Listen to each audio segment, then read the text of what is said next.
CRIMEZ.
Alrighty then.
So why you tryna give me occupation?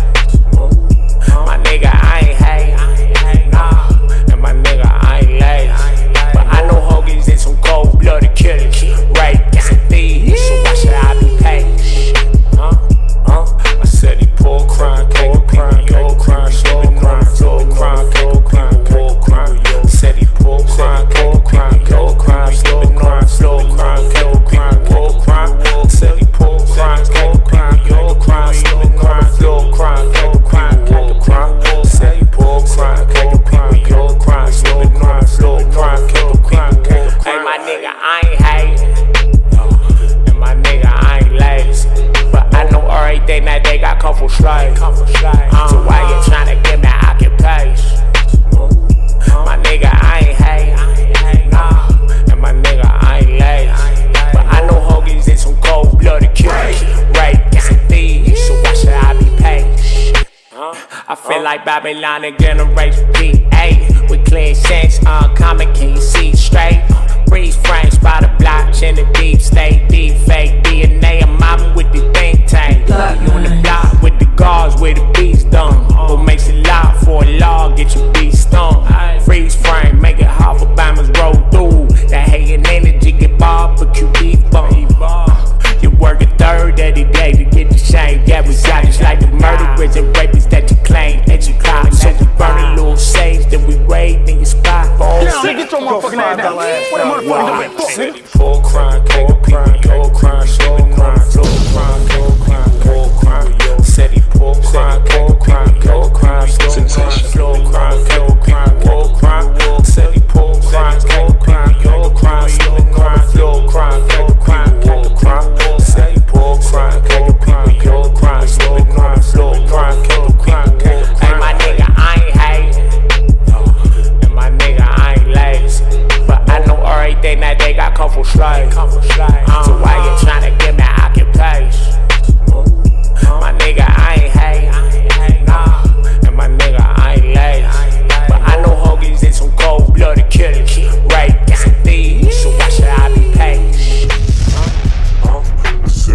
all the jet, nigga.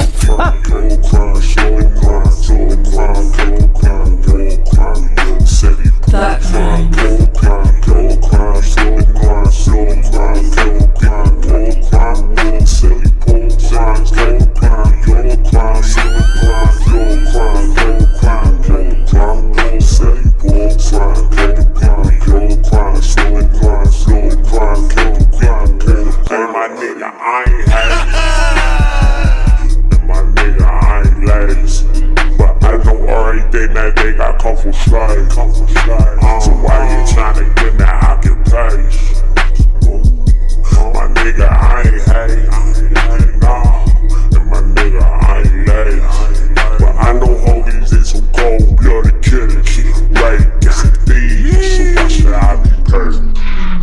Warning. The Federal Communications Commission has determined the following content to be emotionally harmful. Snowflakes should not view this content under any circumstances, even if supervised by a G.I. Joe, Navy SEALs, Army vet, or someone with good common sense. The views and opinions expressed, including the depictions of persons of color, corrupt politicians, white people with or without a tan, haters who have yet to brush their teeth typing angrily in the comment section with hot breath syndrome, do not reflect any official policy or position of the U.S. government. This program contains graphic language, dark comedy, unique intelligence, creativity, a high credit score, and high blood pressure when triggered. This program has also been accused of racism, violence, misogyny, mansogyny, feminism, MGTOWism, defacement of celebrities, and of course, being a bully. Welcome to Thought Crimes.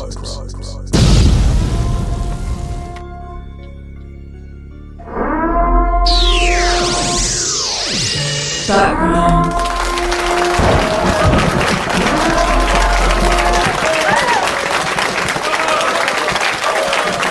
That's enough. Put down the mic.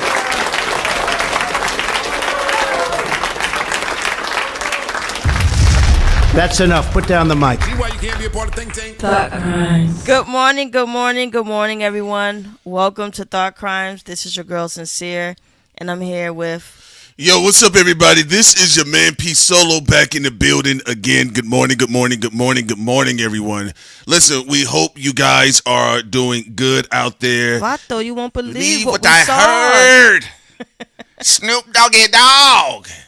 So as you guys know right now, Snoop Dogg has killed all boycotts. No, we're joking. We're going to be getting into it because the thing that's been going on, the thing that's been thinking with Jay-Z, y'all know it's been heating up. It's been heating up. All right. You guys know it's been heating up. I actually saw a clip. I'm told you, I'm a pimp every sense of the word. I don't chase them. You got to chase me. Yeah, all right. Okay, I'm a hustler. Nigga, ask about. Nigga, ask about. I'm sorry, Prince. Someone, can you? I know it's really in the morning, and you're really excited. But the door, real quick, a studio door. I'm sorry. It's here. Send black women. Just real quick before I don't want it on the ground. I'll keep.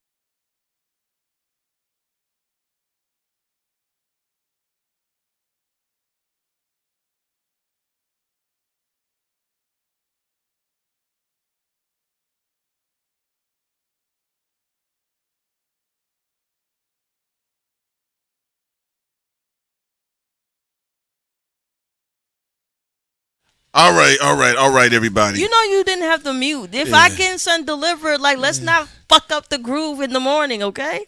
Don't give me that look. See, you better control yourself. You need to be professional. You are unprofessional. Unprofessional nigga. All right. Anyway, let's. You stopping people in the middle of the and monologue. big ass mute. Your mic is off. Off. Sin's mic is off. I'm in the middle of cooking for you all this morning, and she's stopping the show for nothing. For nothing. All right. Now you got your food.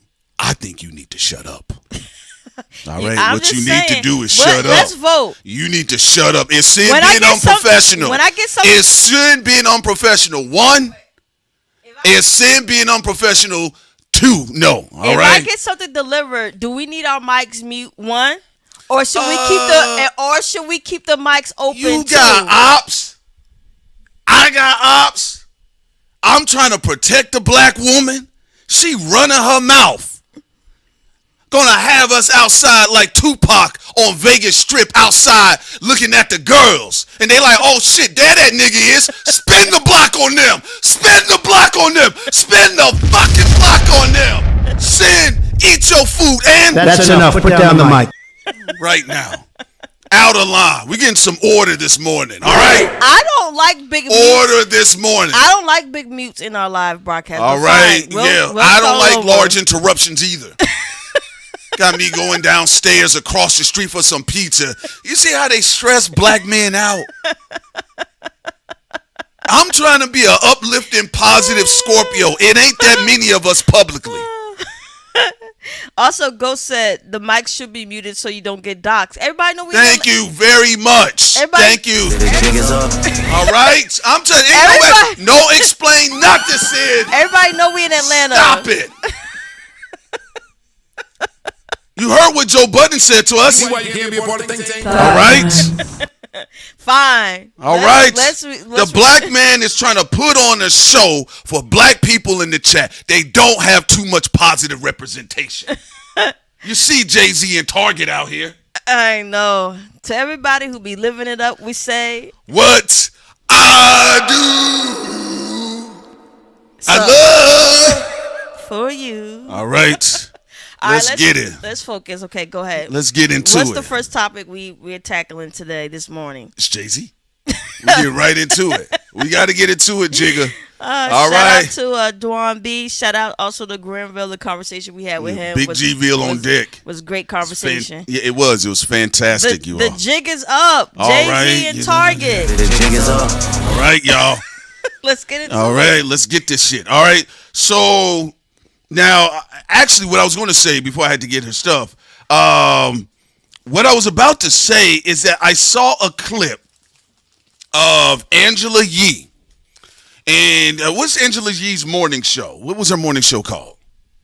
Oh, you mean when she had the sex one? No, not the lipstick service. I know you was a big listener of that one, but what's the new one that she got? I was in college. Oh yeah. That's when I first started listening to lip service. Okay. Yeah. Oh, I talked to her a little bit. Right. Okay. Her morning show. What's the new one? It's the new one that's out. The one with Mano? Yeah, the one that's more interesting than the Breakfast Club. Which one is that? All right. But anyway, I know she had B Dot on there, and you know. Let me breathe heavy. Pregnant pause. You know it's something because I saw B Dot.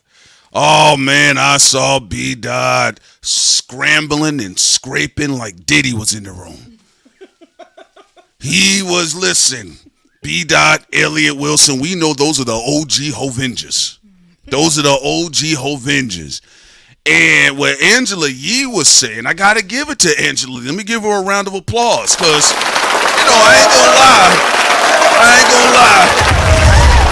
I'm not going to lie. I thought, they was going to Kansas City shuffle the conversation. I thought Yee was going to cape and cap for it. I know B-Dot, he's a big Jay-Z fan and a supporter, right? Oh, Way Up is the show. Right, the Way Up. All right, Way Up Thank show. You, Thank you so much, right?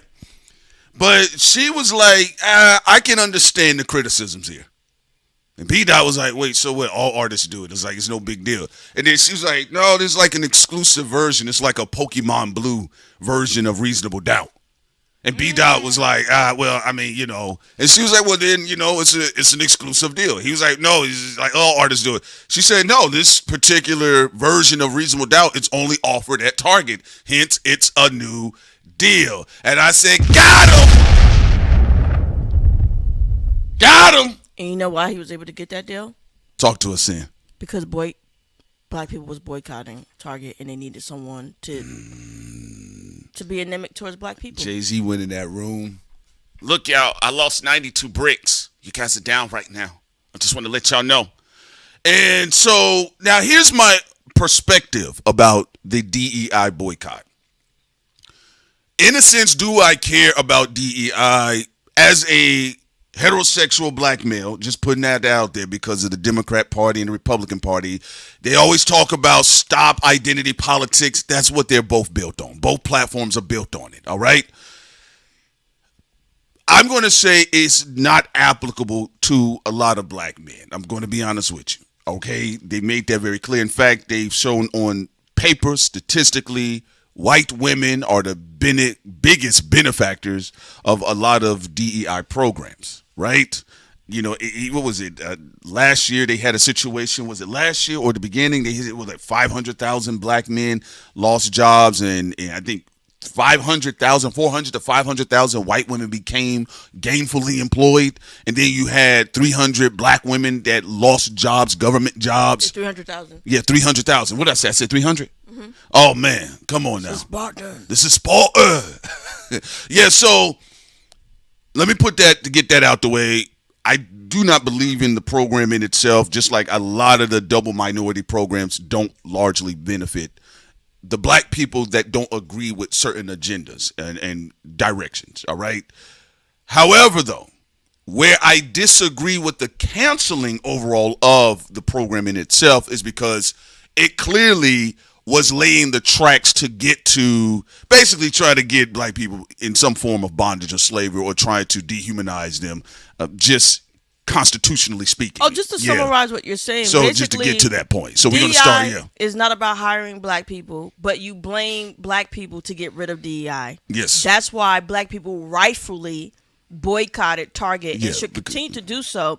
And what Jay-Z did here is he made a deal on top of black people's heads, as he did with the NFL situation where black people was boycotting there as well. And he decided to usurp the black community so his ass can get a fucking deal, as he's been doing. And like you said, B-Dot was too much of a punk to say what it is. Yeah, B-Dot was up there, man, scrambling and scraping shawty with all them waves in his hair. I said, that Murray's hair grease, that ain't going to work on this one. And reason why they know damn well that it's a bad look. Yeah, they know this is a very bad look for the second time around. If black people weren't boycotting Target and Jay-Z did an exclusive deal with Target, nobody would care. We know that a lot of people in the music industry do exclusive deals. That's not the fucking point, Sherlock. Well, Village Brother, the point is that you did the deal while black people are boycotting a company, and you're doing it again. Well, I want to go to Village Brother's point. Look, your perspective, if people say, hey, man, DEI did help black men get into medical school, that's perfectly fine. I'm not here to argue anybody's experience. But I am telling you from firsthand experience, usually if a black man walks in with an application and a less qualified white woman walks in with an application, she's getting hired. That's what I'm talking about. And it's not just black men, but I'm using that as an example of me as a black man specifically speaking. I didn't care about the program. Okay? Now, overall, though, I've seen them nix black women. That's where you get into that corporate ceiling cap that black women on paper, their numbers or their metrics are looking like 2016 Cleveland Cavalier LeBron James, and they hit a ceiling in corporate America. Corporate America is very racist. All right? So a lot of this fighting and stuff is really going to be foot placing black people again further down the food chain, just like they told black people in the late 80s and the early 90s when black people were getting post-secondary degrees at an exorbitant or a high rate at the time. This is the whole Cosby factor, the culture of the Cosby factor. They told black people that you're overqualified. You're overqualified. We can't hire you. You're overqualified. This has been going on for a long time. So as far as like the Constitution about how people are thinking about whether they want to argue about DEI or not, that's not my angle. But what I am saying, to Sin's point where we both agree, we do recognize when a campaign is getting set up to nix black people out of the market, period, of the life or life in America. So people are just hanging this up on Jay-Z, DEI, and what's the big deal, blah, blah, blah. No, ladies and gentlemen, VRA, affirmative action, DEI, civil rights. You see a pattern here? We're talking about the grand play to win the Super Bowl of racism. That's what we're talking about. A lot of people with their emotions are too much footnoting this about Jay-Z or the Democrats and the Republicans. It's not about that. This is about us winning a chip in racism. That's what this is about. Overall, we're talking about the overarching gameplay here. Why is it every time there's a grassroots movement, why are you always counter? Same way we talked about with Kevin Hart, with Starbucks. With Starbucks. They all a part of the same They down crew. the ball every time. They're all part of the same crew, absolutely. Those two black men were regular, hardworking black men. Got $2, right, a piece? They could have sued Starbucks and got a lot of money. Kevin Hart and them convinced them to do a race conversation tour with Starbucks. But the white woman who discriminated against them said, fuck all that. Sued Starbucks, got awarded $50 million. And then it's the NFL situation, is the Barclay, is the Target. Then people made excuses for Jay-Z when he was sitting his ass next to Jared Kushner. So, well, he don't arrange the seats. Desiree Perez has a relationship with the Trump family. I mean, we just listen. So my thing is, but then when it comes to Nicki Minaj, y'all throwing rocks and stones at her. When it comes to Erica Kirk, which whatever, I don't care, but at least be consistent. You know, people are cherry picking when it comes to this, and then also I don't like how certain people in the hip hop industry use blackness so they can get the black community upset to fight their enemies. If you have an issue with Nicki Minaj, you bar up and you handle that by yourself. If you have an issue with Drake, you go and handle that yourself and go bar up. Don't try to drag the black community and be like, Drake don't speak on black issues. Drake don't do this. Drake don't do that. No, you're saying that because you want black people to fight your battles for you, while at the same time trying to weaken black people's financial status and pockets at the same time. Great point. Great point. I'm going to have to drop a bomb on that one. You dropped a bomb on me, baby. All right, now, Gap Man, one of the greatest bands of all time. I said it. All right, listen. I'm going to spend some time here, and I do want to break this down because I am seeing too many dumbass people that have rap first thinking before we get into the grand scope of the geopolitical war to just even uproot black people globally. I mean, they're trying to make it hard for black Americans to travel. You know, they want to talk about sending people to all these prisons. My thing is this. We got Republicans, conservatives, we got all types of people. We got independents that vote in our chat. We got people randomly talking about they miss Obama. We got people randomly talking about how much they love Trump. Politics is a vehicle. It is a tool. Now, will they erect issues that are tied to emotions? Absolutely. They do the same thing that artists do out of Hollywood in the music industry. It's their job to emotionally connect to you. People liked that Blue Lip Obama was stuttering when he talked to Black America. They loved all of that. Oh, he's so sincere. His wife is doing the nay-nay. All right? That's what they're supposed to do. You, as a United States citizen, you are supposed to effectively pick which hammer and which screwdriver will work for you and your family in life. It's not about anybody dancing to Not Like Us on TikTok. I always do not recommend. I don't care that you're playing Fall Off. I don't care that you're playing the Iceman. What are your policies? So when you see black folk who have been masters at arranging the political environment in this country that pretty much a lot of people have bid off or tried to unsuccessfully re-engineer, even to enact racism against black people. When black people are on one accord, this is the Jedi mind trick, right? No ill bill. This is the Jedi mind trick.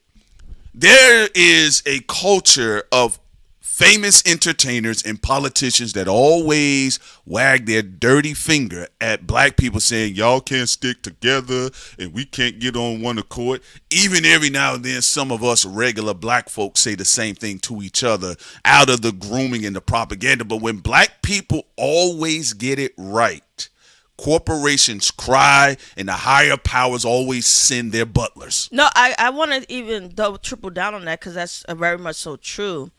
We know everybody in the industry is flawed. That's not the point. The point is who is in my way. That is the point. So we know all these celebrities are self-serving. But if your community isn't boycotting Apple right now and someone has an Apple deal, okay, whatever. We get it. Industry people making their money. Regular people sometimes making their money with these companies as well. But the moment that a collective does something and they boycott something because they're being disrespected, and you make deals in that moment, you are oppish. Period. And this is something that people don't want to admit with Jay-Z. Is like, y'all was admitting it back when he said we was past kneeling. Oh, it's not okay to say right now because he's battling possibly Drake. Who cares?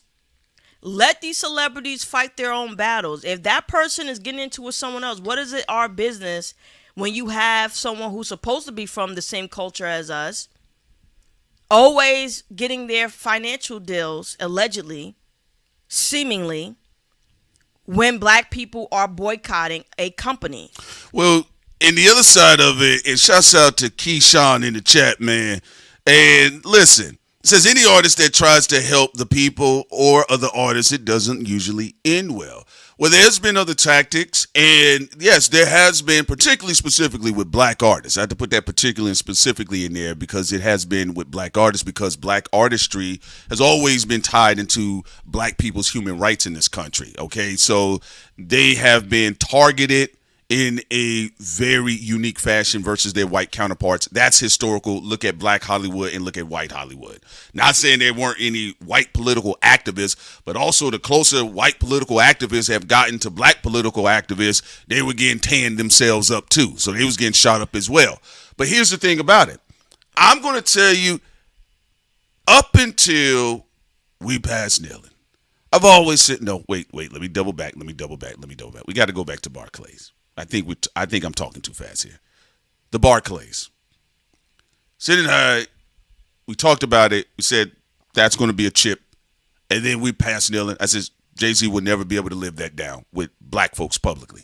It's not about hip-hop. It's not about rap. That's why I always say rap commentators are a bit slow. When you want to conveniently defend your boy, that's fine, but don't bring up Drake. If black people who probably are not even listening, there's some black people that have called in and criticized the moves Jay-Z has made. They say, look, bro, I don't listen to none of these people. But anytime it's time to get serious, that's why I say hip-hop is a very unserious genre. When it's time to get serious, then people want to talk about, it's hating. Right? It's hated. No, it's called being an adult. Yeah, and also when we're talking about even Keyshawn about bad things happen to people who do try to help their community, and bad things happen to people who don't help their community. It goes the same way, shouters. Yeah, it goes. Shouts out to you, Keyshawn. It goes both ways, and also too, you can help the community just by not being in the way. I don't try to force people to focus on political issues if they don't care. Just don't get in my way. It's like if I see a rapper doing their thing, making their money, Gucci, whatever. Nobody cares. And I say, you know what, guys, let's go for reparation. If his black ass or her black ass don't try to get in the way of my reparation talk, and black people going to Congress and fighting for reparations in different states and stuff, then there's no issue I have with that artist. But if that artist steps across that line, they're getting shot up. And says something against reparations, or you're boycotting as a group a particular company and you get in the way, then I have a fucking problem with you, because you are a parasite to the community. We already know the mafia created the structure of the music industry and the movie industry. Jewish mobs, Italian mobs, black street gangs, black mafia, whatever.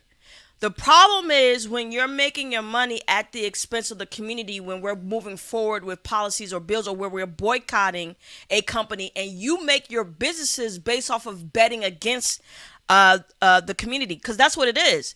Oh, I boycott the NFL? Man, you should make a deal with me. Black people, they on my dick.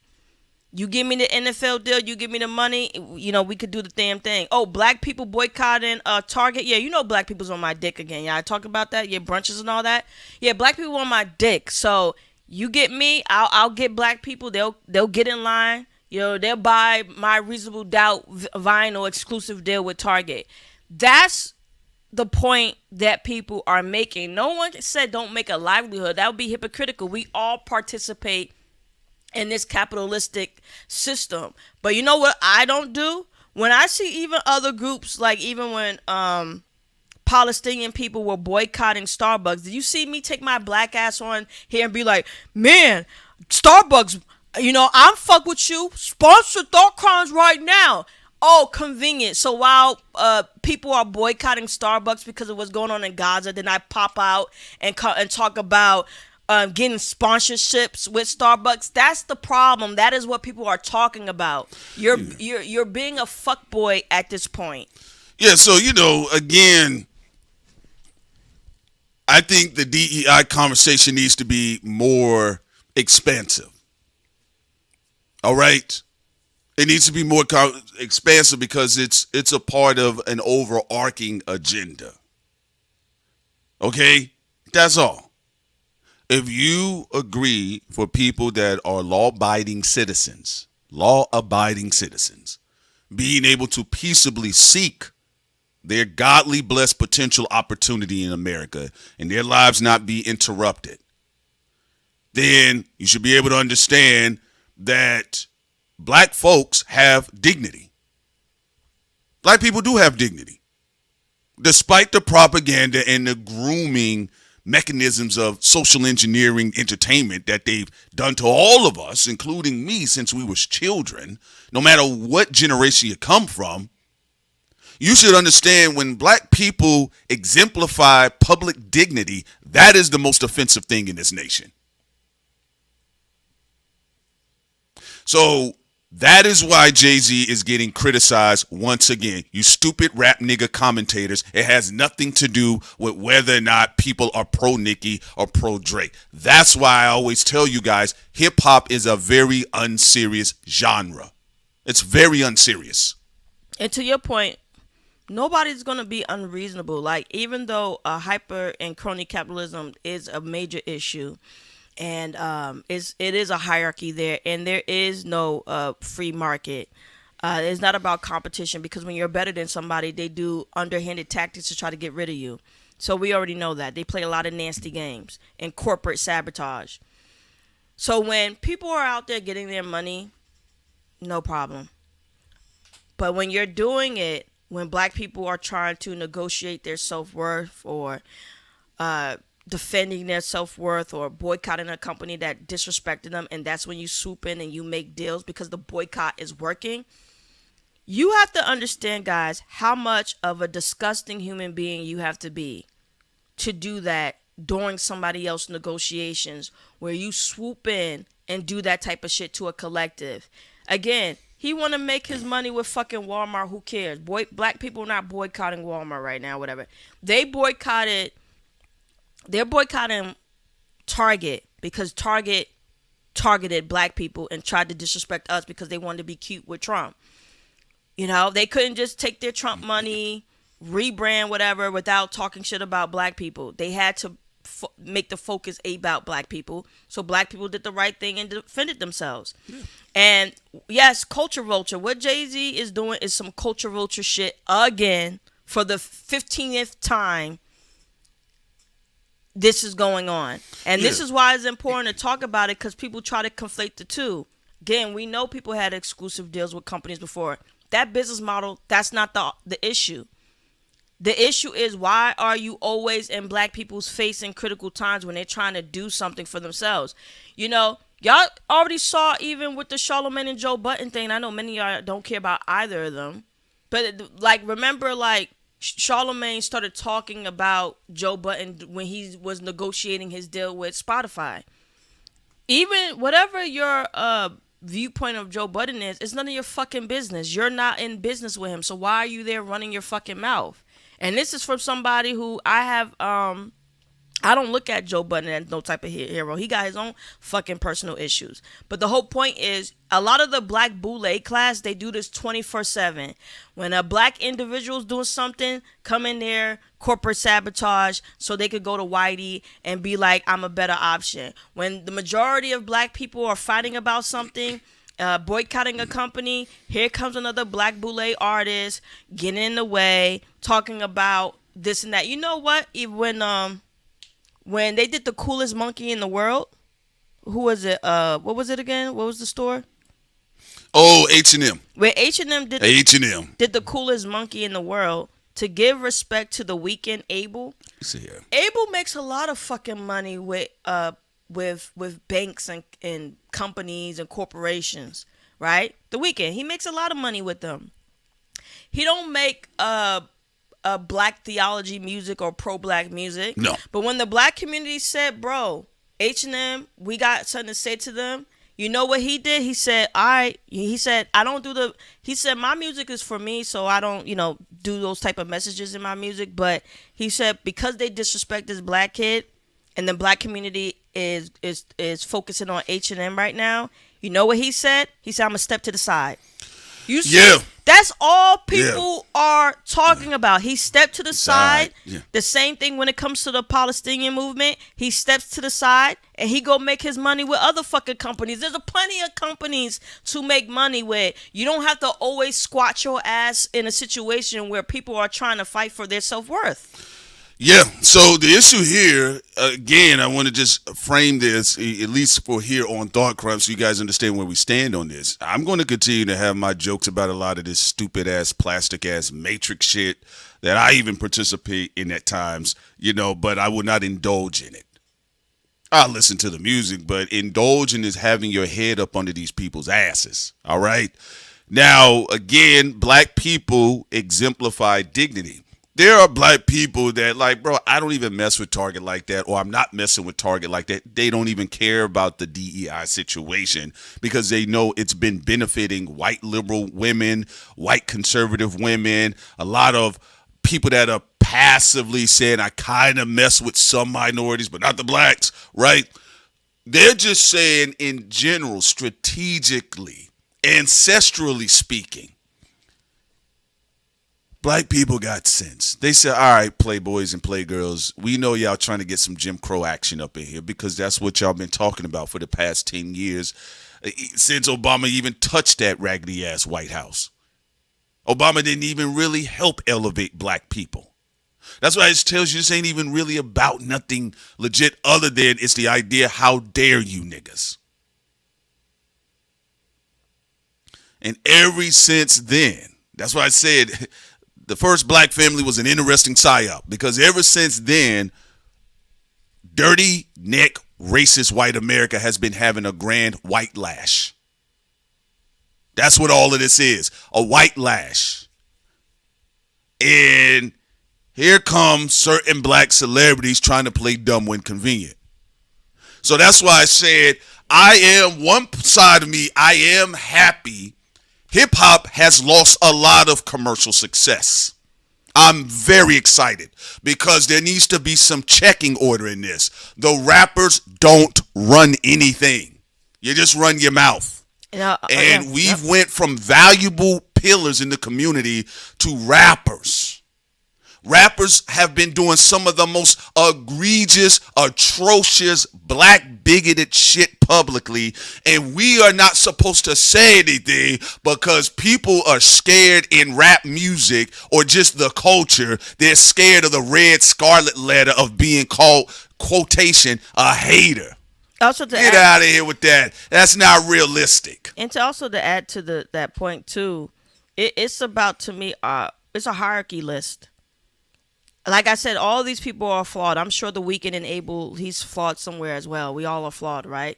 My hierarchy list, the top level culture vulture is if you have gotten in the way of black people boycotting a company. And if you have gotten in the way of black people negotiating for themselves and policies and politics. As much as if I don't like your music or I think you have done corny shit in hip hop, If you have not done those two things, then you're not on the top 5 level of being a culture vulture, emotions aside. And let's keep it a buck. A lot of times, they have us focus on artists who are very flawed, but who have not done what Jay-Z, not even close to what Jay-Z did with the NFL shit, with the Target shit, and you can go on and on and on and on. Jay-Z is the top offender more than any fucking artist in hip-hop history, period.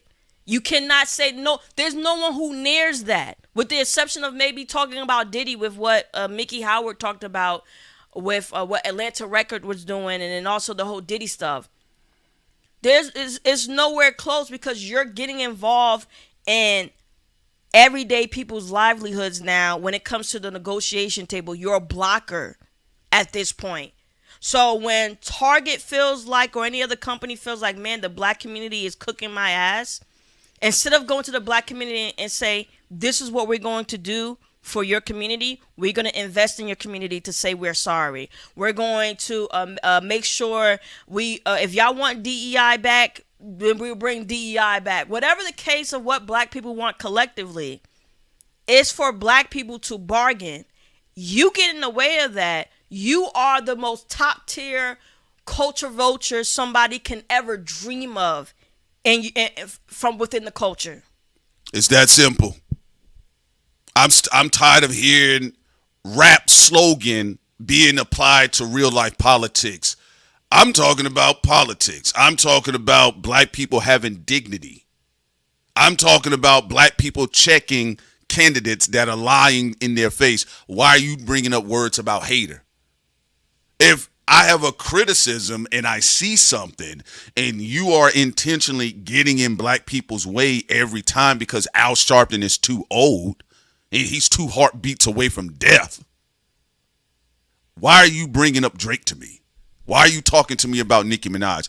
Did I say this was a rap conversation? And also to add to that, you saw what Granville said. I'm glad y'all brought up the Barclay. Look, I had someone talk to me and said, they were speaking to a Brooklyn guy, and they were mad why he was so upset. He was like screaming and foaming from the mouth. Mm-hmm. And she was like, I don't understand, like, why. Shouts out to the Brooklyn Knights. Because she thought that, Brooklyn became better because of gentrification. Mm-mm. The black guy from Brooklyn told her that's not the case. In fact, black people were very innovative in Brooklyn. They were cleaning up their streets on their own. Businesses were booming. White people saw that the community was on the up. That's when they started to come in, because they want to invest. It's like, okay, when you see something's about to surge and where this is where the talent is, so you start to invest your money. But then you also try to get rid of the people from that community. And then Jay-Z didn't help with the Barclay. So that's why even when you hear Granville on the phone, he don't fuck with Jay-Z because of that. Those black people were making money. Those black people were engaging in what they said, capitalism, free market, right? Community politics. And then crony capitalists came in there and said, you know what? This is a good area for us to just do whatever we want to do. So that's why, to like Prince's point, I feel like a lot of people have been lowballing the conversation. And this also includes even for Nicki Minaj, even with the whole Erica Kirk and all that. But the reason why we're focusing on Jay-Z is, and I don't defend celebrities because they can always switch up on people at any time for their self-serving whatever. If Nicki Minaj had did what Jay-Z did with the NFL and the Barclays and all that, people would have snatched her weave out. If Drake had did that, people would have been with pitchforks. If Kendrick even had did that, people would have been cooking. For whatever reason, Jay-Z keeps getting a lot of passes when it comes to this subject of the highest form of what raggedy can be, and that you are always in the way of black people negotiating with companies to make sure that they're treated as a high value community. You're in the way preventing that so you can just be viewed as a high value individual. A high value nigga. So, again, this is about black people in an era of dehumanization. What you're having is people trying to convince you that you don't deserve to protect your dignity. That's all this is about. Everybody, every group is crying because black people are exemplifying, I'm protecting my dignity. I'm protecting my family's dignity. How dare you? This is that whole get off the sidewalk, boy, energy. Get off the sidewalk, girl, energy. That's when you start seeing people become most offended, is when black people have pride about themselves. And every time black people publicly say to a company that feel like I can disregard them, here comes people, everybody complains. Everybody complains. So that is what this is about. This is not about whether people want to argue about diverse, equity, inclusion. This is about black people saying, bro, we're not participating in you all from division to division on your way to the Super Bowl of racism, of trying to get black people out of here. They want extermination. How many times you got to hear it from the papers? We told you all about the documents, the white papers. How many times you got to hear it from Pete Hegseth's pastor? How many times you got to see it with racist white progressives and racist white liberals in California crying about Trump is sending feds to my door, but then they're running over people in Crenshaw? How many times you got to understand? How many times you got to try to figure out that they want you gone from this earth? That's what happened with Gavin Newsom and the reparation bill that Brandy Kane and Billion talk about all the time. It's just really that simple. It's just a basic thing. It's like no one's saying to be a hypocrite and say, oh, if you live in the United States because you participate in capitalism, therefore we have to remove you. Or if you have ever sinned or treated somebody wrong, we have to remove you. No one is even fucking saying that. Although if you get caught of committing a crime against somebody, then you deserve to go to prison, trafficking, or whatever. People are simply in this conversation are saying, why are you always here when black people are trying to negotiate? Why are you only making a business deal out of that and not somewhere else? Like, out of all the companies that exist that you could have done an exclusive deal with pertaining to reasonable doubt, why is it the company that's currently being boycotted by black people? The company who they tried to get Tyrese Gibson to betray the black community.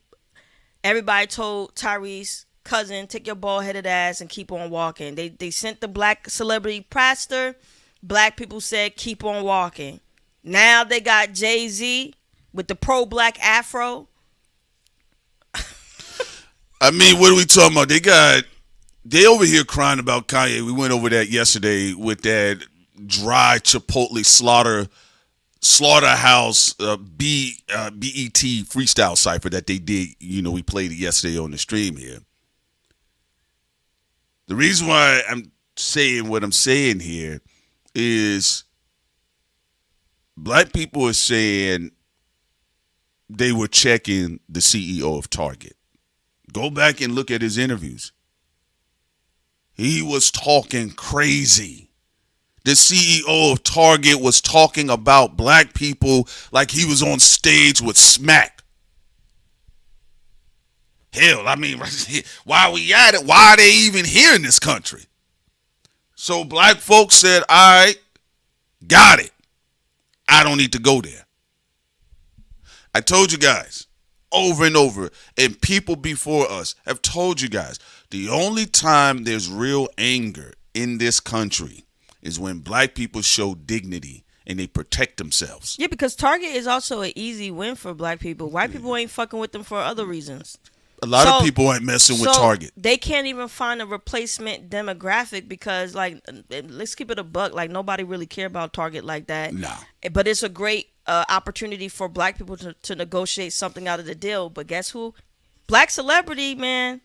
Jay-Z, Boule J, Boule Hove, So, Baphomet Hove. He's like, I got it.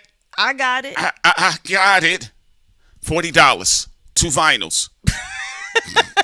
Hey, it is what Buy it is. one, get the second one free. And that's all I'm saying. People can have what they want to have, but I am very tired of rap sycophants. You guys get on my nerve. Y'all get on my nerve. I just wish you guys would stay in the rap conversations. The problem is you bleed out everywhere, just like the slow ass rappers. You saw they quickly went to defend Jay-Z even when we tried to talk about the Jeffrey Epstein files, when we brought up the Jess Staley. Yeah. Now, Jess Staley is a disgusting human being. He sexually has assaulted a lot of women allegedly, and the email just talked about how Jay-Z he pays off activists. And the people who should be boycotting certain things and fighting for their rights, they get bought up by Jay-Z, according to Jess Staley. And we thought this would be a moment for it. Hip hop and media. Let's have a conversation on it. This is a good discussion to talk on it.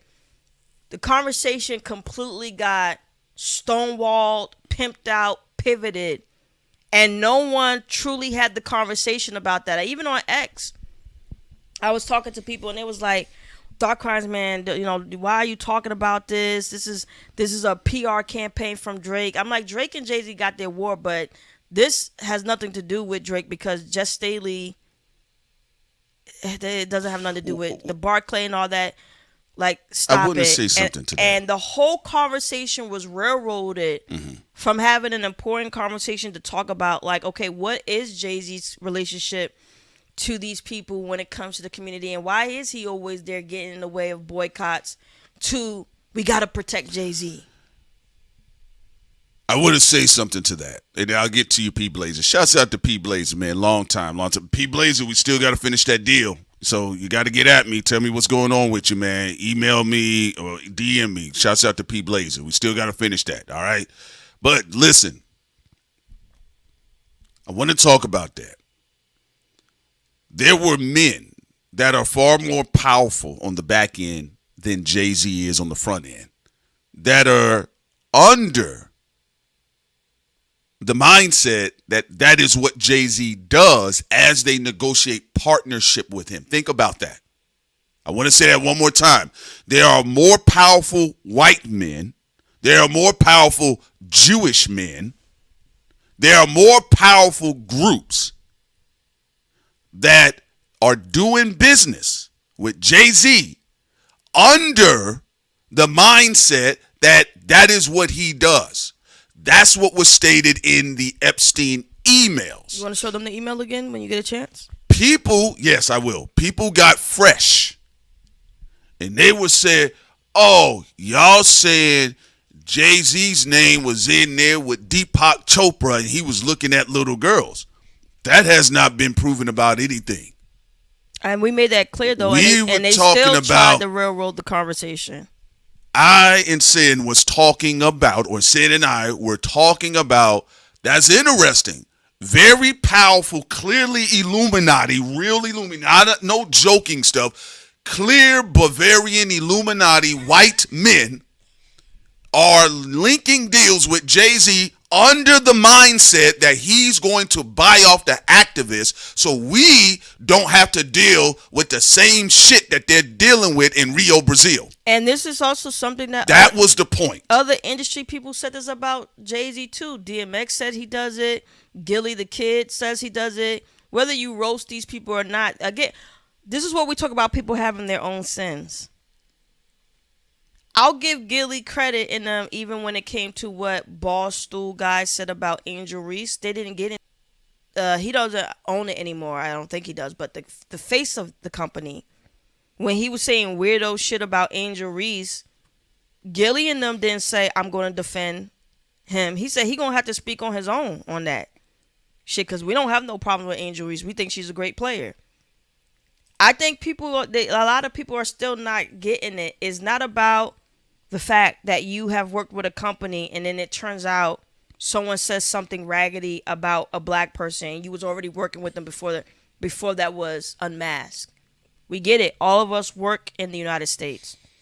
You could be working with anyone at any time and then you realize they're a piece of shit in some type of way.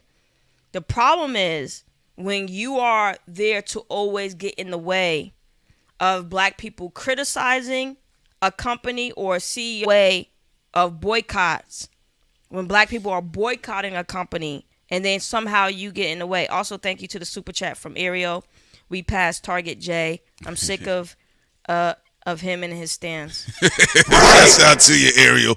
Listen, it's the same conversation we had with G-Ville when he was on deck with us, and we ended up having a 3-hour conversation. We went into overdrive. Apologize, you guys, if the stream was too long, but not all the time Sin and I have been going into overdrive. The stream yesterday morning was 5 hours, all right? And if anybody's been here on Thought Crimes long enough, you know we used to do 7-hour streams, 8-hour streams, 12-hour streams every other day, 8-hour streams every day damn near, right? G-Ville reminded me of something that I'll never forget when I used to do research about it. And I remember how irritated I got at one time. Now, it was before my time. So there's people, you know, when you a little kid with thick ass glasses, people like, shut up, little nigga, you wasn't there. But when he brought up Jackie Robinson and the Paul Robeson dynamic, I said, you know what? It's the same shit. Every generation, every era, every time Hollywood wants to rebrand itself, they give you new black Hollywood. In the late 80s, early 90s, very talented brother, Keenan Ivory Wayne, Robert Townsend, Eddie Murphy. They said this is the new black Hollywood. They did it again in the mid-90s. They did it again at the beginning of the 2000s. They did it again in our era with Lena Wraith and Issa Rae and Donald Glover. And there always be splits within there too. And it's always splits. Yeah, absolutely. Robert Townsend had, his issues because he didn't want to go too deep in the Hollywood web. But yes, Eddie Murphy didn't have a problem with that, going all the way, into that. And again, that's his decision to make. My only thing after experience all of this for years now, to your point, Prince, is I'm not even trying to be overly judgmental with people at this point. I just don't give a fuck. My thing is very simple. Sin all you want, do what you do, you get caught, that's your problem. My thing is, don't get in the way when black people are negotiating and you're only doing it because it's working. I want to make it clear. This was not an unsuccessful boycott with Target. I do want to make that clear so people can understand. Black people were not shopping at Target. Black people were not giving their money to Target. Target, the CEO of Target, been crying for about 2 years now. Yes. He went and got a celebrity preacher and Tyrese Gibson. It didn't work. So the Target boycott is successful, which is why now let's go to the guy who's been successful at killing black movements, though. Allegedly. Jay-Z is our number one sniper. He was able to do it with the NFL deal. He's been able to do it with the Barclay. We know our boy his batting average is pretty damn good at this point. Well, also, the other thing is, too, and I'm going to get to Code Knox. I'm going to have to address Plea Blazer. I'm going to get to him first, and then I'll go to Code Knox statement in the comment section. Here's the beautiful part about it. This is what I talk to millennials and Gen Zers about, and even active Gen Xers online. And we got some boomers as well. But if you are active online, your voice matters. What has been the biggest complaint with corporations? This is one of the reasons why a lot of them were doing rank and filing under Trump. But also, let's not forget about Biden. Because what came out that in a lawsuit concerning YouTube, and other social media platforms, that the Biden-Harris administration was intentionally encouraging these platforms to throttle these profiles and accounts on these different social media apps that were critical of the administration. Left wing, right wing, same wing, yeah. Right? And the reason why I'm saying, I'm not telling you to remove yourself from the act of politics. Politics interrupts everything. That's why when people be like, well, I'm not going to talk about politics. I'm going to have a good job. I'm going to have a good time until politics or a dehumanizing policy tears up your community, tears up your block. Politics interrupts everything. Ask the people of Germany. Ask the people of Russia. Ask the people of Nigeria. Okay, ask the people of Congo. It don't matter if you want to be a happy lark and say, my head is in the sky. I'm not telling you to be out here every day and try to be a Malcolm X or Sojourner Truth, but have some practical realism in life. Have a realistic view on life. All right. And that's the thing that's really messing up this conversation. We have sycophants and fans online. The Biden-Harris administration did it. Bill Clinton did it with reporters. George Bush's father did it. George W. did it. And Trump is doing it right now. And they all do it. And to add to that, look, we got to nip this in the bud now. The black community has to show to the world that we don't get moved around by boule fucking birds. And I'm also trying to be careful with my language here because I want to make sure that people know I'm not condemning you for participating in capitalism in and of itself. So no celebrity crybabies get it twisted. Y'all go wear your pearls and whatever. The point is, if you see the black community negotiating for something, if you see the black community boycotting a company, and I didn't see your black ass with that company already, and you just come with that company because you see it as an opportunity to bet against the black community, so some white guy can give you millions of dollars that you're going to need again in the future, then I have a problem with you. Because you wasn't over there. You're doing that. You're elevating your profile at the expense of the black community. Because you could tell the white guys and Jewish guys, look, I know they're mad at you, but I could put my art out there and I know how to whoosh them so then they won't be mad at you anymore. That's when people don't understand, though. Yo, did y'all see the statistical data, the psychological, analytical data concerning millennials and Gen Zers? The most disconnected generation when it comes to institutions. Why do you think celebrities are having a hard time? Ladies and gentlemen, celebrity is an institution. That's why when some of them start squealing like a pig at a slaughterhouse, there's nothing to cry about. Times have changed. People don't care. So when you get out here, you're not going to be able to Fat Al Sharpton black people anymore. Black millennials and Gen Zers have lived through a sorry black presidential administration. Something that the previous generations, even the late great Tupac, was talking about. We ain't heaven sent until we see a black president. That was supposed to be the pillar of the mountain of equal opportunity. Then it happened. And nothing happened. The only thing black people got out of it is a grand white lash. Well, that was largely unreasonable, unjust, but who says they even need a justified reason to go after black people? And also, Prince, to add to that, too, people's kids are still getting shot in the back. Yes. You know what's so crazy about this? Kaepernick is flawed. Mm-hmm. Yeah, there were conversations of us, everybody talking about, like, what about the Nike thing? But at the end of the day, Kaepernick actually responded to the boycotting of the NFL in the right way. He joined in with the black community. He started kneeling. It's not to say he's not a capitalist. Obviously, he's a fucking capitalist. But at the very least, he did not get in the way, and the NFL was suffering. You got to understand, the NFL is a giant. They make a lot of fucking money.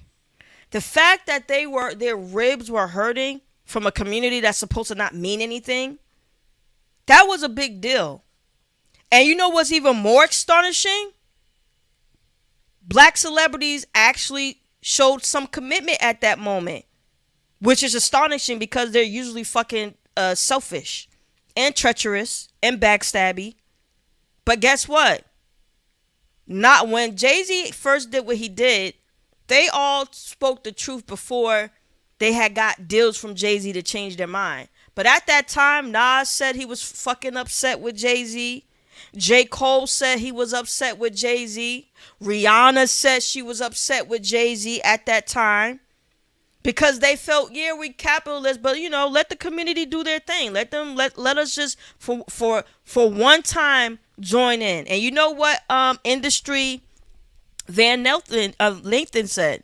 Van himself said, and others said, damn, the only black person they had left to sell out the community was just Jay-Z. He was the only one who was as popular as the rest of them that could go and make that deal, and he did.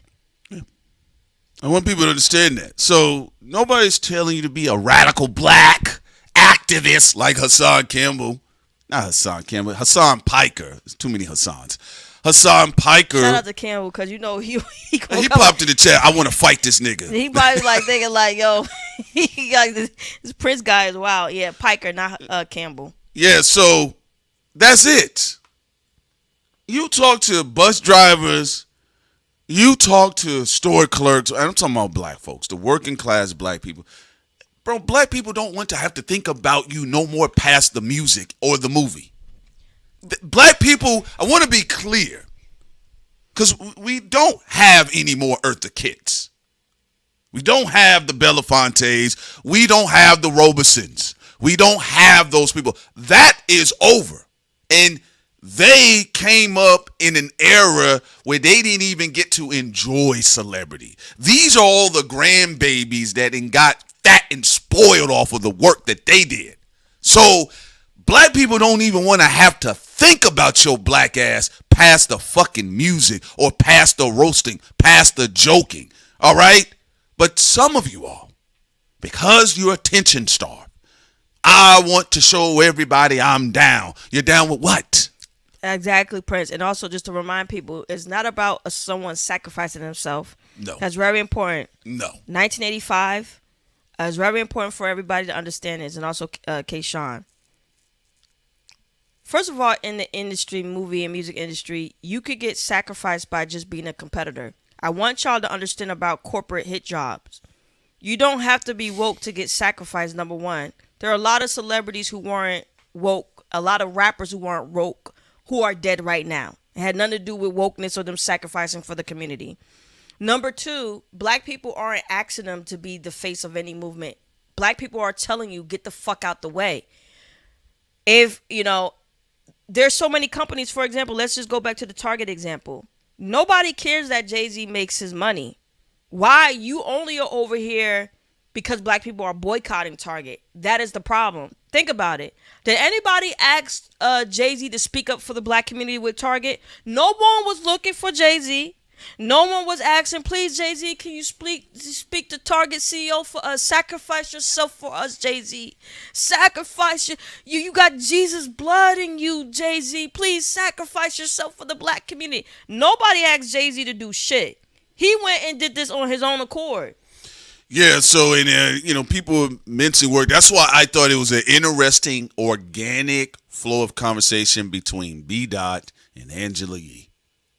And I said it was a brilliant conversation. I loved it. I loved that clip. You can play it? So, I don't know. I don't know about copyrights or anything. Oh, that's a good point. That's a good point. So I don't want to do the copyright thing. But y'all go over there and check out Angela Yee's show. And, I give it to B. Dot. He tried. He was saying, well, everybody got it up there. Kendrick, J. Cole, Drake. But she's like, well, no, I'm reading it here. No, he's got like some exclusive like Pokemon Saran wrap packaging directly with Target. So she said, it is exclusive. Angela Yee, I know you may be mad at us. Angela Yee, I know you may be mad at us because we cooked you some years ago. But I got to say, half black woman, you have a backbone. You did a good job, Shawty. And you did a really good job as the leader of your show. You said, stop talking about Drake and Kendrick. They don't have an exclusive deal with Target. Talk about Jay-Z exclusive deal with Target. Thank you. So, I thought that was a natural, organic conversation. If you guys have not checked it out, it was so interesting. I said, hey, B-Dot, you couldn't be my lawyer player. All right, the other side of the game here. Let me get back to P. Blazer's comment. I was running my mouth. P. Blazer says it's not Jay-Z's fault if the so-called activists have a price. Well, I agree with that part. You could give him a half a point of a pass on that. That's why we said our focus is also more so on him interfering with black people's business when it comes to making deals Well, and the other side of it, and Pete Blazer, you absolutely have a point, which brings up the pastor who, after he met with some of the Target execs, he came out and was like, all right, y'all, the boycott is off, and then he got cooked. I think people going to have to understand right now, ladies and gentlemen, we literally have political philosophers who study history, the arc of history. They're saying, look, this is looking like the Gilded Age 2.0. We covered this on the previous show.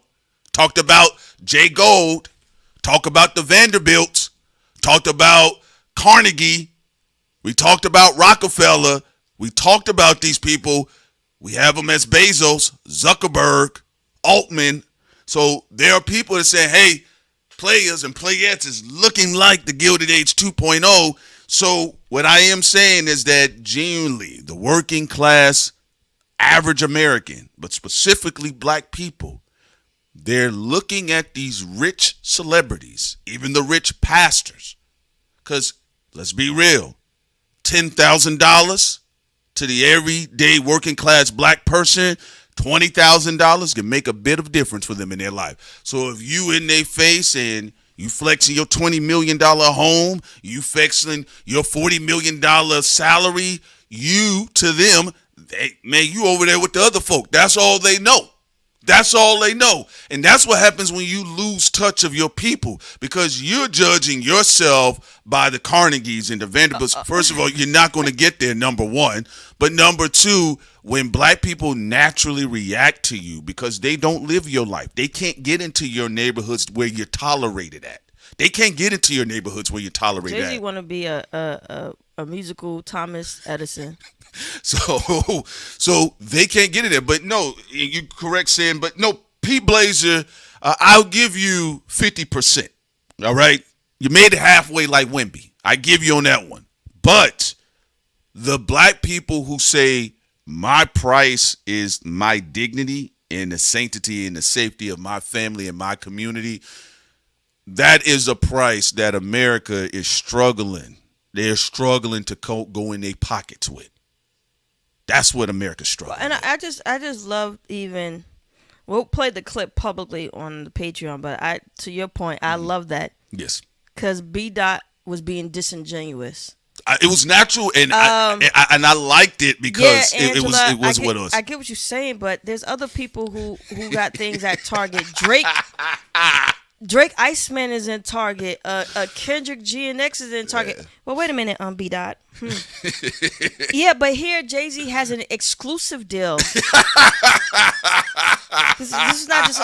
This is an exclusive deal here. That's enough. Put down the mic. Woo! And you know what's crazy? Kendrick and Drake did not make a exclusive deal with Target while black people are boycotting Target. Y'all like, let's keep not from over there. Be disingenuous. There's a difference when it comes to distribution.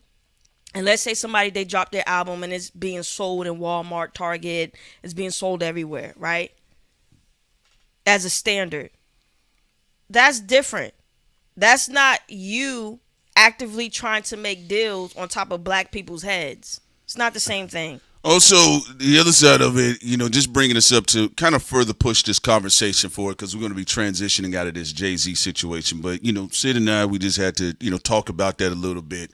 And again, this is where we're going to have to, as a community, not a culture, but as a community, folks, we're going to have to educate and continue to educate rappers where they need to stay in their place. Because you all went and served the masters, your masters, about separating politics from hip hop.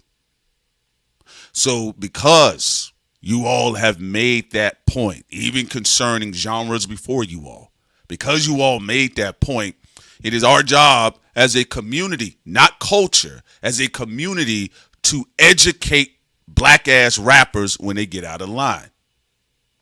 That's it. Outside of that, we can all party to the bullshit. We can party to the music. Some of you niggas got trash ass lyrics. People still get drunk and party to it. People still have sex and make babies to it. All right? We all like junk food. But as a community, black people will need to continue as they have. I will give black people that, as they have, is to check ignorant ass rappers, just like in the 90s, people had to check crooked ass mega church pastors. Yeah, one day ago, Target, Snacks, exclusive limited run, Jay-Z, Reasonable Doubt white vinyl reissue deal with Jay-Z with Reasonable Doubt. Then you have the Griot now saying Jay-Z Target partnership sparks fresh debate over black consumer boycotts. Jay-Z partnership with Target sparks debate with black consumers. And on and on. I do think that that's very interesting. And again, I think it's also very interesting that people bring up other names that are not doing the exclusive deals during the boycott. That's very important. What people did with Target before the boycott, they did it before it. What people do during the boycott, that's the part that matters. And he went and had this exclusive deal. Yeah. So that's what I stated earlier. Black people overall don't want to have to look at any celebrity past the art or the escapism, to be more exact, because not all of you all are talented, but some of you all are funny, right? And because of that, that's all black people wanted to do. They don't care about anything else. They want to continue on and move on with themselves. And black people are well within their right.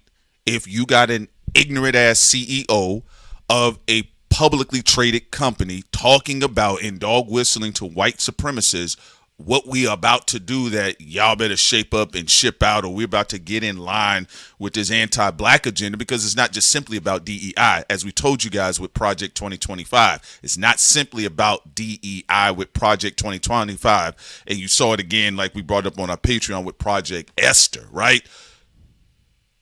When the BIE report, shouts out to I think Tay brought it up. Somebody brought it up in the chat. But when the BIE report came out, you didn't see Senator Rick Scott come outside with his cabinet. You didn't see him come out with his people and say, guys, this is upsetting. And you did not see not one politician host a press conference on the left or the right. You didn't hear one politician. A few white progressives covered it on YouTube, and then they moved on. So black people said, you know what, we got to do this ourselves. And I give it to black Americans. Black people are doing it themselves. And every time black people are in order, it's been historical in this country. Everybody else complains. Also, for people who are just coming in, nobody had a problem with Jay-Z's exclusive deal with Samsung. Black people wasn't boycotting Samsung. No. He made that deal all on his own accord. Nobody has a problem with that. That's the one where he went platinum through, right? Yeah. Yeah. You get a new Samsung phone, you get a 444 album. Black people are boycotting Target. So I mean, we're going to keep repeating this for everyone who comes into the show so they can understand. The deal itself is not the problem. You making the deal while black people are boycotting that particular company is the problem, and you have had this behavior before. Whatever exclusive deal with whatever company you make that black people aren't boycotting, I mean, nobody cares. Well, let's talk about that real quick, because we're going to get to the other stuff. But by you doing it, it's looking to activate culture for Target, where Target has lost access to black culture. I'll say that again. You putting Reasonable Doubt, which is heralded as a hip-hop classic. You're looking to trigger culture through hip-hop, because the old stiff crackers in the suits, they fucked up. Oops, I think I might have goofed, all right? That's why the recent CEO had to step down, because the shareholders said, get your dumb ass out that seat. And I keep telling you all that you get some of these tall, ugly white men in these suits. They only get put in them positions because statistically they like to hire CEOs that are above 6 feet. And because you tall, ugly, and white in a suit, they feel like you're the leader of the company. Yeah. And they find out that half these men are stupid. So they told him, get your dumb ass out that seat. You're costing us billions. It was black people who saved Target. Because Target pissed off the MAGAs, the ones that are, anti-gay people. So there was a moment where Target was having a little bit of an issue because they was being very not Target was being anti-gay, excuse me. there were some trolls who were instigating with Target because they were anti-gay. And they was trying to make up stories, about Target. They was getting mad. So black people was shopping there. Target was able to get some good gains, some good wins. And then the DEI mistake happened. He started talking that big boy shit.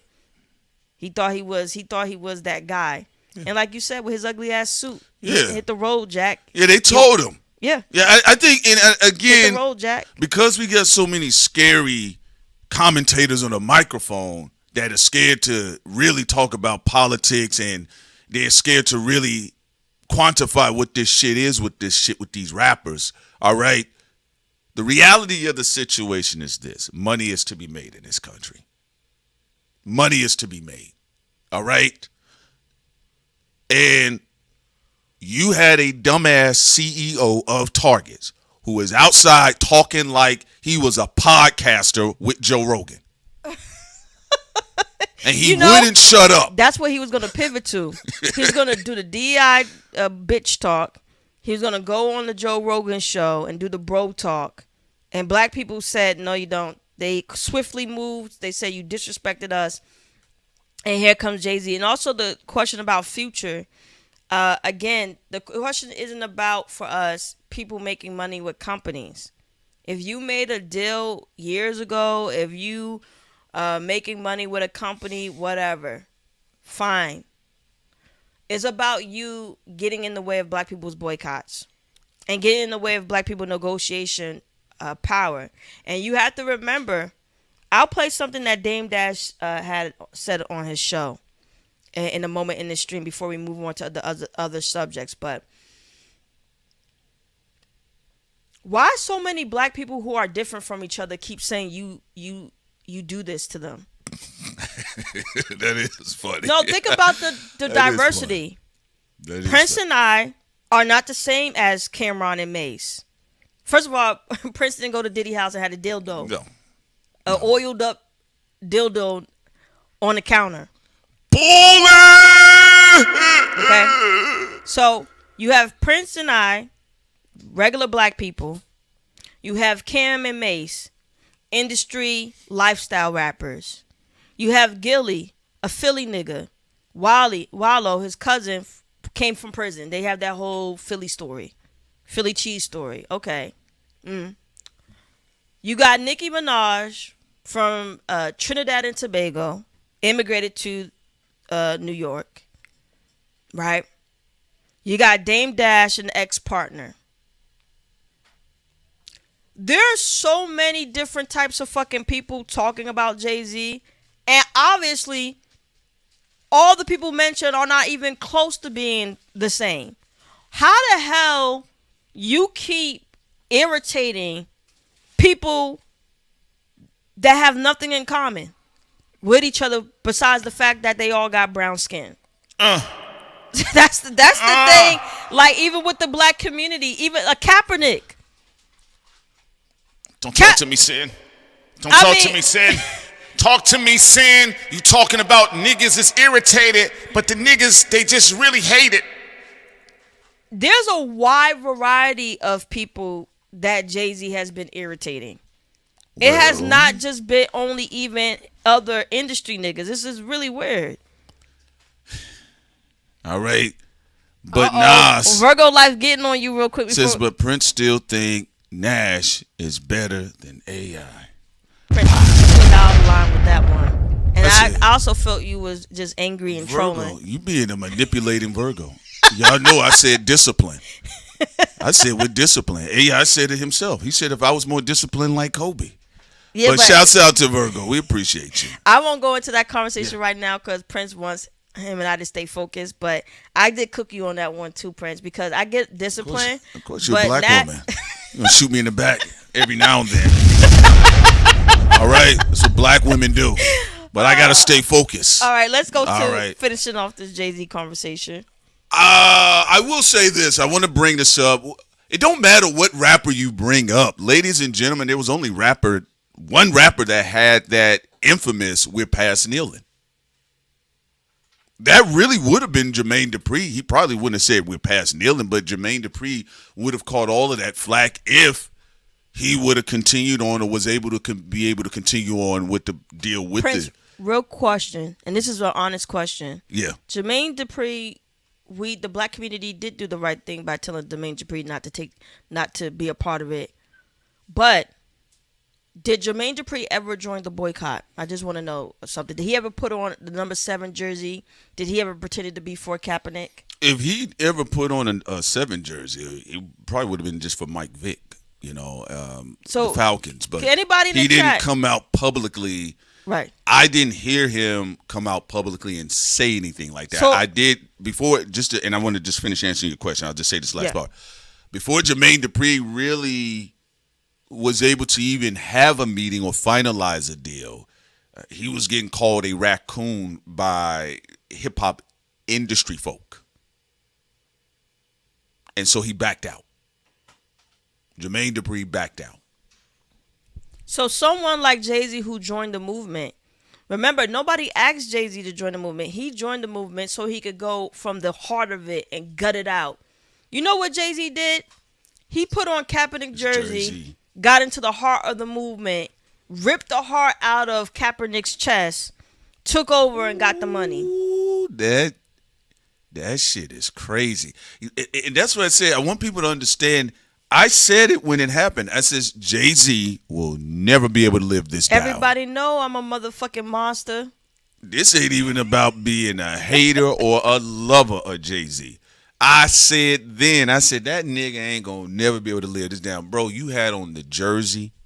You had got black millennials who want to be entrepreneurs because the institutions and a lot of the old crooked ass boomers and politicians have left them nothing, right? Super Bowl.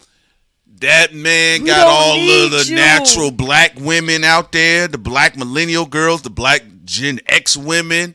They had all of that tied to Beyonce, wrapped up in Tidal, pulling your stuff off of Apple. Had the jersey on stage, like Sin stated. And then he said, we don't need the Super Bowl.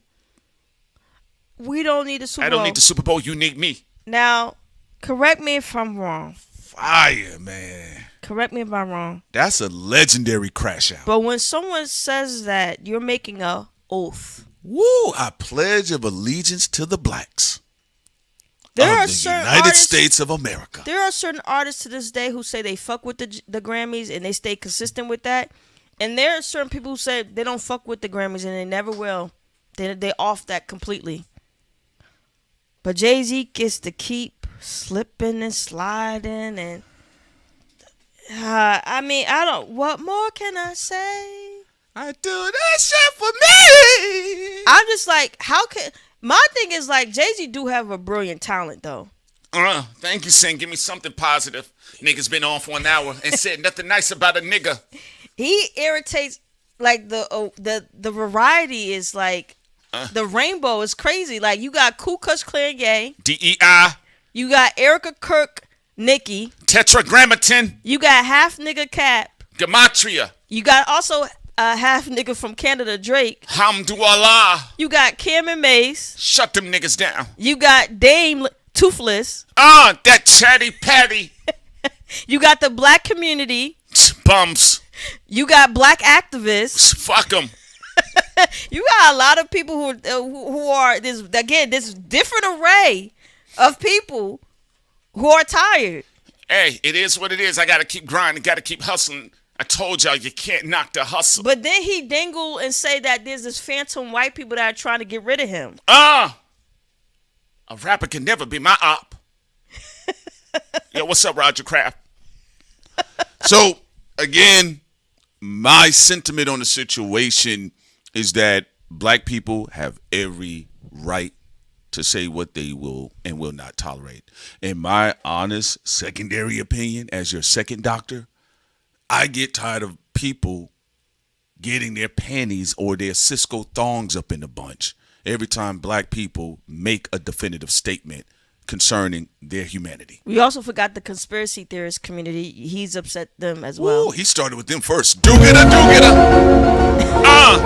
Niggas is hating, niggas is waiting, never gonna stop. It's all inflation. Yeah, We keeping it hot.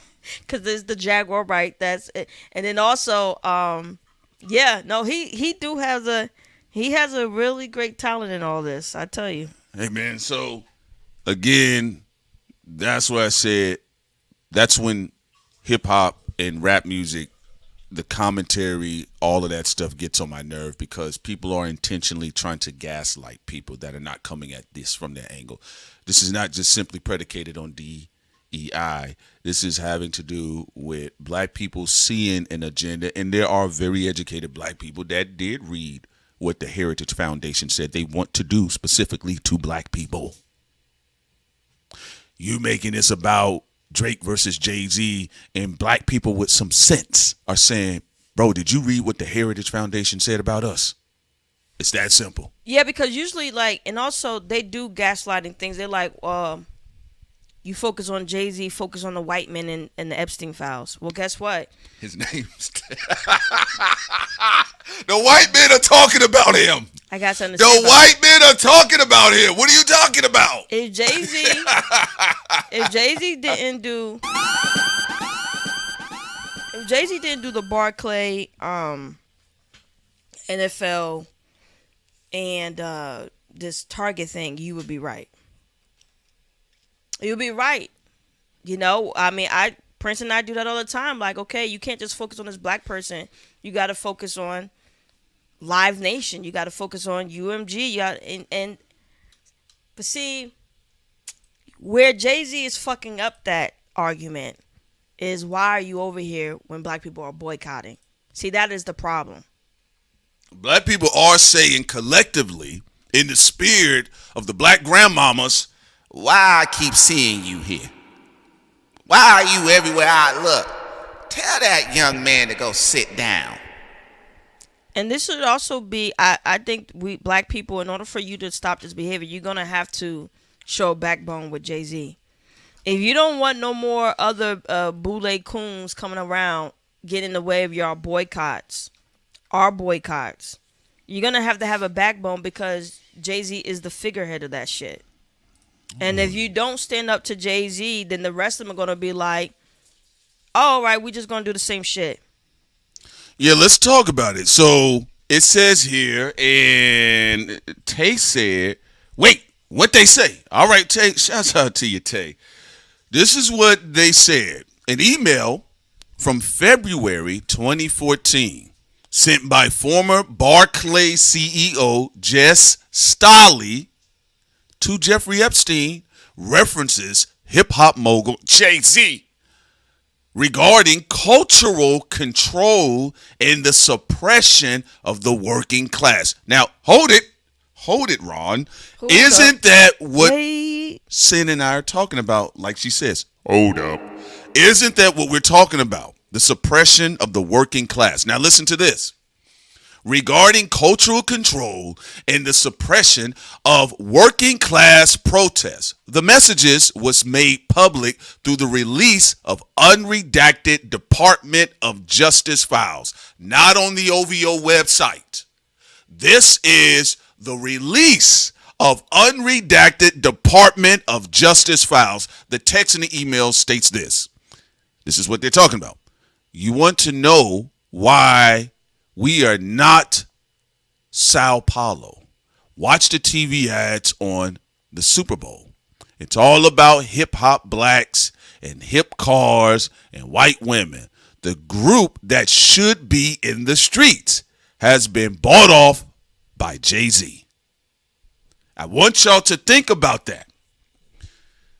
These are powerful men that have this perspective of Jay-Z when they're doing deals with him. That's the conversation dumbass rap commentators that are sycophants or whatever favorite pastor rapper they love missed. So there you go, Tay. That's what they said about Jay-Z in the emails. They say, you want to know why we are not Sao Paulo? Watch the TV ads on the Super Bowl. It's all about hip-hop blacks in hip cars with white women. Her white women, the group that should be in the streets, has been bought off by Jay-Z. And I'll say something controversial, because that's what they said in the emails. These are controversial times. I'm just going to keep it a buck. Let's look at the people who is talked about the most in recent time in hip hop. which is and have allegations and different rumors and different things like that. When you think about Jay-Z and when you think about Drake, who has been engaging in black politics as an obstacle? Better not say me. Hey, these two niggas are coons. Okay. And if y'all can give me an example of anyone who has done what Jay-Z did with the NFL, what Jay-Z did, because remember, Jay-Z is also telling younger black theology millennials and stuff to do the same thing as him. Can someone name me anybody that's similar to Jay-Z in hip-hop, whether you think of them as a coon or not, who has done what Jay-Z has done when it comes to black people at the negotiation tables? I'll wait.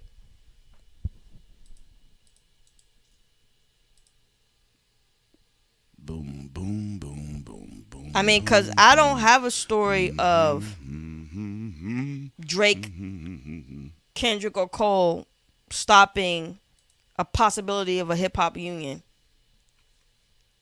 or a distribution deal or whatever other rumor or allegations. Okay, Diddy. Yes, I heard of some Diddy. That's a good one.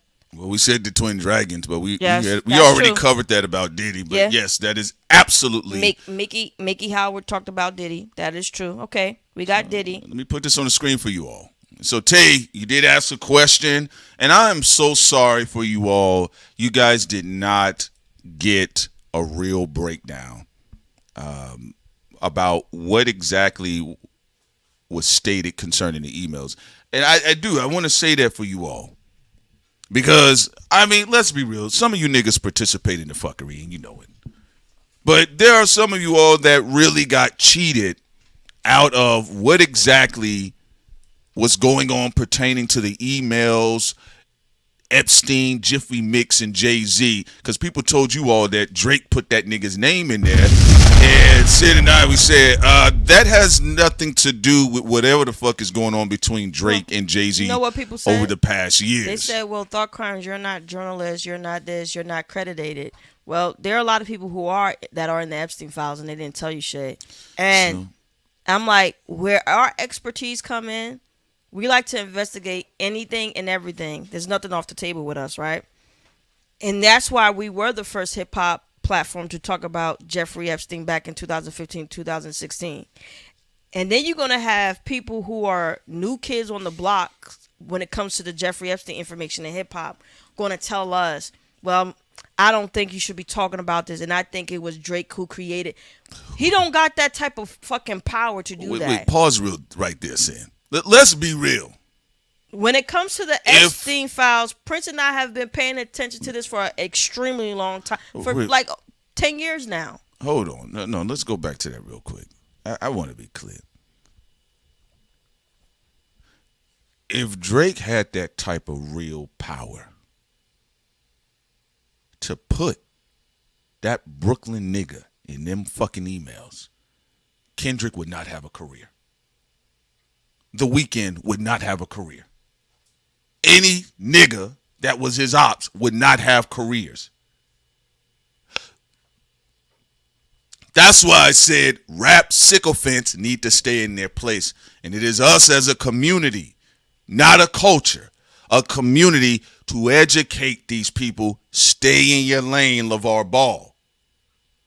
Now, the Epstein files reveal elite emails on cultural control and class bias. That's what the email was referencing Jay-Z for. Just to let you know, I'm Just Tay. Because, you know, even when I'm Just Tay said, wait, what they say about him, that did let me know. I was like, wow, so all of these niggas saying they covering rap music and hip hop and they are so in the know and stuff. You mean to tell me you guys didn't even do a thorough breakdown of how they said that's what they view Jay-Z as, is basically he's our butler? Yeah, we had our breakdowns on Patreon, and it was suffocating to have hip hop media block an important conversation about what What does Jay-Z represent in contemporary times in hip hop, and then also with black people, you know? And that a lot of the audience was cheated out of that conversation because people just wanted the audience to be in Stan Wars. As y'all heard what Granville said on our show, he thinks Drake makes shitty music. He think Iceman is not a good album.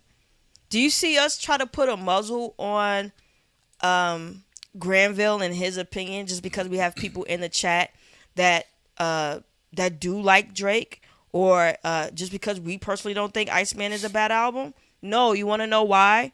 Because our platform was never created to be an echo chamber.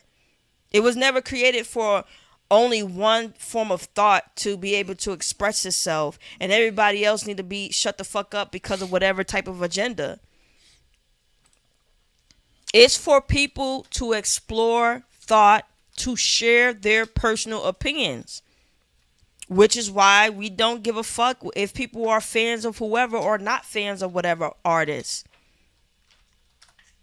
So the fact that people was cheated out of the conversation to even talk about Jess and the Epstein files, and like, why did he bring up Jay-Z in that email?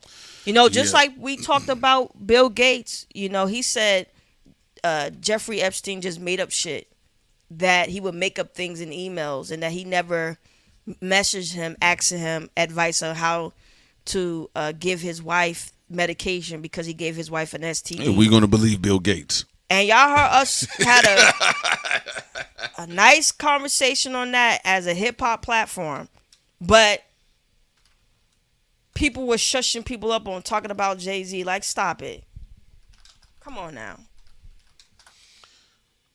So let's talk about this real quick too. And again, this does go into, you know, the bigger situation here. So let me go to somebody's comment that I definitely want to get to, and I just saw it in the chat. And people are definitely free to have their opinions, right? So I'm going to say Mr. Shouts out to Mr. Says, let me see if I go back. I think you said, it might have been you. I don't want to quote the wrong person, but I think it might have been Mr. that said truthfully, I think the emails may have been forged. I think that might have been you, Mr. Okay, to be honest, TC, I do think a lot of the e-files sayings of Jay-Z were purposely forged. All right, so let's go ahead into a little bit of history here. Shouts out to Mr. saying, and you don't mind if I do this real quick, right? No, you could take a moment, and then after that, I'll address Woke One's comment. Okay, this won't be too long. She had a good comment too. So Jess Starley referenced Brazil. Now let's put this on the screen for education purpose, right? What was going on in Brazil in 2014 at the time? Anti-World Cup protests in Brazilian cities marked countdown to kickoff. Strikes, violent protests hit Brazil ahead of World Cup. Brazil World Cup protests turn violent. FIFA World Cup 2014. Remember, the emails reference 2014. FIFA World Cup 2014 last-minute preparation and protests in Brazil. World Cup, Brazilian police clash with anti-FIFA protesters in Sao Paulo and other cities. Brazil anti-World Cup protests turn violent in Sao Paulo. Protests over World Cup. That's what was going on in 2014. Jess Starley said, we are thankful for Jay-Z existing. The community that's supposed to be in the streets, like you see them turning violent in Brazil, they're actually more concerned with hip-hopper blacks and white women in cars. The emails were not forged, ladies and gentlemen. This actually did happen. Sid and I, on our own independent channels at the time, we covered this. This was a big thing that took place in 2014. So people in hip hop did a huge disservice of not saying, what is Jay-Z's role? Because, I mean, people did spend a lot of years burying what Professor Griff talked about. He did touch on some of these things, but at the time, people was like, this nigga might be hating. This nigga sound crazy. But what Jess Stolly was saying is that, hey, man, we so thankful that Jay-Z bought off the protesters because we did not want Brooklyn to look like Brazil. That's what was going on. That email was not forged, ladies and gentlemen. And that has nothing to do with OVO or the Barbs or Dame Dash. And that's why I got to shout out, Dwan B, because Dwan B stayed cooking on Jay-Z as well. For the right reason. People say it's about hate. It's not about hate. I like the story of Rockefeller as a kid. I like the story of Dame and Jay-Z. I like Reasonable Doubt. I like 1 out of the 3 volumes. I liked Blueprint. The Blueprint. I liked the 444 album. What the fuck does like got to do with anything? It's not about hating Jay-Z. It's not about loving Jay-Z. It's about Jay-Z being in the way when it comes to movements that are trying to talk about the oppression they face when certain companies and corporations disrespect them. And they say, you will not disrespect me. And they boycott to show their power so they can have negotiation power. Just to let you guys know about that. That is the problem. Yeah. And also, Woke One talked about the allegations of Iceman, certain tracks stealing from certain creators. There are a few people who had come out and they did say indeed that, Drake or Drake's people stole from him. Now, the woman who said it, she said she was trolling and that she gave the song. Then you had the white guy from Florida who said he talked to a Drake producer and that he personally felt that his beat or whatever was taken. And you do see this a lot in the industry where there do be allegations or rumors of things being lifted or taken. Even with, Cardi B, or even at a time with Rigor Mortis with Kendrick, there was a jazz group that came out and they had a lawsuit saying that, the music that the song they created was the inspiration to that. And I think I think the ending was they did get paid eventually or something like that. You know what, Sam? Go ahead. I think you're doing a brilliant job, but I even want to. You see how the rap sycophants have just distorted the train of thought when it comes to politics.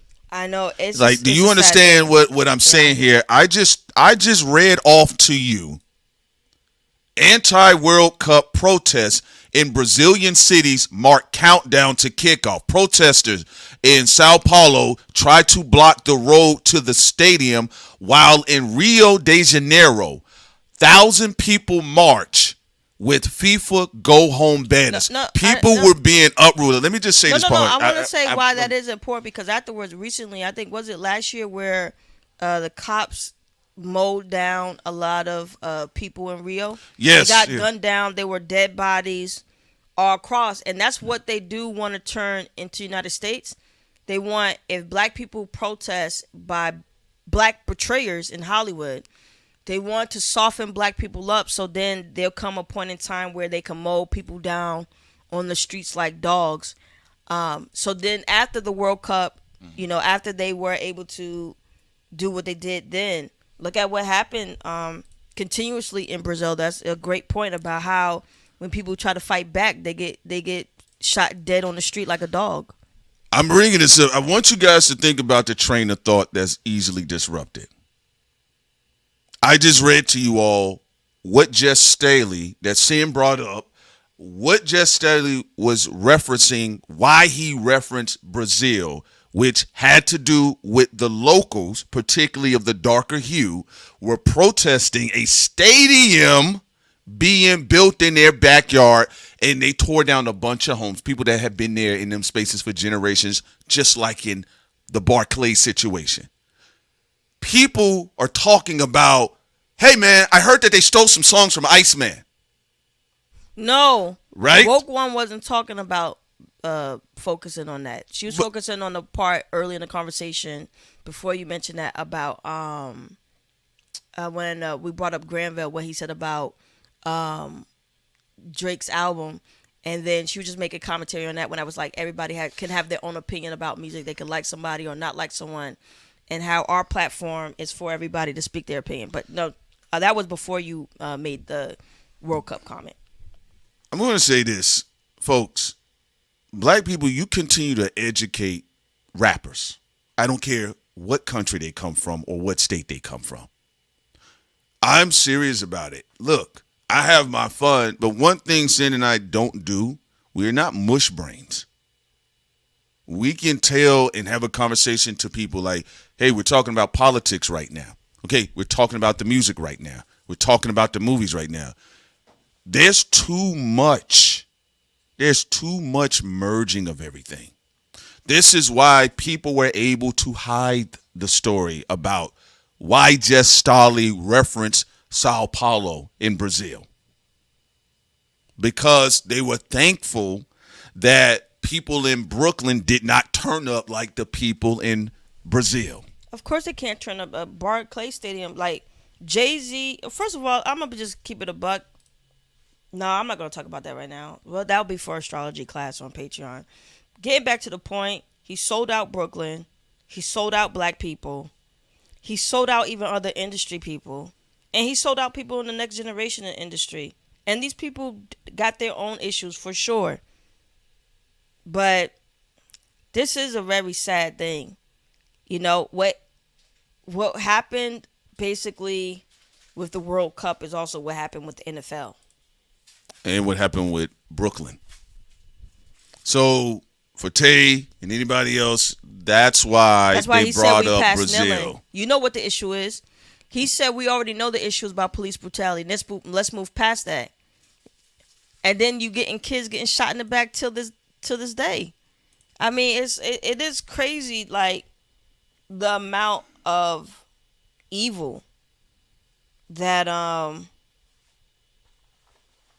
Jay-Z has seemingly done.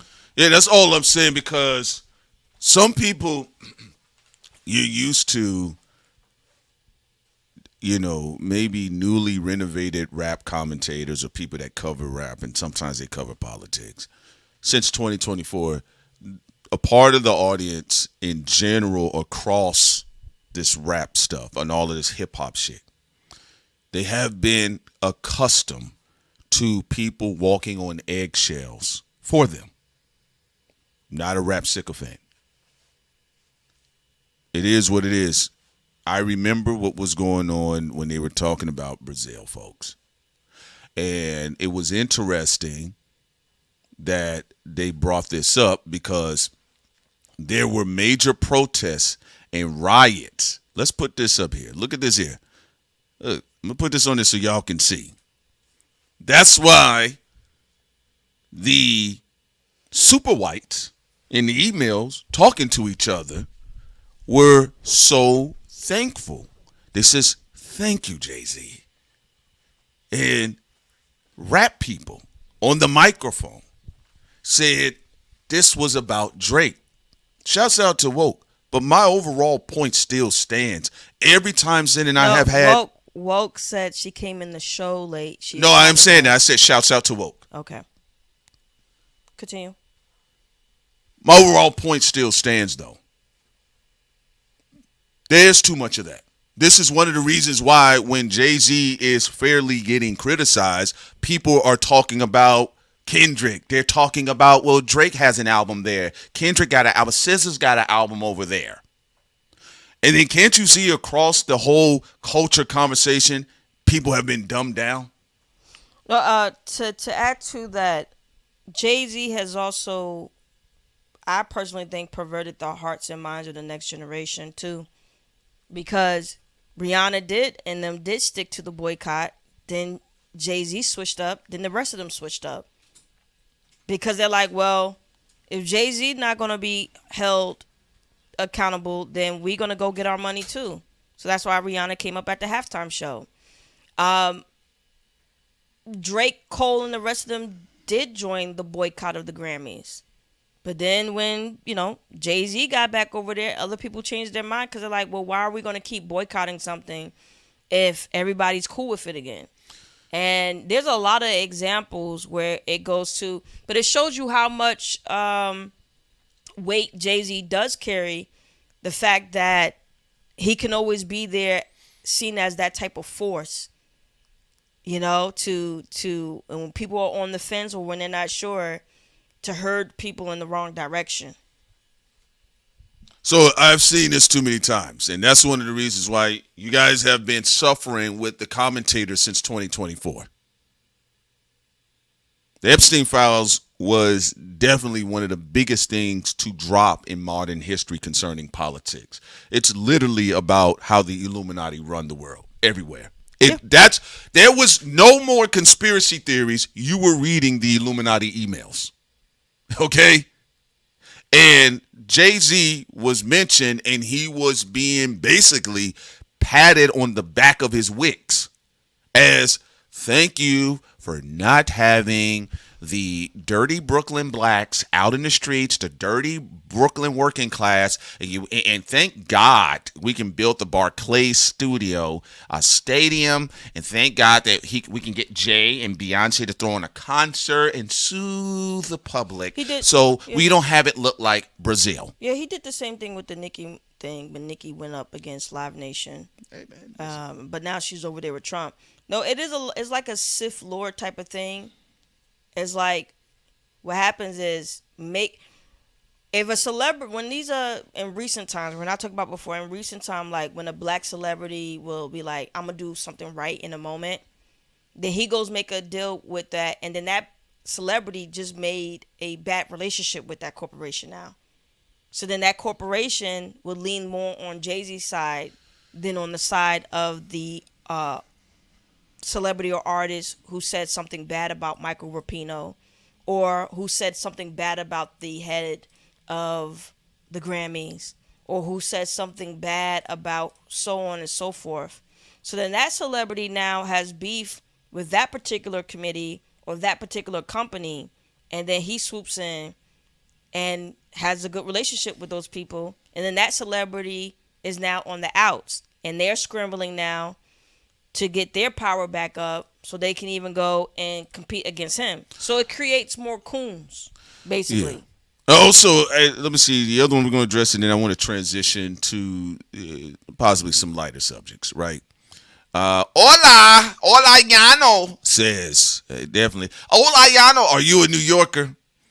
Says, y'all give celebrities too much credit. Nobody gives a F about them people. We talk about them when they do some BS for a few days, then it goes on to the next one. I will say this to you, hola. That's why we're trying to change the hip-hop commentary. Are telling you this. This is not about whether people are praising Jay-Z.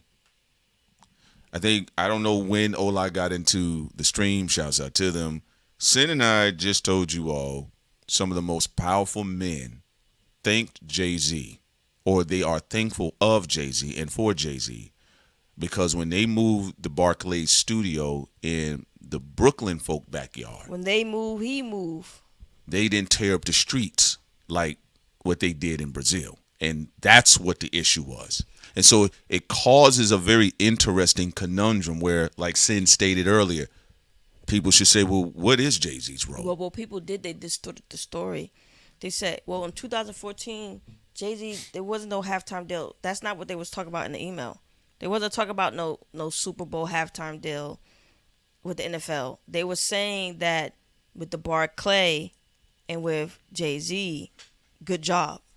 There you go. Because the only group of people that would have been leading the charge who were doing well in Brooklyn. You heard Granville, black people were doing well. You heard my personal story. A black guy who was screaming at my cousin was screaming because he knew they did the work to make Brooklyn a poppin' place. They were cleaning the neighborhoods. They were having poppin' businesses. And then the culture roaches came and the gentrifiers came to swoop in and take the credit. For people who don't understand what that means, think about if you were building a home It just looks so fucking beautiful, the house. And now all you need is just a finishing touch. Let's just say the bow ribbon. Somebody comes at the very end, put a fucking bow on the house, and get all the credit and take most of your money. But you were the person who built the fucking house. That is the problem. Yeah. That's why Jay-Z legs was shivering on the GQ magazine interview when he said, I never had to harm people to get my money. It's just based off the art. No, it's not. No. First of all, everybody in that industry has harmed someone. Let's keep it a buck. It don't matter, millennial class, Gen X class, whatever. But there's only a small special few, though, that are in the category of actively getting in the way of boycotts and taking money and getting in the way of people's collective negotiation power. That's it. So, people can say what they want to say. Jermaine Dupri did not have anything to do with the Barclays deal in Brooklyn. Drake did not have anything to do with the We Pass Kneeling situation. Who else I could say? J. Cole wasn't president of Def Jam. Again, I typically don't care about how people are doing their money shark schemes. It's just what it is, all right? I never cared about it. But I've always said one very critical moment for Jay was We're Past Kneeling. And I've always told you guys from day one, I says he will never be able to get that stench off of him. Never. Not for what it represented. You had black fathers, black families, black women, black people who usually like to do cookout in an NFL game. They said we're not participating. And it was harming the NFL. Just like Target is being hurt. Okay, yeah, you see a few Negroes going shopping there, but you go and read online business reports.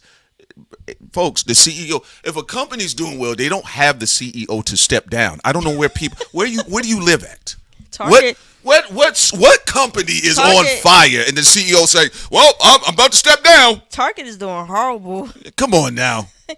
Target is doing horrible. They asked him, they said, get your ass out that seat. So, just kind of moving on forward here, that will continue to be the legacy of Jay-Z. Will Jay-Z still have his popularity? Will there still be sycophants or fans of him in general? Absolutely.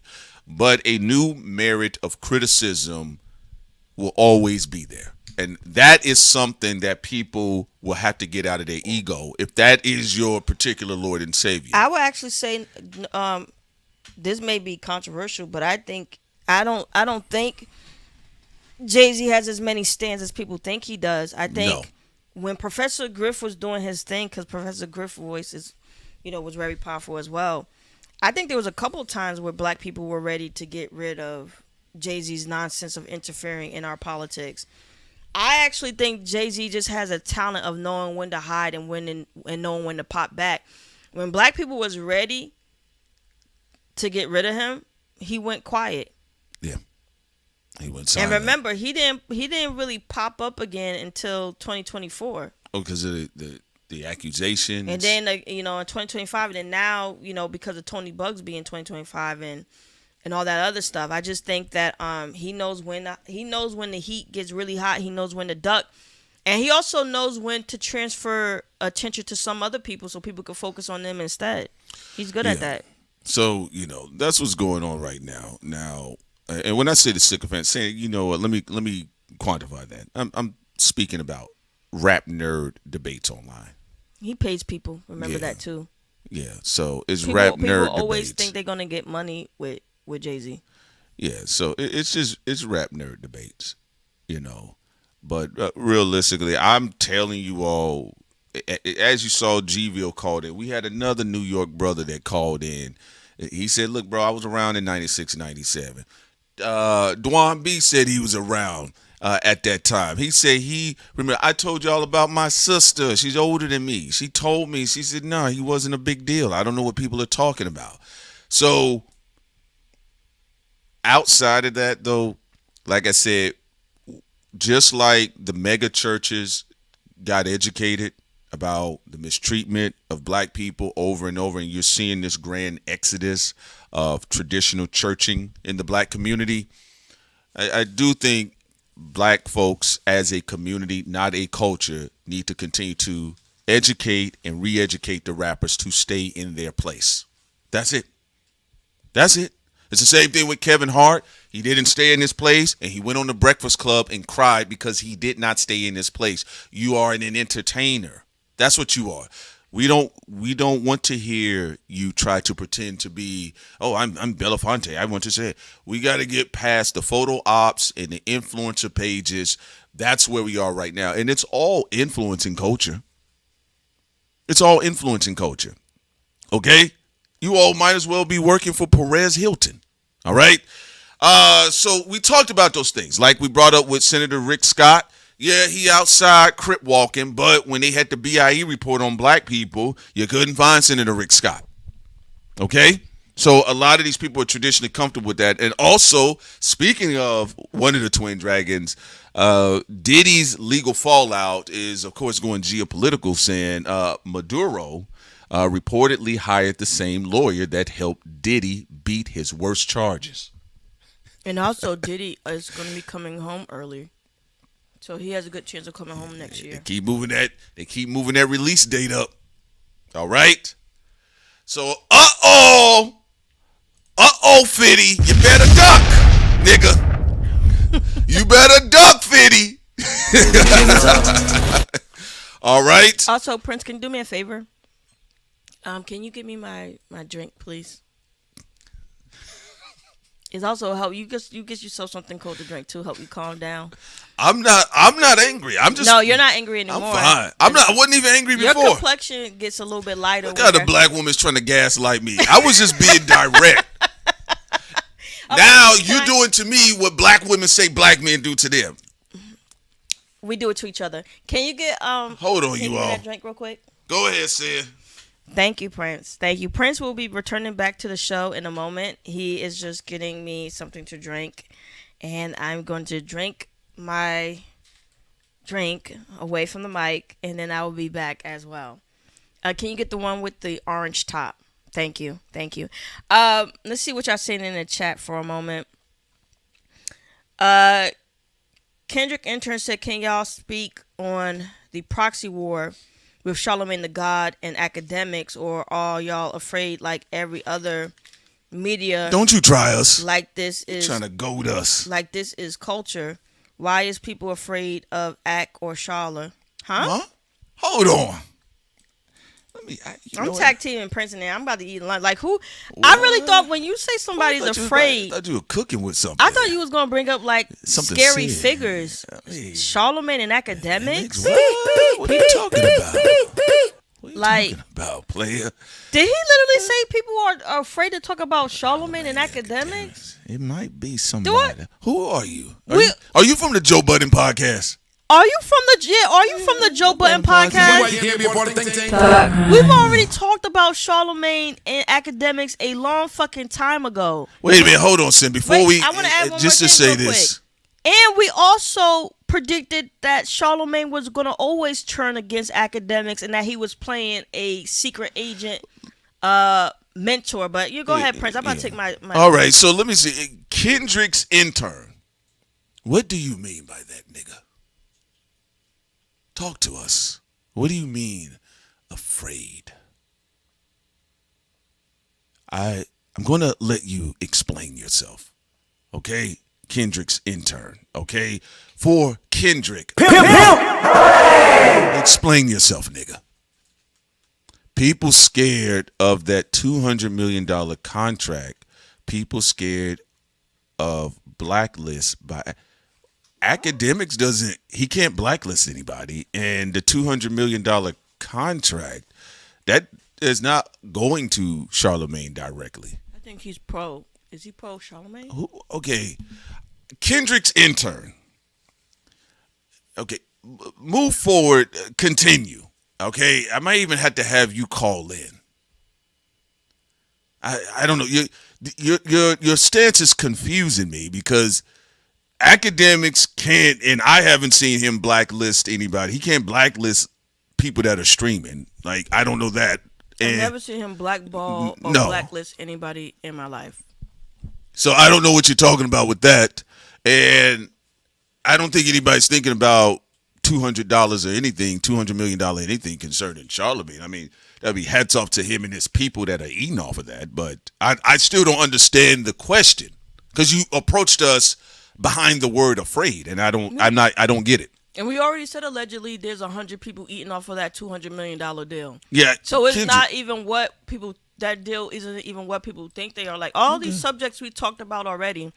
So I want to know the part where you're saying, why would anyone be afraid of the Charlemagne and academics conversation? Do you know something that we don't know? Did somebody get killed?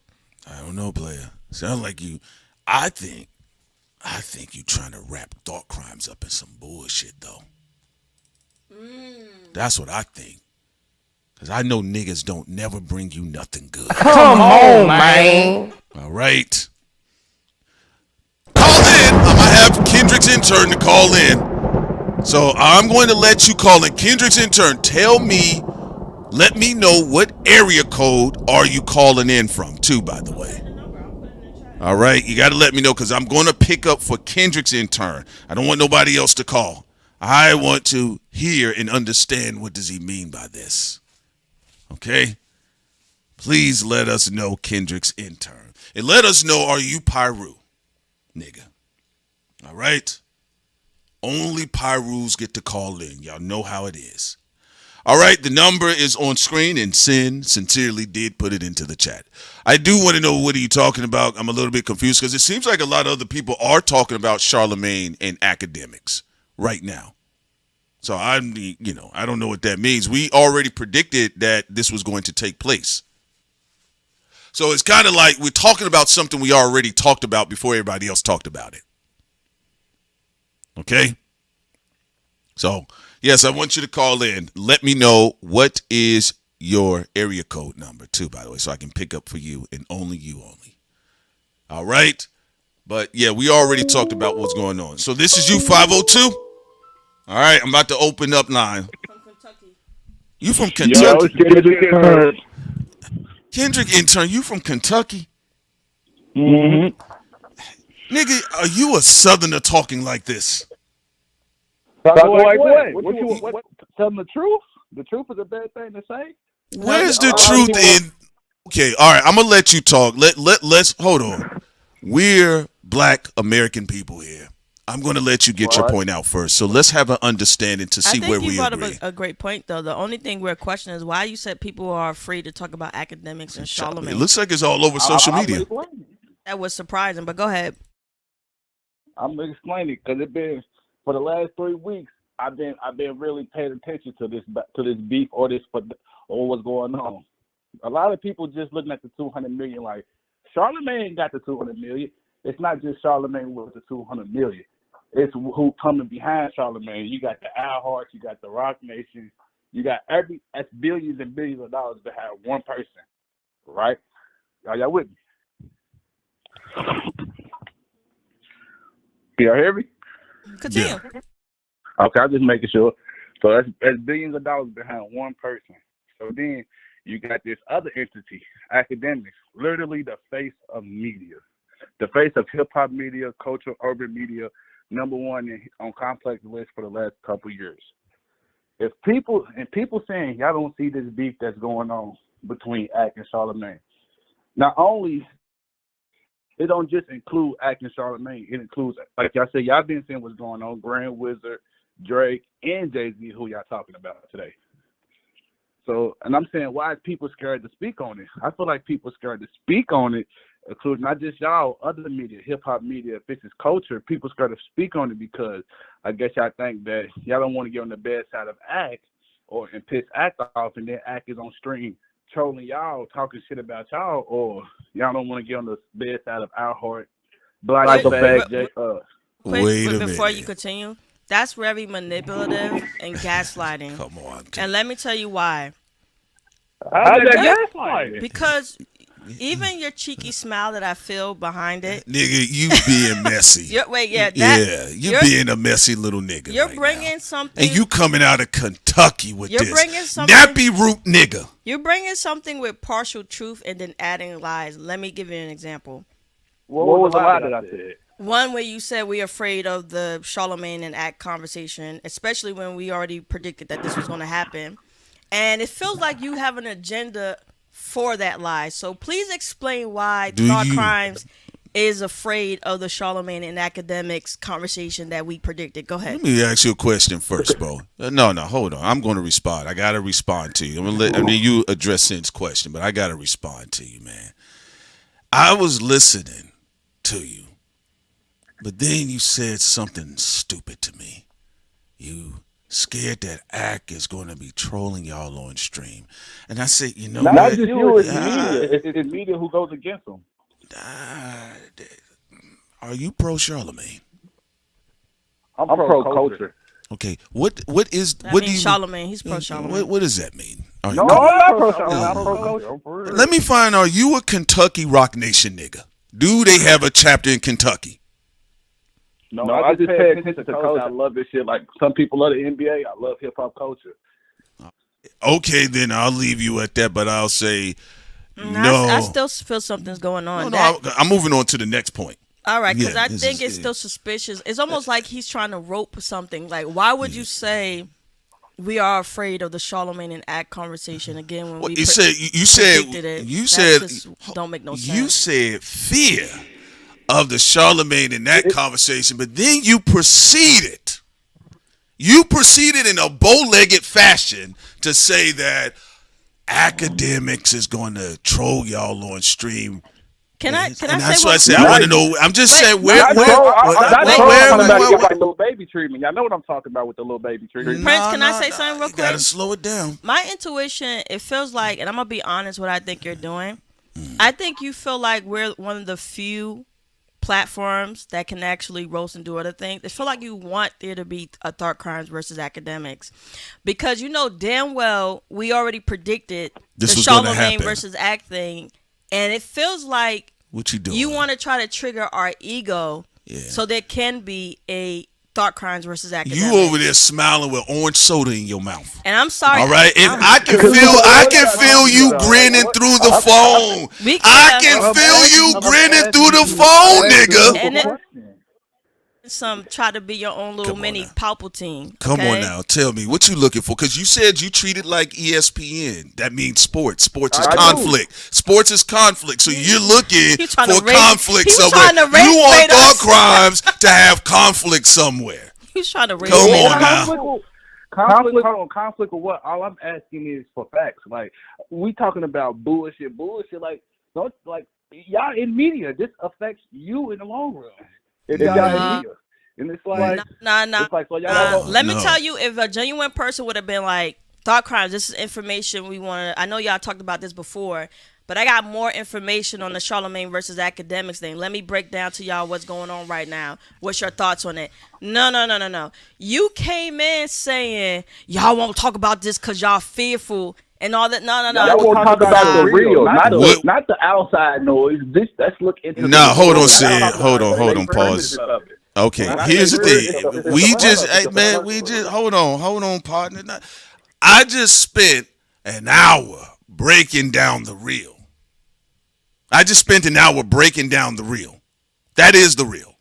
What happens with Charlemagne and academics? It does not affect us either way, because we ain't been pro-rap. It don't affect us either way. I told y'all before, rap sycophant commentators got the game fucked up.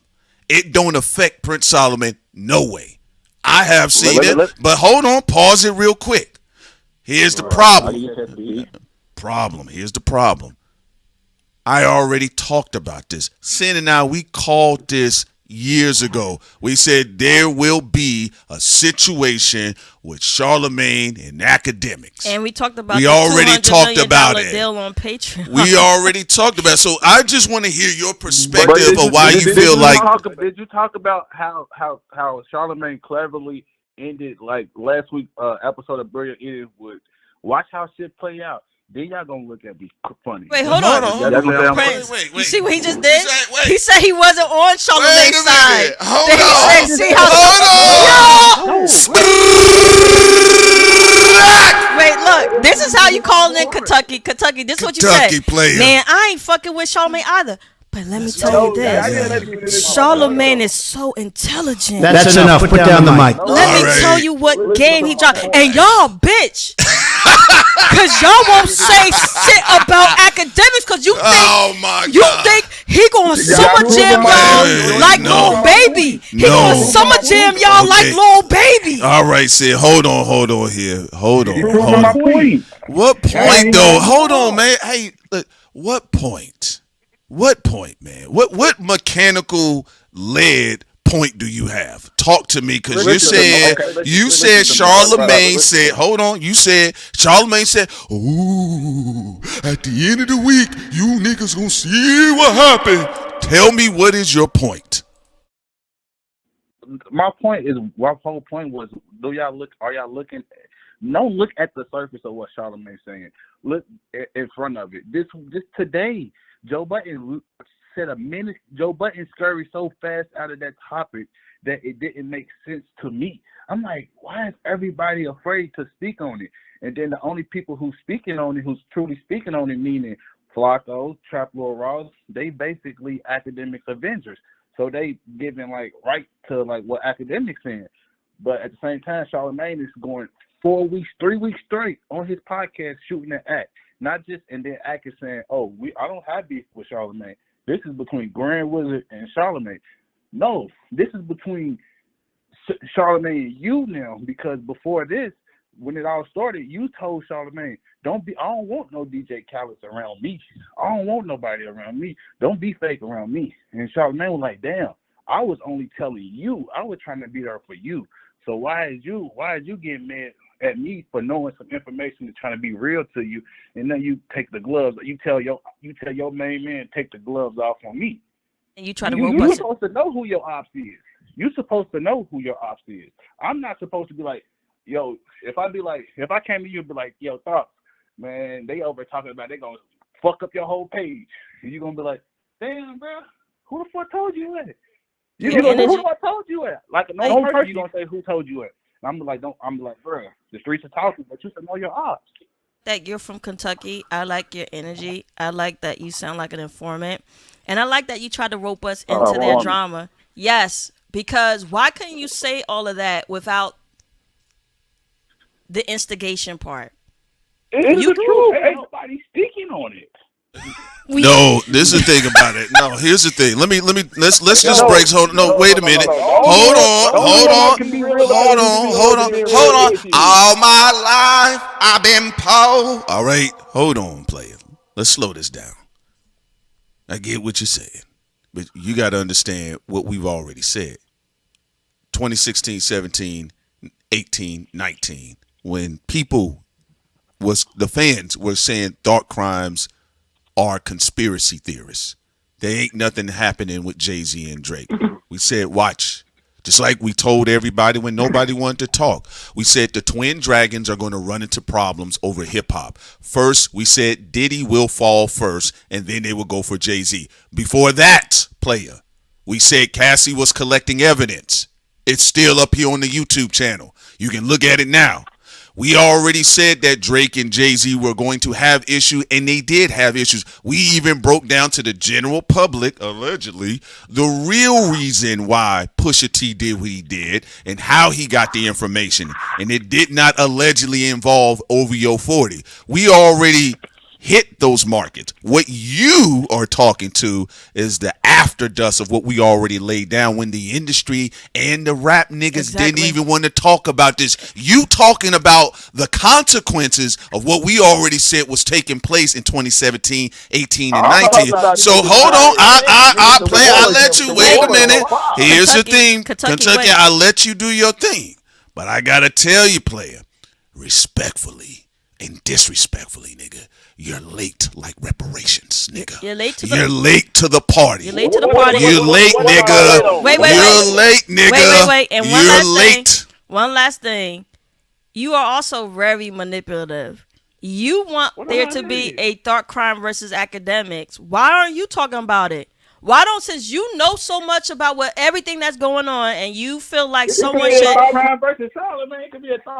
feel like someone can take it, someone should take a sledgehammer to academics, then why don't you do it? No, y'all want me to tell you the truth? I don't even think this is. I don't even think this is Jay-Z, Charlamagne act. I feel like this is Kendrick watch the party die. I feel like the party is actually dying, and we watching it in full effect. This ain't no Charlamagne, no act. It's literally my name. We're watching the party die. Okay. All right. Good night. No. Here's the thing. I'm gonna say this. Look, I don't know how long you've been listening to us, but the people that have been listening to us for a moment, they know why we have our energy, because it's kind of like if you already said something was going to happen and it happened, there's nothing to gloat about. There's nothing even to revisit. This was always going to be inconsequential. We said that Charlamagne and academics, it was going to happen. There were already straight shots in there because academics looked up to Charlamagne so much, he took a minute to swing back. But now at this point in time, since Drake made it official publicly, the jig is up. Jay-Z, nigga, we do got a problem. So now everybody has been activated because Jay-Z is a power hub in hip-hop.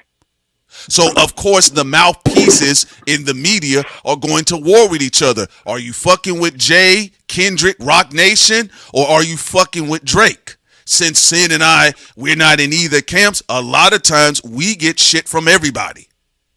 So for you to be in the comment section, player, you was talking about fear and afraid. I said, well, I want you to call in. Acting going little baby, y'all. You and was really trying to sell it to us. I'm going to be honest with you, pimp. My honest opinion, player, I just feel you're late to the party. And I do think you doing dirty macking. This is dirty macking. You are doing dirty macking. This is dirty macking. This is dirty macking. Yeah, this is dirty macking. Wait.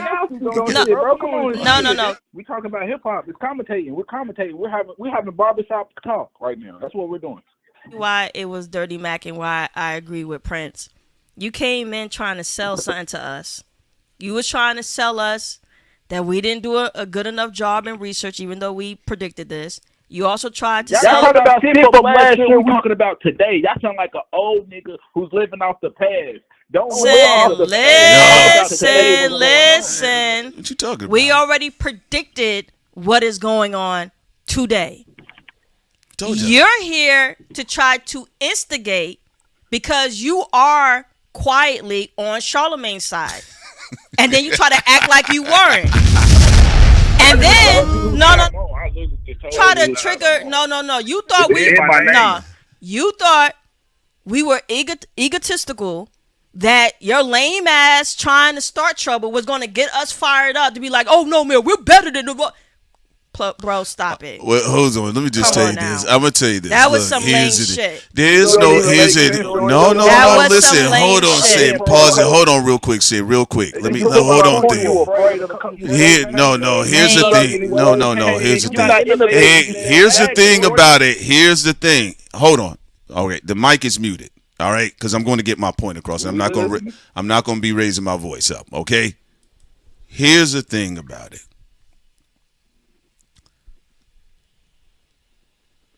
You can't say anything. Charlamagne is older than everybody on the microphone and even on the receiver here. Number one. Wait. Number two, like I told you, this is dirty Mac and shit. You can't tell me about talking about last year when niggas are stuck in 2024. Motherfuckers have built their platform off of 2024. They're still coming up with conspiracy theories from 2024. Number three, it's called thought crimes. Player, it's not called two stupid niggas. I've already, whether it was Lakeith Stanfield in the chat, whether it was Lupe screaming in my ear, you talking to the wrong player on that note. I'm trying to get down to the bottom of your bullshit. Because if you tell me, nah, dog, really, I'm fucking around and I like to get live like it's barbershop talk, I don't have a problem with Jocelyn, but you said that we were afraid of academics, and I said, well, what's the point of you even saying that? Because now I got to look at you. It's kind of like how niggas with Play and 50 Cent I face? said academic and Charlamagne. Nah, that's not what you said. You I said said the 200 million. Then I said 200 million. the $200 million. Okay, here's the thing about it. Shorty, you What full of is shit. what is the $200 million for what? Does Charlamagne got contract killers? $200 million. What are you talking about? It shows reach, bro. Come on, use your brain. It shows reach. I am using my brain. I use it every day when I get on this motherfucking mic. I'm trying to ask you to clarify. What do you mean? How does 200? What the fuck does the $200 million that go into Charlamagne and his staff pockets? What does that mean to Prince Solomon? What do you mean, nigga? You said, what do you mean? What do I mean? What am I talking to? What am I talking to? A parent? What am I talking to? A parent? What do you think? All right, explain to me. You said yes. Explain to me why somebody. No, listen. You said what does 200 million got to do with me? Okay, boom. So just say tomorrow you make the greatest video in the world, the greatest video, and you go all the way up. And you got in one day you just doing your thing for like 6 months straight. 6 months straight. And then one day Charlamagne be like, I mean his video cool, but I don't really like the video. And you take it as damn, bro, that nigga hating on me. So you make a video hating on Charlamagne. So now y'all just going to war and then you don't know what he can do to fuck up your whole motion. And that's in defense of Act. That's in defense of Act. Act don't know what a nigga could do. You got Rock Nation and you got iHeart. You not just got 200 million, nigga. You got backing to come through and do your work for you. Well, how would that not affect you if the biggest people can affect how you get paid and how you move in this game? You think it don't affect you no way at all? One, we're not connected to those camps, and we have other means of getting. So y'all want to be stagnant at 296 views for 40 more years? Well, please shut up because it's my time to talk. Okay, thank you. We don't care what Charlamagne. We don't care what Charlamagne or Academics does. And the thing that you just broke down and what's going on between them, we already talked about that. You're saying like 3 different things at once. If you're talking about the business, we already talked about that. If you talk about being stagnant with numbers, we've already been given offers for our numbers to go up. We already know about even 360 deals on YouTube. We've been in contact with all this shit years ago. You ain't giving us no fucking game, shorty. Well, the other side of the game is this. You talking about the $200 million, and you talked about the power, brother. No, let me tell you something. Them niggas got the money and no influence. That's where the power is. I want you to understand that so you can get this through your ear hole. Because this is the reason why I do what I do. And I move the way I move. Nigga, I done been in the room with the motherfuckers niggas go try to suck dick to get in the room with. I don't care about that shit. You think I give a fuck about what the fuck Charlamagne does or Academic does with their daily shit that they do? That's their life. Hold on now. You said if Academics is worried about anything, it's because he is in the industry, nigga. I'm not in the industry. You understand that? He's in the industry, so he should be worried. Charlamagne is in the industry. He should be worried. Drake is in the industry. He should be alarmed. Jay-Z's in the industry. He should be alarmed. I can sleep peacefully every day at night. You talking to me about money that don't mean shit to me. I've seen these niggas on YouTube do it for less just to get to 1 million subscribers.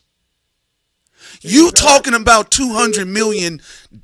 We got niggas on YouTube selling out for 2,000 views. That ain't got shit to do with Prince Solomon. So I don't know if you fucking with the streaming niggas all day. I don't know who chat you came or blowing out of, but that ain't got nothing to do with me. You talking about, hold on, man, let me tell you something real quick. Charlamagne already know who we are. Academics already know who we are. What you telling me is about 200 million and you said being stuck at a certain level of views. Nigga, I don't give a fuck if it's 200 niggas in the chat or 5,000 niggas in the chat. I got my peace. I can sleep at night. I didn't shake a pedophile's hand. I didn't do business with a rapist. I didn't see somebody set somebody up. All right? No, we need no, dog. Let me tell you. You know what I think this is? Let me tell you. No, I'm paying attention. I'm paying attention. Let me tell you something. No, I'm paying attention that you all over the place like loose change. You came into the chat. You said, yo, we afraid of academics. Then you get on here, you say, no, well, it's about Charlemagne and his power. Then when I told you I don't give a fuck about what their power is. Oh, come on, man. You stuck at 219. You don't want the money? You ain't afraid of what they going to do? No, I said you just said, I'm going off what you're saying, brother. You just flipped my words. You said academic. I didn't even say academic. I said you did say academic. In the chat. I said them both. I said them both. Y'all trying to act like I'm choosing a side. I said them both. I don't know. It looked like you on an industry side to me. I think so too. I'm on the culture. I just told you I love this shit like ESPN had niggas like Michael Jordan. I'm just looking at it like that. Well, listen, I'll tell you this. Kentucky, let me tell you something. something. I'll tell you this so you can understand. All right. I told you what it was. I don't want no dope from none of these niggas. Okay. You telling me because you Kentucky now, you should know about independent nigga shit. If I say you from the South, nigga, if I tell a motherfucker I don't give a fuck about your castle, you should stand on that. I stand on that. Start crimes. That's my product. That's what I do. You think I give a fuck? If I wanted to play that game, nigga, I would have played the game. You just said, like, I can accept the answer what you just said, bro. You just said, I don't want no milk from none of these niggas. If this was dope, I'm not buying no dope from none of y'all. Y'all shit bad.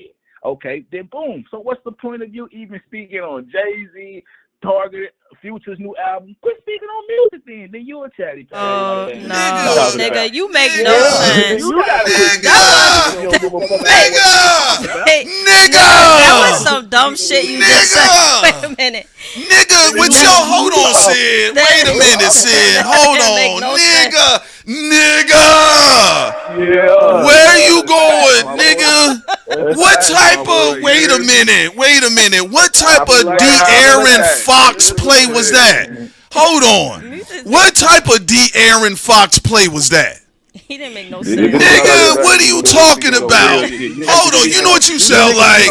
Wait a minute. Let me tell you something, nigga. Let me tell you something. This is what you sound like. This is what you saying like. Nah.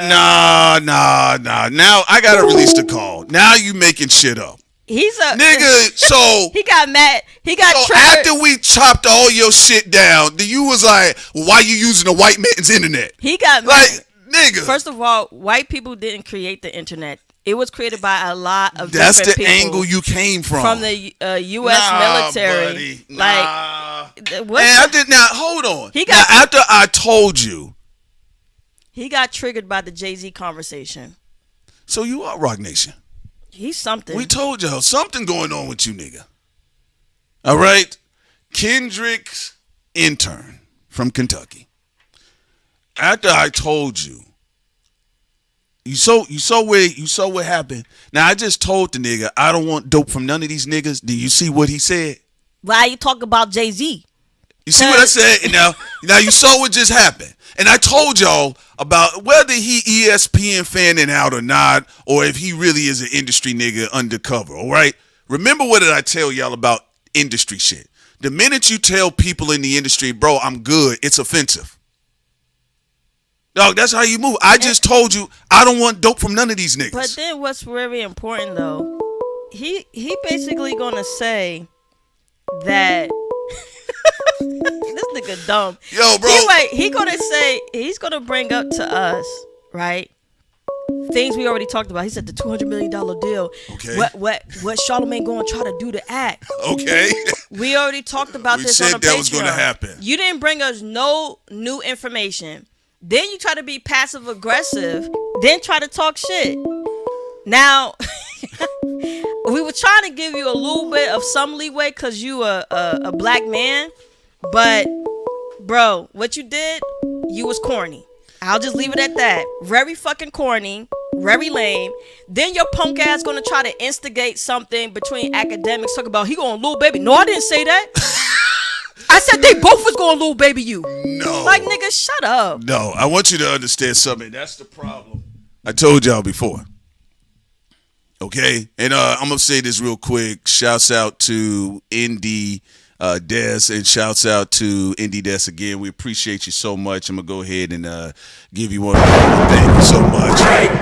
All right, now I want to say something here, because don't speak on music then. I knew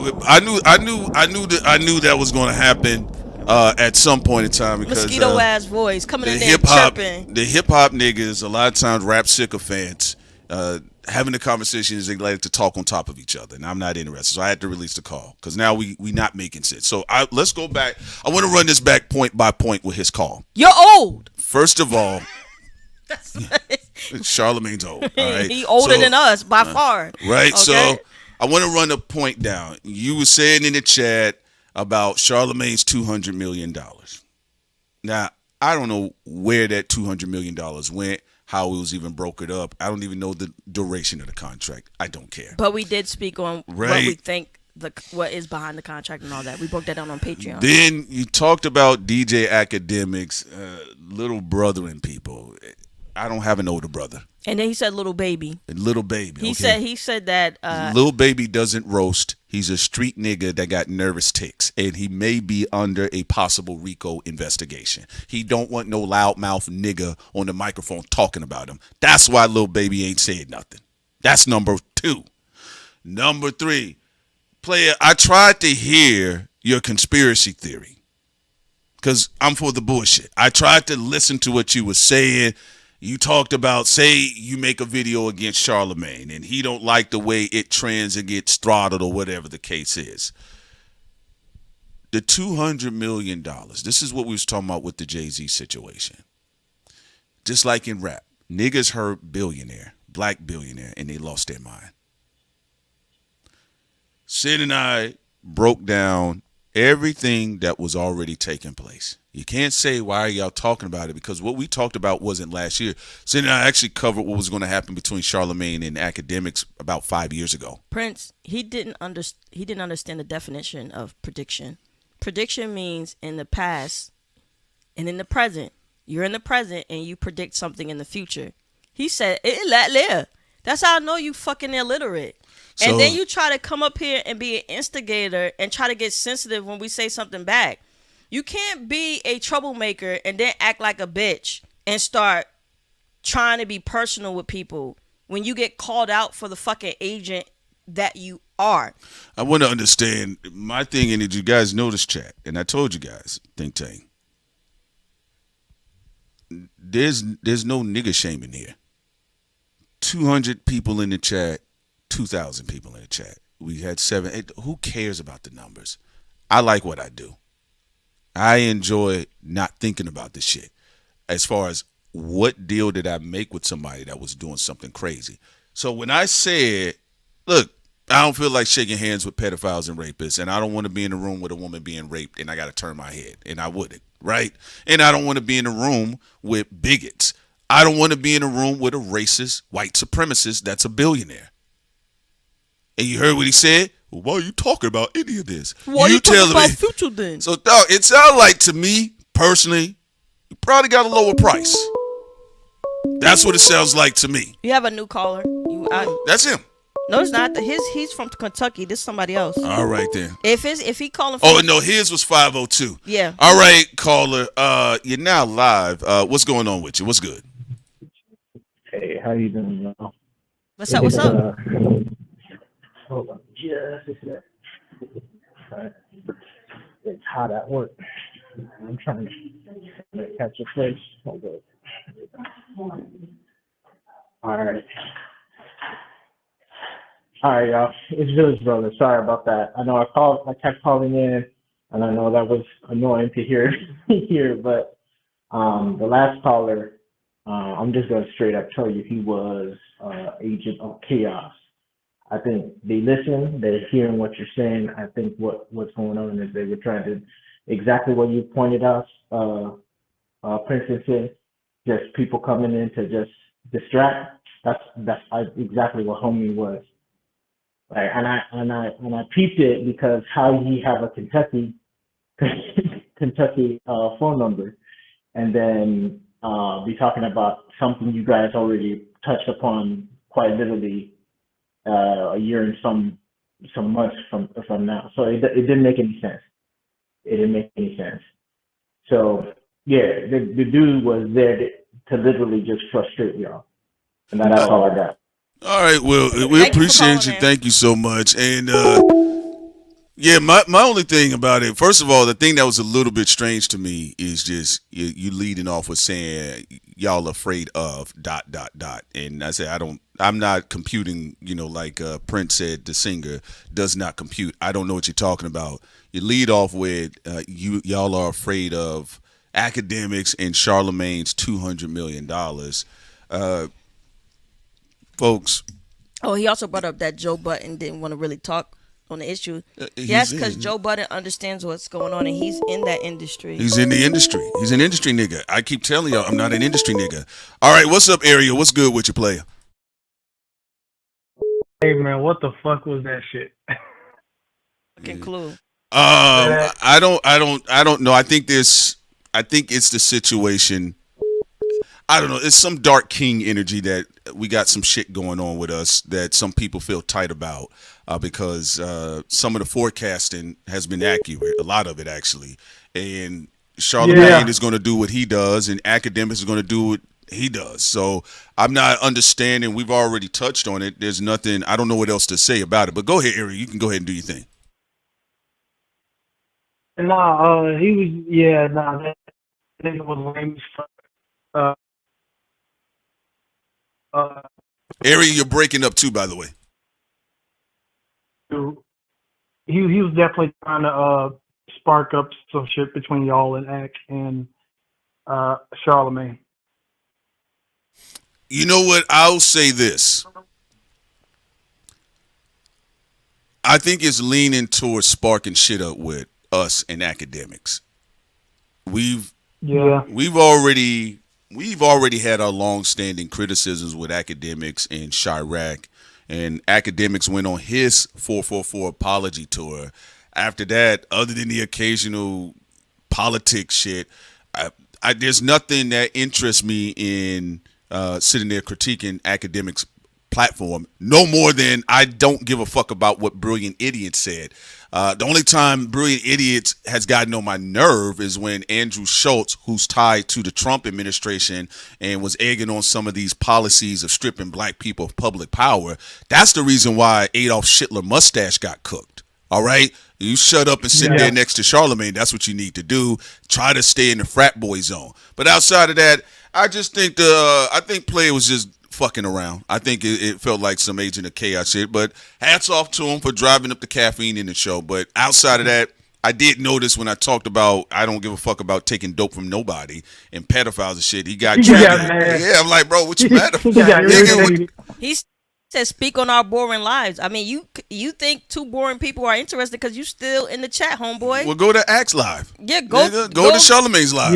Go to Joe Budden. Like, I mean, I listen, I think what niggas don't understand, some of you niggas have ran into us behind the scenes. It's the same energy. I think they don't understand when I say what I say. I mean what I mean. I'm fine. I'm comfortable. Also, Prince, he think it's a dig to say our lives are boring. Prince and our life is boring, and we like it that way. It's nice. It's boring. Don't have to worry about no funky industry people trying to kill us and different things like that. Yeah, it's nice. What you said too, by the way, it just seems like Kendrick's intern, man. Didn't Kendrick say?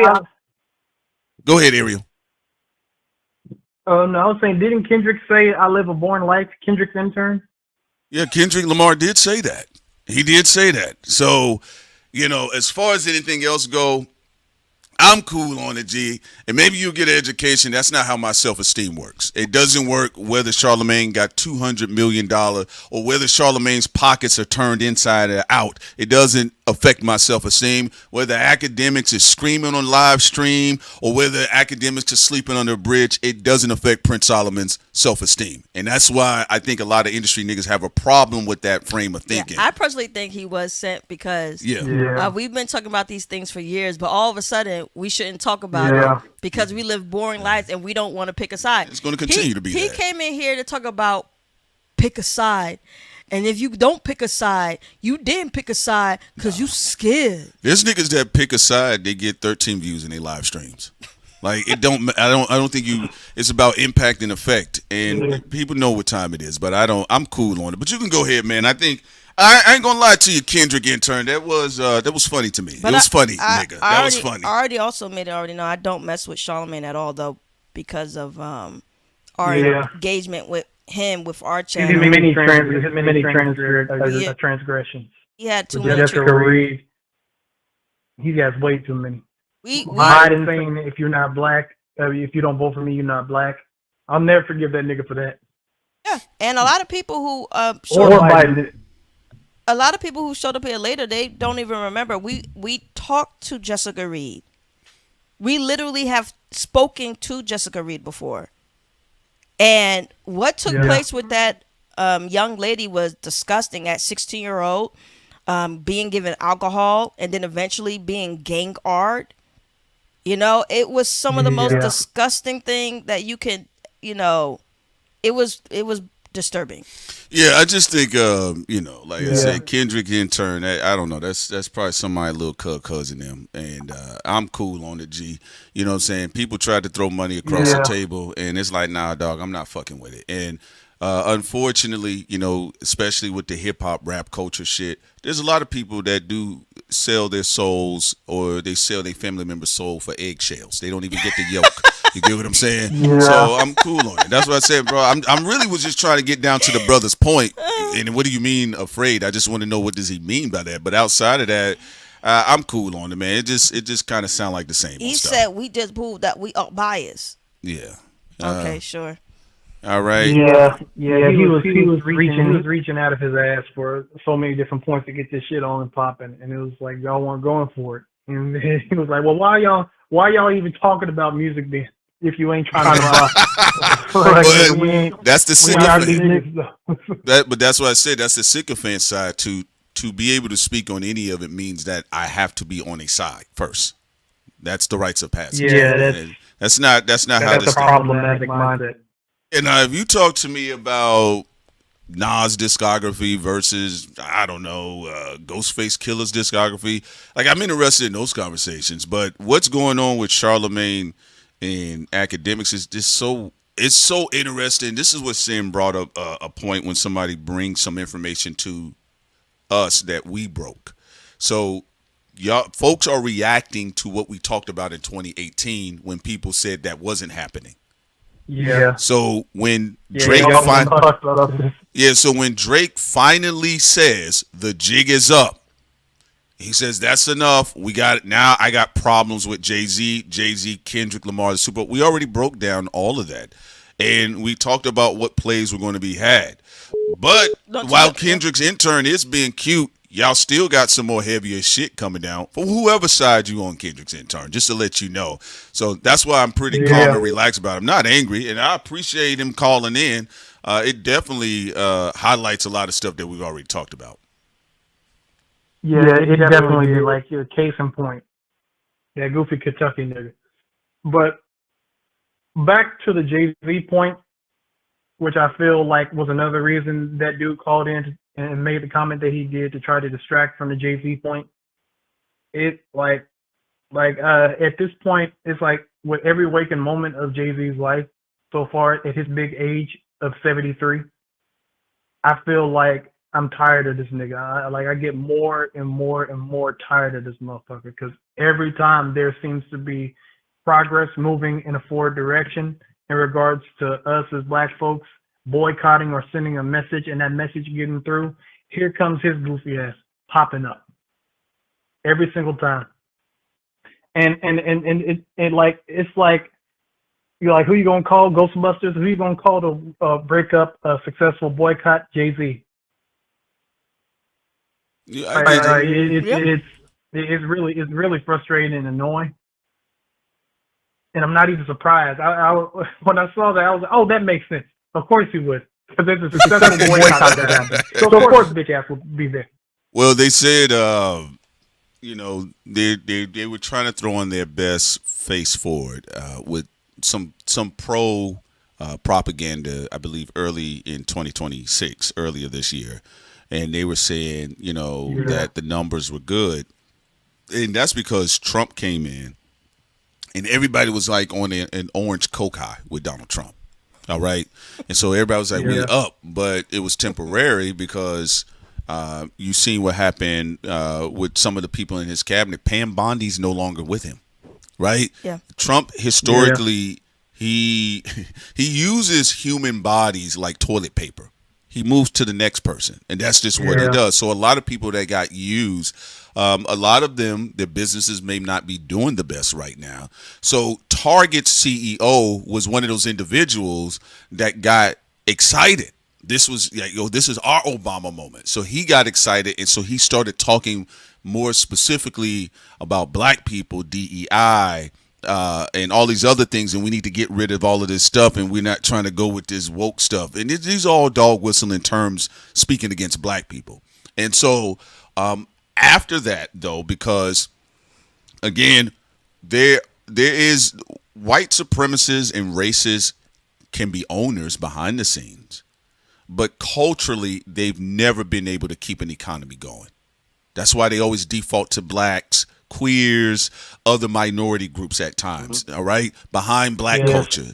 So once they found out, when they were catering basically to zit face and pimple face incel white teenage boys and older white men, and they found out that they didn't have no money, shareholders looked at them. You got to go. You're costing us money now. You've cost us money. And every time they've tried to take those positions, H&M, same thing. They started buckling. So every now and then they hop out. During that time when Trump came in, a lot of CEOs were coming outside, and then their companies were suffering. But they did try to say at the time that their numbers was up, but that since has not been the case. So that's why they was trying to double down when he kept coming outside. That was because people was on the high of the newly elected president.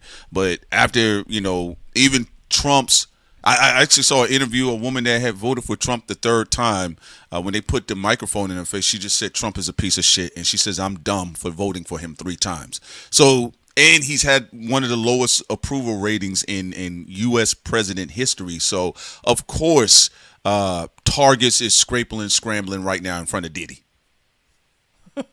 Yes, right in front of Diddy. He's been all over. Wide open. So that's what's going on, Ariel. But no, I'm cool on it, man. But we definitely appreciate you. I'm not rattled about anything about it. I just was having fun. I was fucking with him a little bit. But I do think there was something there that he just didn't like. I don't think he could understand. You don't understand, player. When we started, even when we had 15 subscribers, Sandy and I had the same energy. Prince, he admitted that he's for Jay-Z. That's what I'm saying. Yeah. I like when my trying to move the combo away from Jay-Z. That's why I like when my demons are honest. Jordan is Rock Nation. He was there at the picnic. Yeah. And you know what Jordan would have done? He would have called in, said whatever he had to say to defend Jay-Z, and kept it pushing. You acted like a booger flicker. You didn't even call in, just state your flag so we can have an honest conversation. Man said, I don't have no side. I don't have no side. Man, and why y'all talking about Jay? It's like, come on. Yeah, I do respect the honest crook more than a deceitful one.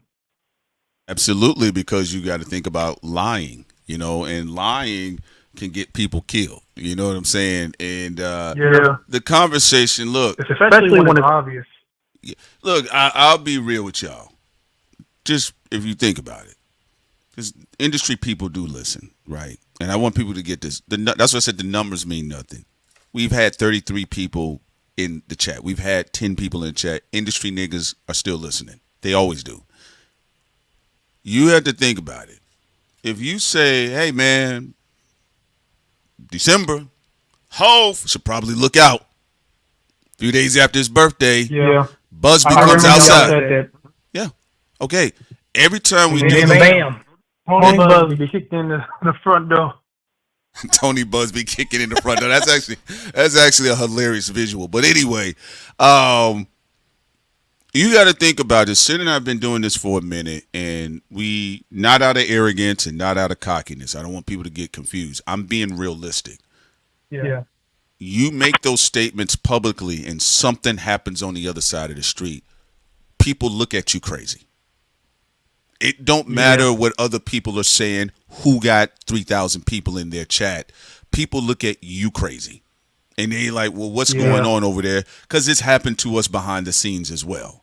That's why a lot of times, respectfully, we move around differently. So when he said, well, y'all afraid of talking about Ak and Charlemagne, let me tell you something real quick. He got mad because it didn't work, because we knew what he was doing. Charlemagne versus academics is not on the same level as talking about these people in these emails.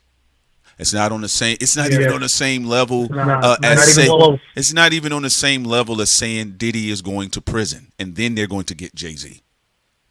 Charlemagne and academics is not even the same. For us to say these things publicly, that's the thing he has to understand. That's why when you was bringing up Charlemagne and academics, that's like me. You bringing me saying, "Hey man, you ain't gonna sit and watch that pig and hamster fight." Like, what are you talking about? It's just a pig and a hamster fighting each other. What am I going to do with that? And we already talked about they're going to get into it anyway. This is about something else.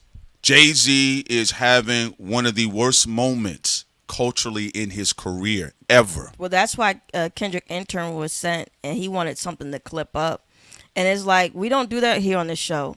We allow, if you want a Drake's representative or Jay-Z's representatives or Kendrick's representative or Nicki or whoever, you call in and state your case. But don't come up here with that booger flicking bullshit. And then you think we're going to be egotistical. You're like, oh, well, guess what?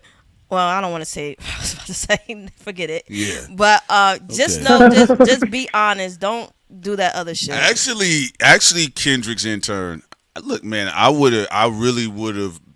I would have kept you on the line longer if you like, nah, man, y'all fuck y'all. I fuck with Hove. All right, and then we can get to it, right? But all of that spinning, and then when I told you, nigga, I'm comfortable when you was trying to talk about numbers. What numbers? And then he called. When you tell me, hold on, just say this real quick.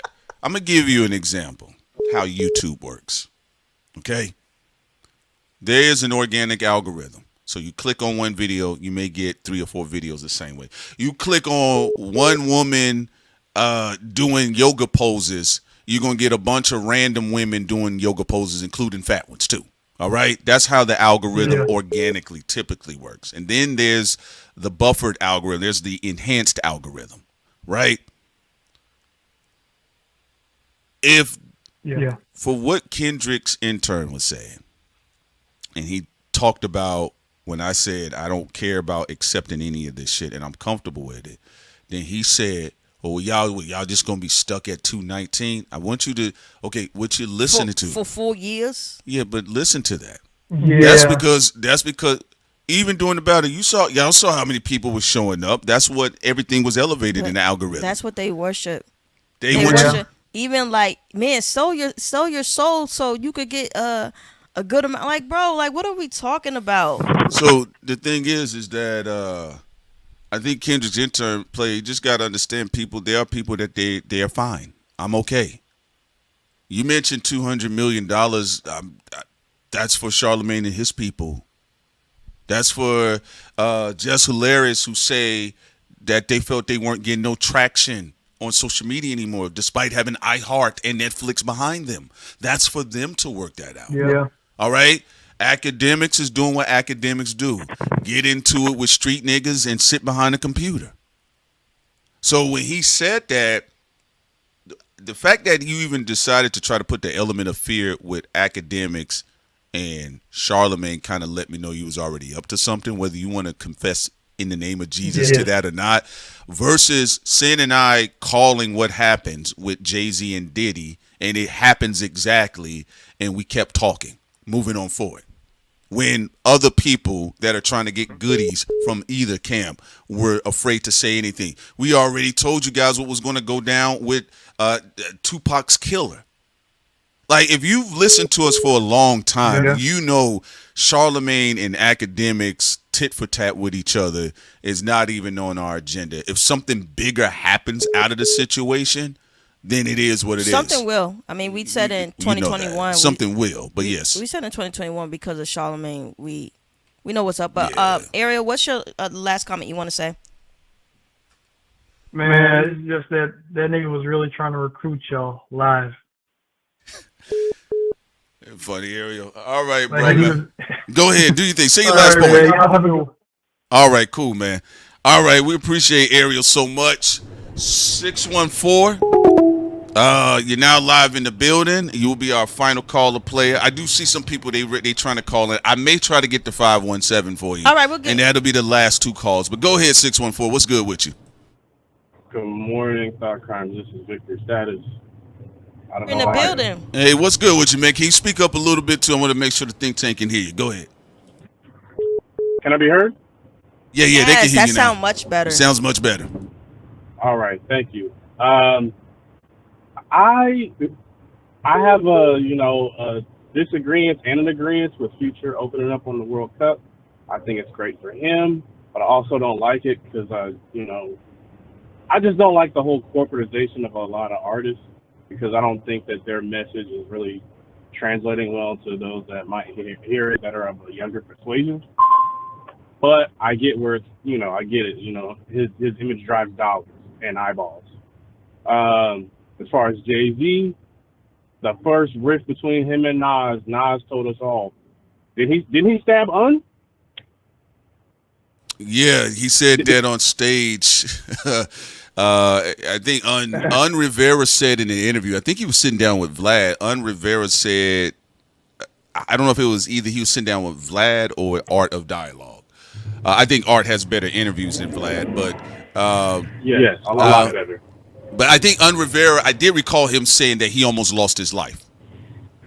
Correct.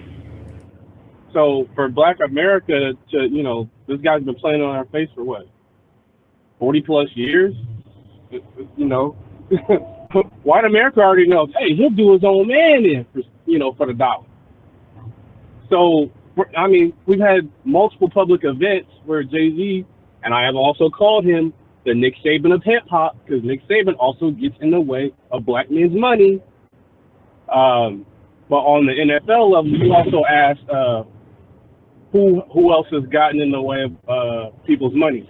On record, I can say Brian Flores, when he used to coach for the Dolphins, during the protest, he said if a protest should get fired. Also, Mike Tomlin on camera, he said if you kneel, you are fired on the spot. I remember that. I do remember that. I think as we continue to move forward, you guys are going to see some. And one thing I will say, when certain things do take place, I will be looking for Kentucky Kendrick to call in. No, I do. I am that type. I do want them, because I always want people to please maintain the same energy. I want you to maintain the same energy. So when certain things do get underway, Kentucky Kendrick, trust me, you're never going to be blocked here unless you get too out of line. And that's just out of respect to our other members in the chat that are enjoying it, whether they disagree or trolling each other. I don't want people in here trying to be a ball hog. No, that's a great point. If you want to try to call back tomorrow morning show or later on as a Jay-Z, pro Jay-Z person, fine, but don't be no fucking liar. So yeah, but anyway, listen, man, you're not wrong, but there's going to be some destabilizing things that are going to take place, and just as it stands right now, Sin and I have refrained from going into further details, but everybody that's showing their natural black ass right now, they're going to be having hard times moving forward with their narrations. And we just want you guys to understand that. That's why a lot of times when we're talking about making sure we separate the two, because part of the game is that we cannot have these real conversations because there are agendas. There's just genuine agendas and spin machines. Guys, he was trying, Victor and Prince, he was trying to set us up so we could say whoever we win against, it could be on public record that we flying with the flag of the pro Rock Nation or the anti Rock Nation people. That's what he wanted. Yeah, well, and that's also, there's some other things we've seen that there's always kind of been a little irritated energy with us, with certain folks that I just don't care about. But the energy is becoming more aggravating because of the sensitivity of certain people's profile publicly. It's almost like, why don't y'all open your legs, huh? Yeah, so yeah, but like if someone doesn't want to have sex with you, they just don't want to have sex with you. Yeah, so I know industry people, it's hard for them to understand this because, you know, some of y'all drug people and all this other stuff. If someone says no, they don't want to have sex with you, they don't want to have sex with you. Yeah, and in this situation here, it has to do with just propagating people, trying to help people's brands and image. But realistically, player, you're not wrong about what you said. Honestly, Future at the opening for FIFA, as I brought up before, had issues in Brazil because they was uprooting people in the backyard. As personally from my own childhood experience as a little kid, I remember, because people talk about like, when did Atlanta go this way? I say you got to go back to 1996, you know, where when they brought the Olympics to Atlanta, there were black businesses that were destabilized. When they built MARTA, a lot of legendary black homes were uprooted in the process. Yes, Maynard Jackson gets all the praise that he deserves in the positive, but there is criticism with Maynard Jackson, quote unquote, the black mayor of Atlanta. And that goes the same thing with FIFA and with the Olympics too, by the way, which I believe is going to be held in California. And that's going to be more problems for Gavin Newsom because he ain't been doing well at all with the black folks in Cali.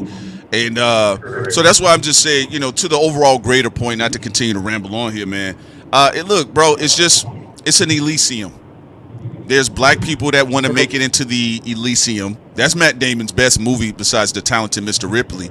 But it's black folks that want to be a part of the Elysium, and you know, it's just what it is, you know. And if they can throw out the working class, who they deem as the poor class, then they'll do that process as well. Also, Avant has said, Prince, this is why they are protesting the Olympics in Los Angeles, that are supposed to take place in a couple of years.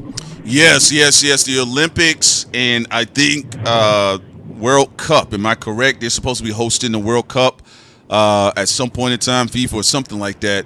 And I think at that time, I think they tapped Kendrick Lamar to be a part of it somehow.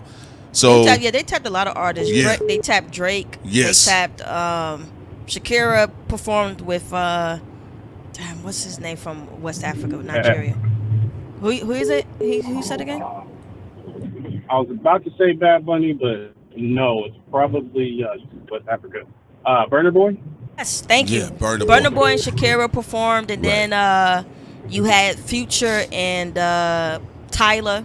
Yeah. So you have a lot of artists who have been tapped for the World Cup. Yeah. From around the world. Yeah. Victor, what's your last thoughts you have to say before we go to the next person? My last question is if Jay-Z can't deliver on the Reasonable Doubt 2 album, will this be the public flogging and possible kickoff to the Black Civil War between us regular folks and the Belay? That's a good question. I think that's been happening intra-generationally. I think black people in the 90s and the early 2000s was battling a fatter Al Sharpton.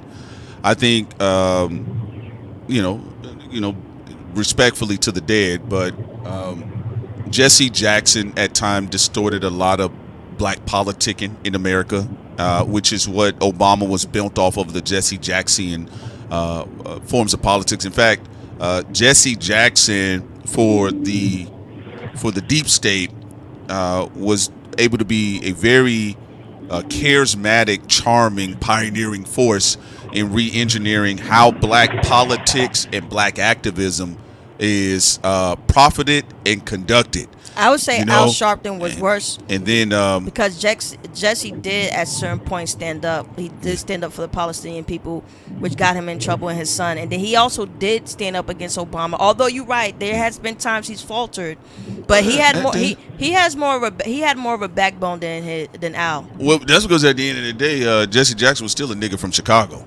You know, so you got to keep that in mind. But I'm just not necessarily here to castigate the dead. You know, because there are some pros to Jesse Jackson that I know was firsthand in Atlanta, just as a kid growing up in Atlanta. But Yeah, he did do a lot of what good things. so what I'm just saying in general, and I'm just bringing this up because you even got to go back to legends like Marva Collins and you know what she did for black education. So it's a bit of a flip, to be honest with you. I know when people say people jokingly say bootleg, people do immediately just kind of castigate the upper middle class or the very wealthy black class. There is. It's just that you got to keep this in mind too. Busta Rhymes, Prodigy were followed around by the FBI. Tupac was in the streets. He was followed around by the FBI. I'm not excusing any behavior where somebody's acting Sambo-ish publicly, but wisdom will have to come in the fight, and I think not everything should be put online. And I think just because we don't see certain things happening doesn't mean things aren't being networked. Because there's certain things that Sid and I are aware of that's taking place right now, and it's not online. But it is really moving politics behind the scenes concerning black folks. But to your question directly, I think it's just going to be something that we're going to be dealing with in our era and after us. You know, after us, the next era is going to have to deal with a set of people that look like them, that feel like the people that look like them at the bottom are expendable. Thank you for the question, Victor. Thank you. Have a good day. All right, take care. Let me go ahead to 517. This will be our last caller. Caller. Hello? Hey, caller. Yeah, hey, Dark Crimes. This is Night.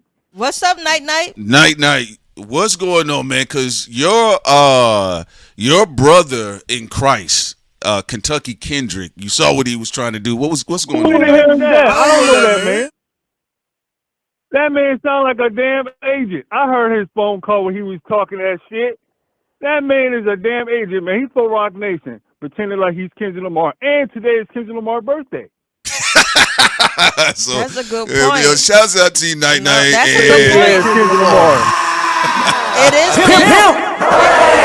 It is Kendrick's birthday today. Night said he don't go to my birthday to Tupac. Tupac, Gemini Goat. There you go, man. All right, man. You know what? You know what you just said, Night. You said he don't go to my church. All right, Night, man. So talk to us, man. What's going on with you? You can share your thoughts, player. Let's go. I really want to talk about the Jay-Z thing. About time a lot of people seeing who Jay-Z really is. Jay-Z been a fraud since day one.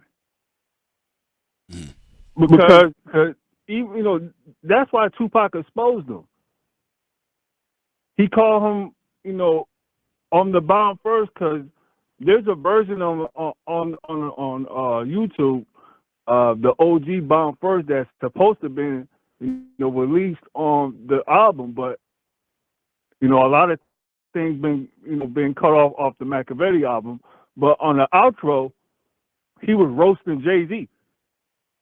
Oh yeah. Tupac did on the couple unreleased tracks that I have heard on the internet, and they've been bootlegging them since Tupac died because everybody ransacked Death Row Records and all of the reels. But I've heard some of the OG Machiavelli mixtapes. Y'all should check them out online, and you can hear Tupac going off about Jay-Z and other people in the industry. Well, what do both of y'all think about what Jackpot said in the comment?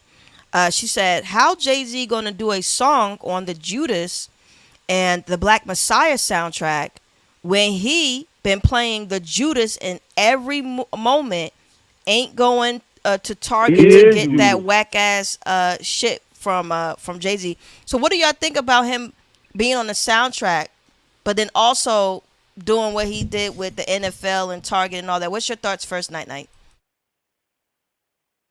He's telling everybody subliminally that he is the Judas, that he don't give a damn about us black folks. He don't care about nobody but him damn self and his money. That's all he cares about. You know, And people say that he's a billionaire. go ahead. No, you go ahead. Go ahead. There's a delay. Go ahead, Night. You can go ahead. People be saying that he's a billionaire, but see, billionaires, they not working. They have other people working for them. Jay-Z still working. I don't know. That's something that Ye said too. Ye made that claim years ago.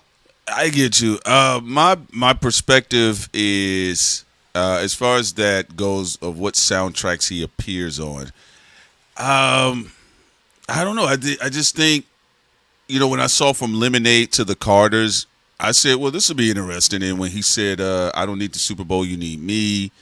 And Sandy and I, we covered it. We covered the whole blood print situation. We covered some other things and his conversations with the late great singer Prince. But once I saw We Passed Kneeling, I said I don't think he's ever going to be able to get right in the eyes of millennials, who at this point in time, right, and they're becoming more of the authority in the culture. Even if you talk about Kendrick, Drake, and J. Cole, they're all basically 40 years old. They are seen as the top dogs of the culture.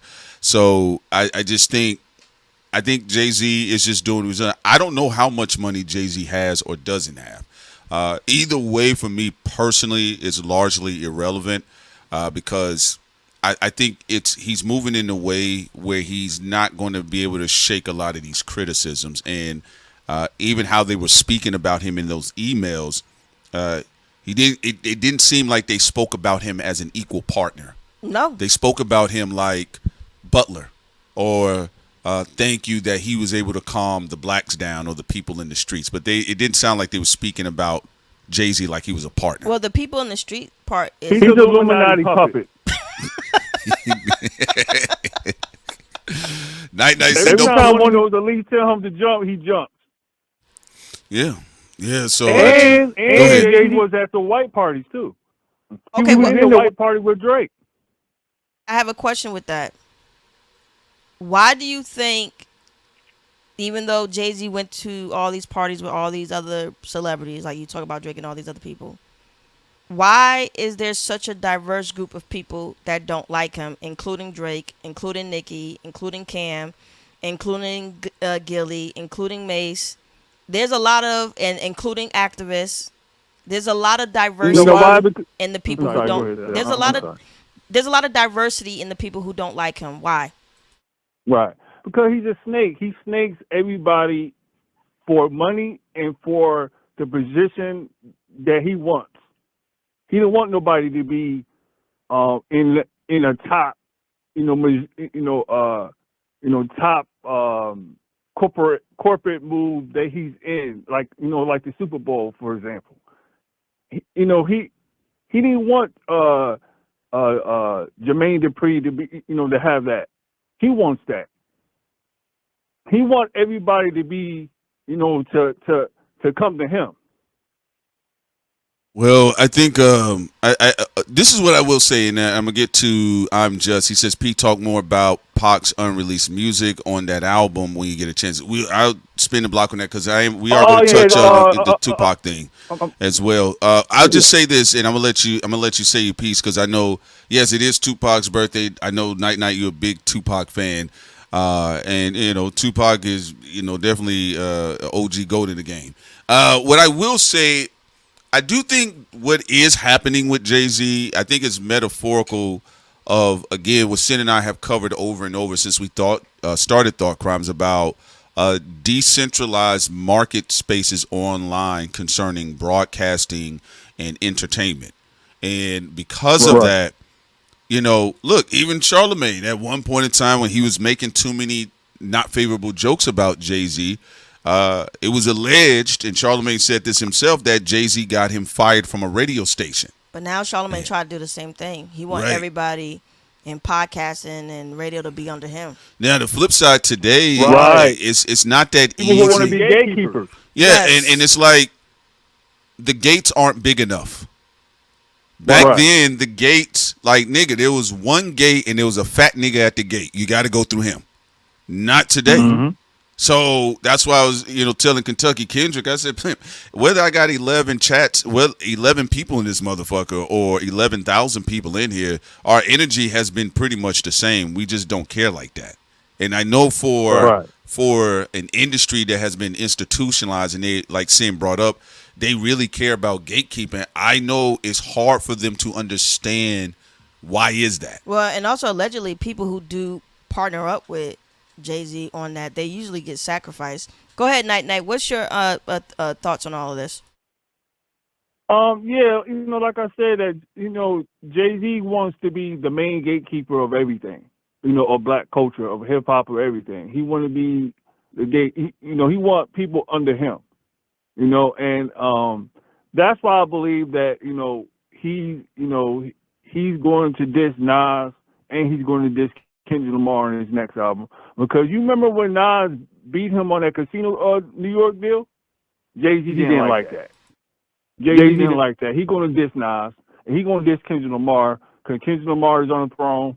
He's the king of hip hop, and he's mad because he beat him on, at the Grammys, and he getting all these awards.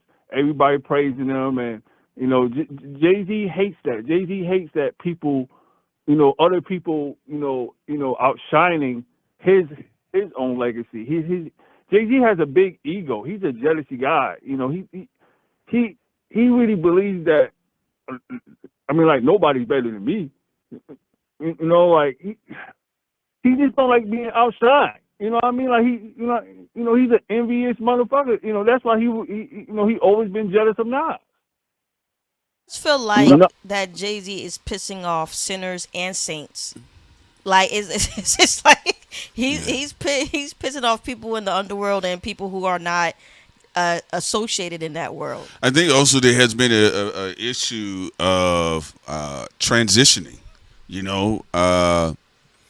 Transitioning to exactly what online is, and So, it is what it is. Like I said, my point still stands about why Jay-Z is getting criticized. I don't wake up, Sin and I do not wake up and think about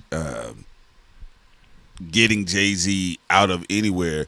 We've always said, once he did We Pass Kneeling, and because of the campaign you just rolled off of, which was a pro-black love, black man, black entrepreneur, black woman, black men go into black therapy, find a black therapist, stop violating women, black men stop cheating on your women. It was all of this black mental health shit. Prince, and you coming right off of that and you said we're past kneeling. Prince is right about that. The Def Jam was already bad enough, but people, they analyzed it like, okay, that's corrupt niggas in the underworld and hip hop.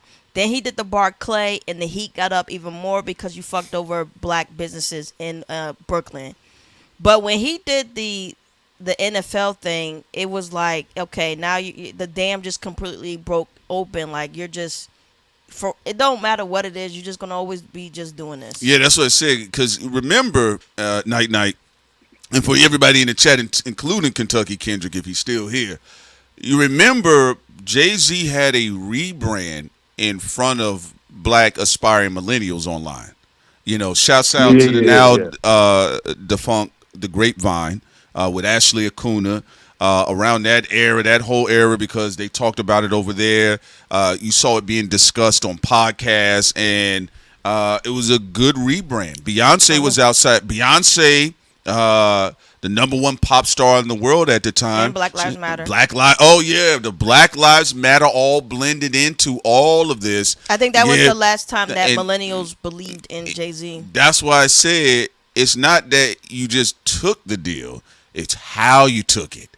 You came off of all of this black shit in front of these little boys and girls that they said, you know what, man, fuck all of this. And ever since then, that's really why Jay-Z has been getting the largest flack for the most. And even when they term woke, when they bastardize William Melvin Kelly's concept of woke, and now we talked about this, shouts out to the people of Harlem. Jay-Z when he did We Passed Kneeling after taking off of Kaepernick's jersey, and then Kaepernick didn't get his job, and like Sam brought up, children were still getting shot in the back. Jay-Z became the living embodiment and the personification of what it meant to be fake woke. That's what happened. Well, I think that's what Jay-Z is. He used black culture just for money, just for his own wealth. He don't use it for the people. He's not for, Jay-Z was never for the people. Jay-Z don't give a damn about black people. He don't give a damn about his own family. I mean, like he only care about himself. Well, the only thing I'll say to that, just to add on to this, I'm gonna let you keep going. 2 Cents point, and it's something we both made. When I was a kid and I went to go buy the Blueprint, because I was listening to Stillmatic, and then it was the reverse. I had got the Blueprint and my friend gave me Stillmatic, right?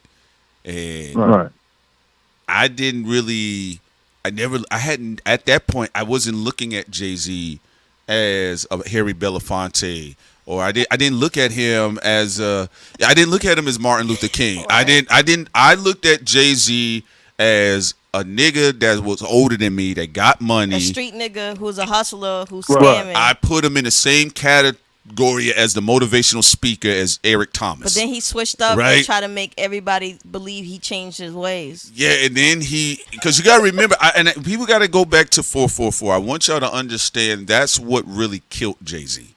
Because he had the therapy talk. He talked about cheating on his wife.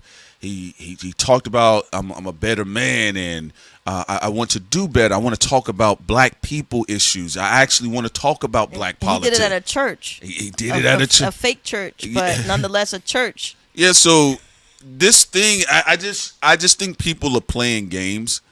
Black Americans looked at Jay-Z as an example of a black capitalist, and it was inspiring for them. Like, yo, man, somebody came up from Brooklyn, Marcy. That's what's up. Yo, man, I'm about to go. You know what, nigga? Let me go back to my job and put in extra hours. That's how black people do it.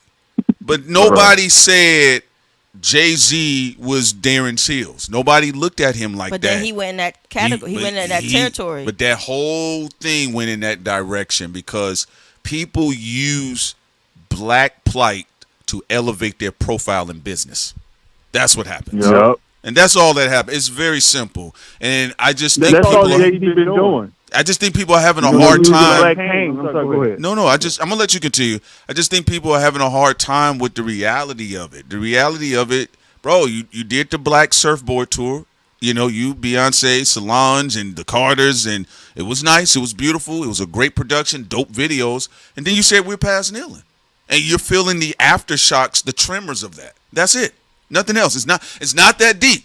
Night. What's the last thing you want to say before we go to the next person? Yeah, Jay-Z was trying to do another rebrand. That's why he was talking about, we done with rap battles. And then he was bigging up Drake, trying to subliminal slight Kendrick Lamar, but then that backfired because Drake came out and dissed him. But when Drake said the jig is up, that was a triple entendre because he was dissing Kendrick Lamar and J. Cole. Because you remember Kendrick Lamar has a song called The Jig Is Up, and the producer that produced the song is J. Cole. Yeah, the jig is up. Yeah, it's a throwback. Yeah, so that was a triple entendre. He wasn't only just talking about Jay-Z, he was talking about Kendrick Lamar and J. Cole. Yeah, because Drake believes that Cole went and got a second opinion and is puppeted by Jay-Z. And then Drake people also believe that Kendrick is being puppeted by Jay-Z too. What's your thoughts on that? Danny, but Kendrick Lamar, I don't think Kendrick Lamar don't fuck with Jay-Z. I believe, in my opinion, that Jay-Z gave him the Super Bowl just to slight Drake, because you know how they be going back and forth ever since since the beginning. They be going back and forth.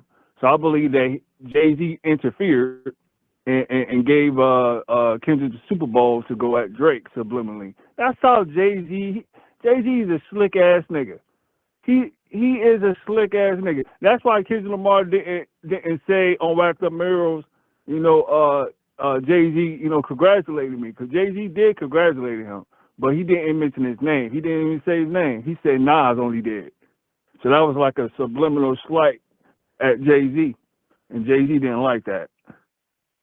But I don't give a damn because like Jay-Z's a snake anyway. He only care about himself. Like he hate people outshining him. You know, he hate people. Surpassing him. You know, he one of those. Older Generation X, seeing the young millennials, and and Gen Zs. That do a better job that they did. They want to rule the whole thing and bastardize their own talent and say that, oh yeah, you guys ain't hip hop, we are hip hop. Talk about the Generation X generation. They want to be like the gatekeepers. Like we are the ringleaders or the kings of this shit. Nobody else is.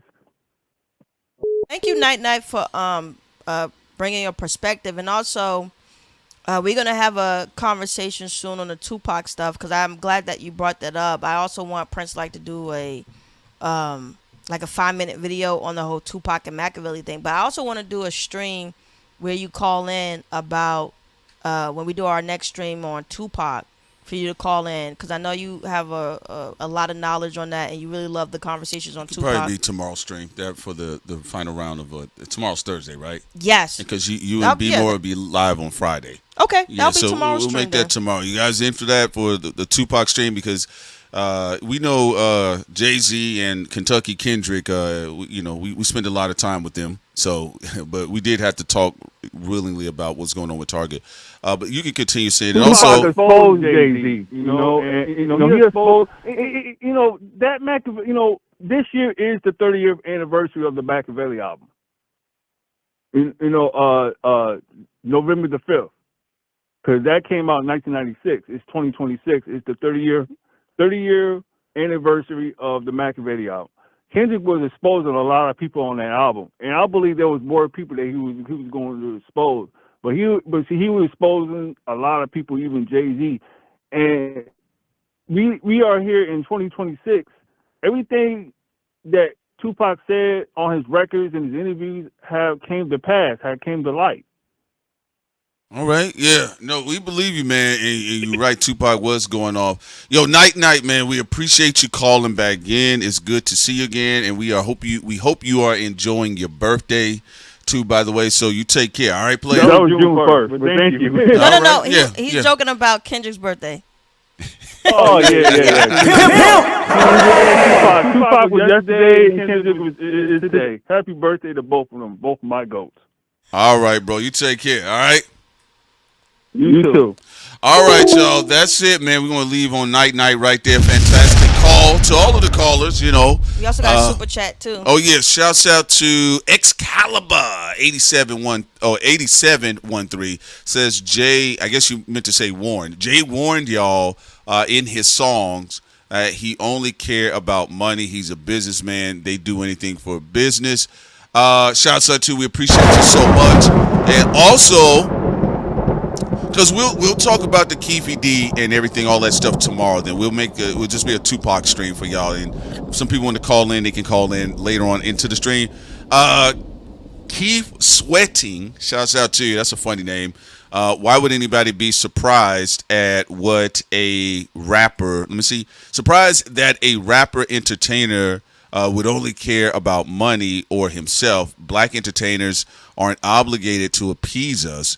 We put too much stock into these narcissists. And I appreciate you, Keep Sweating. You are making me laugh with your emoji. But I just to clarify something here, because Cindy and I, we always talk about this. Because they put pro-black aesthetics on it. You guys got to understand this. Number one, the origin of a lot of black entertainers really starts with, you see Josephine Baker, Eartha Kitt. We go down even to Harry Belafonte. We even have to go back to what happened with Step and Fetch It. And even the stance with Nipsey Russell and having to end the idea of a black man having to be funny in blackface. They said we're done with that. That's a political stance. Getting rid of blackface on white and black actors, those are political stances. So essentially, black entertainment was already radicalized in its inception with politics. So that's one of the reasons why black people at times can have this aggravating relationship with actors and rappers, or basically the black entertainer class, only till it becomes crystallized with the likes of Malcolm X, where he clearly makes a distinction to Dick Gregory. Or what are you? You a comedian, or are you a political activist? He was the first one to say, one of the first ones in the movement, Black Power movement. He said, "Don't trust celebrities." There you go. And again, we're saying, I'm not out to get all black celebrities. You be a capitalist, but just don't be in black people's way. I think that's a good medium ground to be in. Yeah. Make your money with companies, but if we're boycotting Target, don't try to make exclusive deals while we're boycotting Target.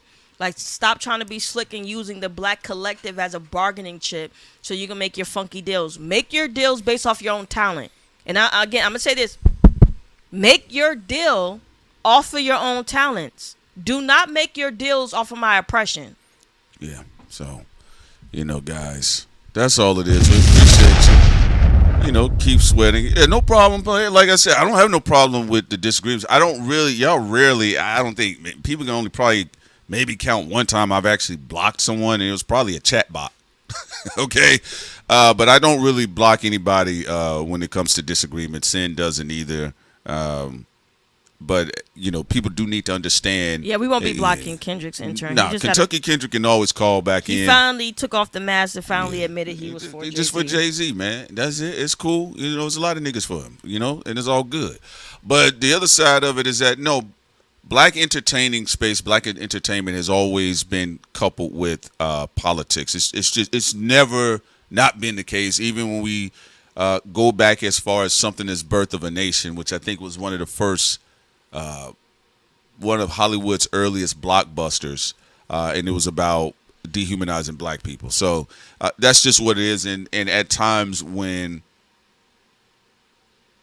black celebrities play in black people's faces and then they get the criticism, you can't, run and say, "Hey, man, why did y'all even trust me?" It's like, because you got in front of Congress and you talked about reparations. Like, it's that simple. Y'all can see also when YouTube videos are taken down and stuff, they can run up your numbers all the time, and they can run down your numbers. They can play with your numbers, but at the end of the day, if you're only doing what you love based off of how your perception is, you know what? There are a lot of people who became icons who are now, their head is in the box. Yeah. And for those who don't know, in occultism, they talk about people who they get decapitated and become these soothsayers. It means that they take your everything that you're supposed to represent and they turn it into a black museum. Yes. Now, black museum is an example because we're black, but technically they could do it to anybody. Like, if you ever look at series like where they have like a person who has sight, they cut their head off and put it in a box, and then they try to use it for dark magic. Yeah, they do that a lot. In occult circles. Even though, like, it's if you look at tales and accounts and different civilizations in Europe and different things like that. Mm-hmm. So be careful, because these people who a lot of these black celebrities be getting their money with. You could see at any time they could turn against you. You see what Lucien Grange and UMG is doing with George Clinton, what they did with Angie Stone, what they did with Salt and Pepper, what you saw what Atlantic Records did to Mickey Howard. That's why it's actually very bizarre. If you was working with the community, and what I mean by working with the community is not even getting in our way, black people having a successful boycott of the NFL or a successful boycott of Target, that actually helps a black celebrity, but they don't see it that way. You want to know why? Because they be like, my corrupt ass can swoop down, get the deal for me. But here's the thing. Jay-Z didn't even get ownership of an NFL team. That's why you starting to come off as the butler. So it's like you sacrificing allegedly all these people and you're not even becoming a JP Morgan. So then it's like, what's the point? Even if we're talking about the shadow side of humanity, which all of us have a shadow side, but some of us try to at least use it for good. But like, what's the point of all this shit, bro? Like you're not even ended up being. You're not one of the big wigs. So what's the point of doing all this? Like, Kendrick. What's his name again? What's his name again? Which one? Kentucky Kendrick? Kentucky. Yeah, Kentucky Kendrick. He talk about why we talk about Jay-Z because we fucking can. Well, it's called First Amendment rights, and why you talking about asking about why don't we talk about our boring life?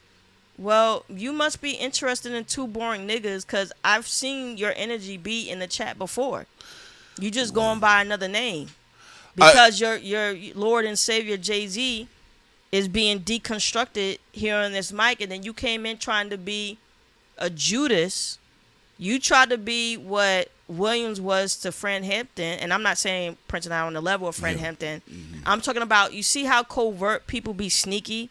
Like, you can't even come in and be like a true, you can't be like Jordan or some other people who, when they're for Jay-Z or when they're for Kendrick or Drake or whatever, just come on the phone and rep your flag. Yeah. And just say who you think is going to win or lose or whatever. Like, why are you getting agitated by two nobodies having a conversation? Just to, simplify it, Kentucky Kendrick, like your man says, bro, you out here jump-starting neighborhood wars. That's all. I didn't, like I said, I just didn't understand, afraid of academics and Charlemagne's 200 million. I said, I don't know what you're talking about, nigga. But look, if you do the history of black entertainment, it's always been politicized. Black people lost the most under the Red Scare. If you're talking about people having to leave the country to go to England to work after being blackballed in white Hollywood, what they try to do today in modern times, which is no different than they tried to do in all other times, they try to make you feel like something's wrong here. There used to be a lot more of political balance within music and entertainment. There's always a conversation, always a situation where you have people have to address things. Nobody's saying like, I don't know, the Young Thug get up on the microphone and talk about all of the pro-black issues that are facing black people. No. But have you had random situations where just random entertainers had said something about something? Yeah, you did have that. But the real issue more than anything else, and I would have to say specifically with the rappers, because the rappers have been the most egregious coming out of black space. We've had rappers come out and talk about crazy stuff about Malcolm X and Martin Luther King, and it was out of the rap community through Russell Simmons that they were publicly desecrating the image of Harriet Tubman. So that's why I always say a lot of times rappers do deserve the smoke they get. It's an unholy alliance a lot of times, just like you have been able to find a lot of black rappers that are cool with billionaire white supremacists. Well, also to add to the two, what's funny about all of this, though, Prince, when we're talking about a lot of these supremacists that be behind the scene funding everything, yes, I think it's also funny that Kentucky made it worse because we were supposed to move on to talk about Future. He actually extended the conversation on Jay-Z. He made Jay-Z get cooked more. Yeah. We were about to talk about Future's album, and all he did, and he made it worse because now everybody in the audience can see the bullshit for guys, themselves. Like I said, Kentucky Fried Kendrick, shouts out to him. Like I said, when you see certain things go down, you are going to be one of the first niggas I'm going to look for in the chat. He's trying to do chaos magic. The chaos magic is going to happen in front of the camera. He's doing Hebrew magic. L'chaim. All right.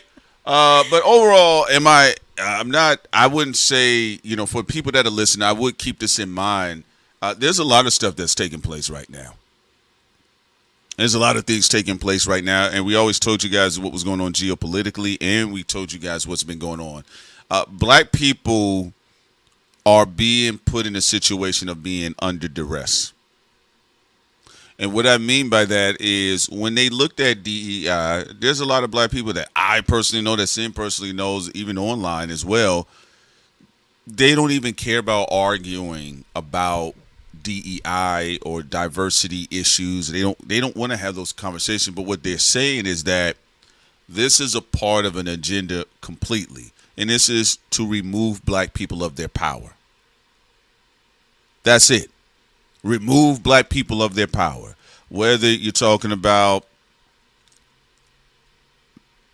the affirmative action, DEI, whether you're talking about civil rights, have these situations have been used to elevate other groups? Absolutely, and it would be no different with anything else. Well, hip hop, more non-black people have made more money off of hip hop than black people. Yeah, because of Jay-Z. Yeah, so when people, even when people are bringing like, well, you know, I mean, civil rights, that's everywhere in this country. Even anything built by blacks, more other groups have made more advancement with it than black folks. So with that being the case, what black people are saying, they're about interrupting a long campaign, because if you think we bullshitting, all you got to do is go listen to one of Pete Hexet's pastors who said he believes in slavery. Okay? We see people play around with talking about, with the children of slaves, you know, we got to make sure we look out for them, make special provisions for them. You know, so as a lot of old school players used to tell me all the time when I used to be on the outskirts of Georgia, do not underestimate the tenacity of a true white supremacist. All right? That's that, folks. Well, you remember Typhus was sent to destroy the 12 Olympians. And that is true, yes. Palpatine was sent to turn Anakin to the dark side. You know, now I would say certain people are going to need better Palpatines than little Kentucky that was sent, you know. Don't you have small numbers? Well, don't y'all want to be bigger? Don't you want your life to not be boring, or for you to be like, for everyone to know your name? See, let's sing it together. Don't you want somebody to love you? Don't you need somebody to love you? You better find somebody to love you. Don't you want external validation? No. Hey, to be honest with you, I'm not even interested in the little local meetings, because I don't have time for people to look at me in my mouth with the I'm offended face. Oh, why did you say that? We can move past it. All right. So one thing, like I said, there's going to be some other shit that's going to disrupt this fake religion of rap music too. Okay. So you guys know what time it is. I know what Prince, you only got 232 people in here. And no one will hear your gospel. And I get peaceful sleep. You think he was connected to the CIA? If he was, he would be able to talk better. Now, come on now. Okay, FBI. That's more appropriate. Cash Patel. You better find somebody to love. Maybe he's a new hire. DEI? It's a DEI new hire. Like, what are we talking about here? Like, I don't know. You know, go ahead. Are you on the also Kentucky? Make sure you join the Patreon too, but don't act up like Nick. She also was pro Rock Nation. She was pro Rock Nation. And she was calling us NIGGER Media. Y'all heard that? I was like, wow. That is crazy. Wow. Yeah. And you know what's so interesting about this? Even with people like Kentucky. Kentucky don't even understand that most black people do not hate or dislike Jay-Z. They just don't. They're disappointed in him as a human being. That he keeps getting into black politics. That is something to screw over black people. But you see how when people try to do dark psychology, they always try to make it seem like you're doing something wrong for pointing us out.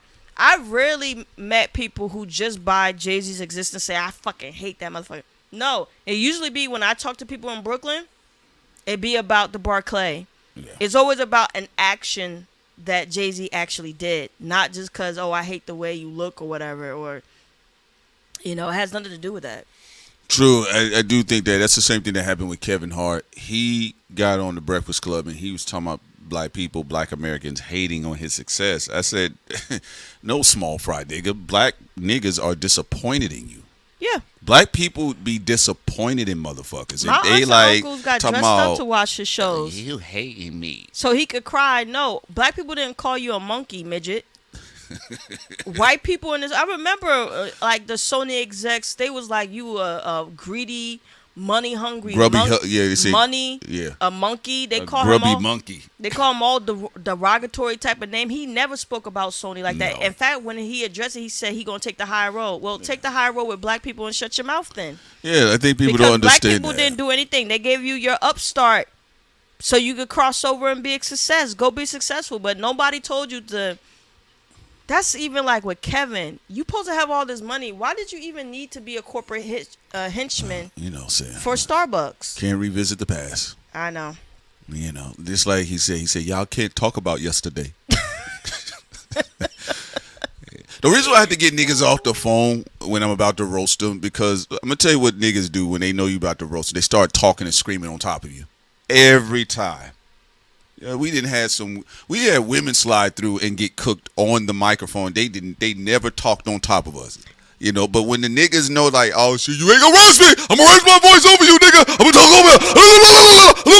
Like, nigga, goodbye. All right, now we can talk about you because it's easier. But yeah, that's really what happened with the NFL deal with Jay-Z, is that black folks were disappointed.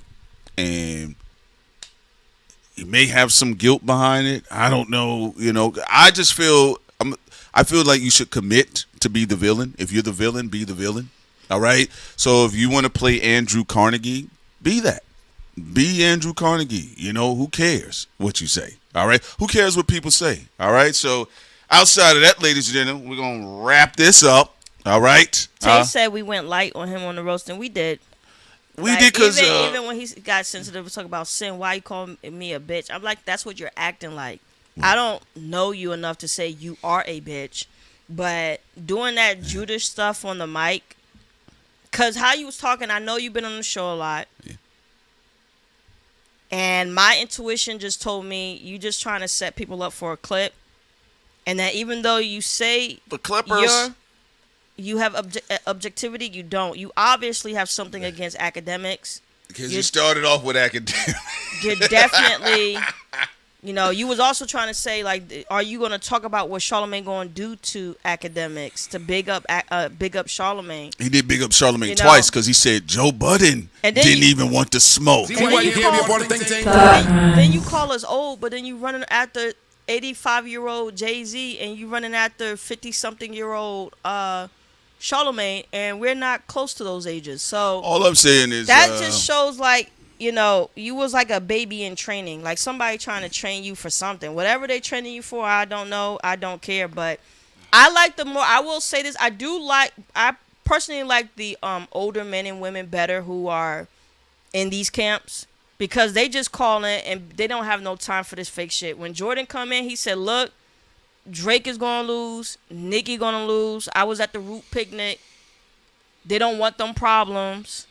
And if they come after Jay-Z, they're going to get dealt with and they're going to be embarrassed. You see, simple. First of all, Jordan already know our stance. He know he not going to change us to be able to be like a Jay-Z publicist. But he was trying to talk at an angle where Jay-Z can have a stronger footing. You came up here trying to attack us on some ego.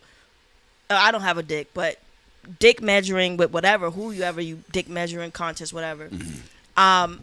And you trying to like do dark psychology with us, it's not gonna work because we don't have an ego in that space. Look, I'll just be honest. I just like I said, I just think the nigga was all over the place. I think his boy is Jay-Z. Jigga's getting cooked right now. Drake got on a puffy fur coat with a gold ring on his pinky. And, you know, Jaguar Wright is back outside. She got a line up in the back. You know, Dame Dash is cooking on Jay. I just think, look, if y'all want to be real, since 2024, it just ain't been a good look for Jay-Z. But we told you guys he was going to be running into some bad problems. You know, so it's that simple. You know, and yeah, appreciate you, Tay. You say, hey, man, y'all actually went light on her. Well, a lot of times I told y'all with the niggas, when they feel I'm about to roast them, they just start screaming on top of me. I was like, all right, you know, whatever, nigga. I got to get you off the phone because I'm not going to be trying to elevate our voice. But nonetheless, you know, crash out. Crash out, you know, more. You get what I'm saying? You know, that's what he was doing. So. All right, bro. The jig is up. All right, the jig is up. You got underworld people who are tired. Underworld Drake is tired of Jay-Z. You got grassroots people who are tired of Jay-Z.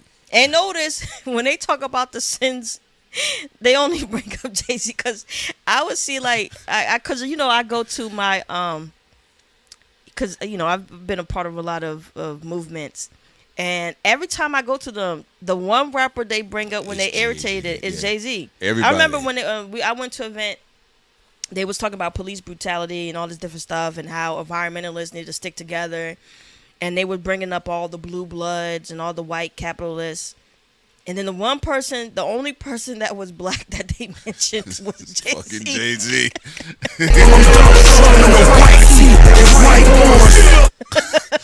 Hey, man. And it happened to him. I've seen it. Look, Jay-Z's the only name that I've seen show up in angry pro-Palestinian spaces. Pro-black spaces, activism spaces, human rights activists. Oh, environmentalists too.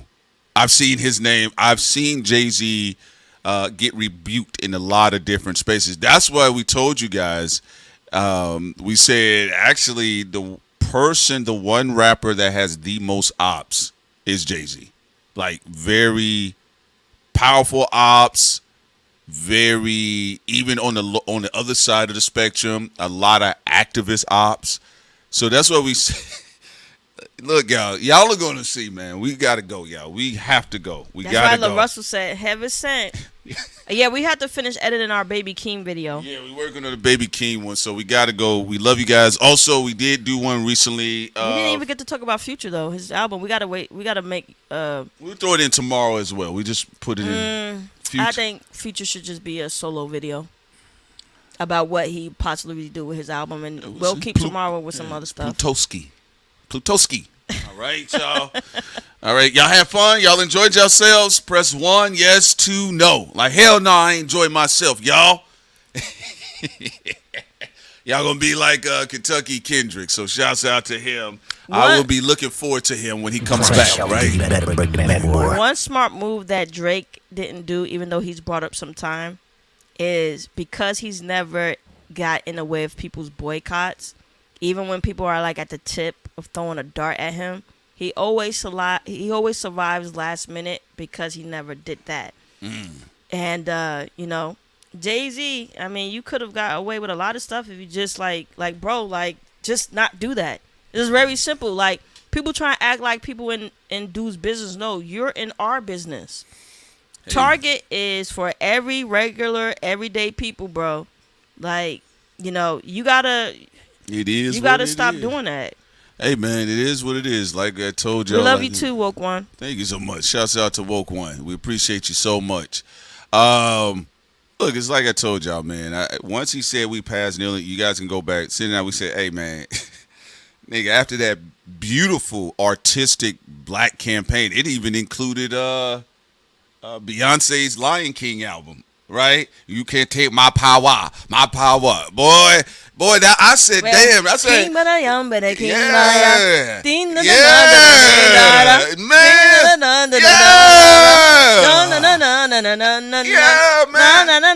Bro, I said, ooh. I love the textile. You're like, I said, damn. It's a good song. I said, bro, this is a fire rebrand by the Carters. I said, man, where they going with it? And then we went to the Blood Diamonds. We with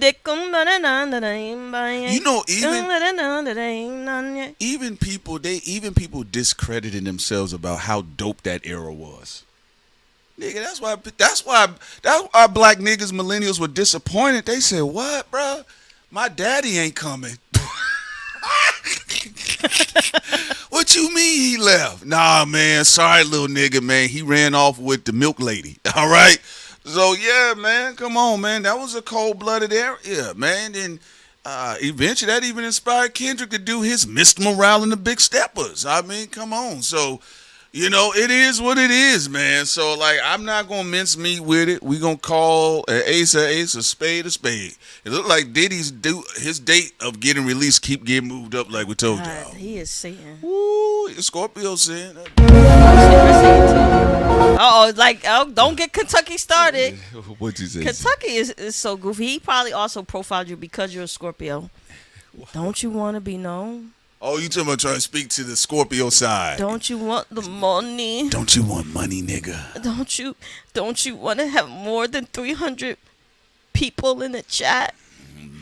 Come on, I know you gotta be dark-hearted somewhere, Prince. Otherwise, you're not a Scorpio. Actually, I am. You're not a Scorpio.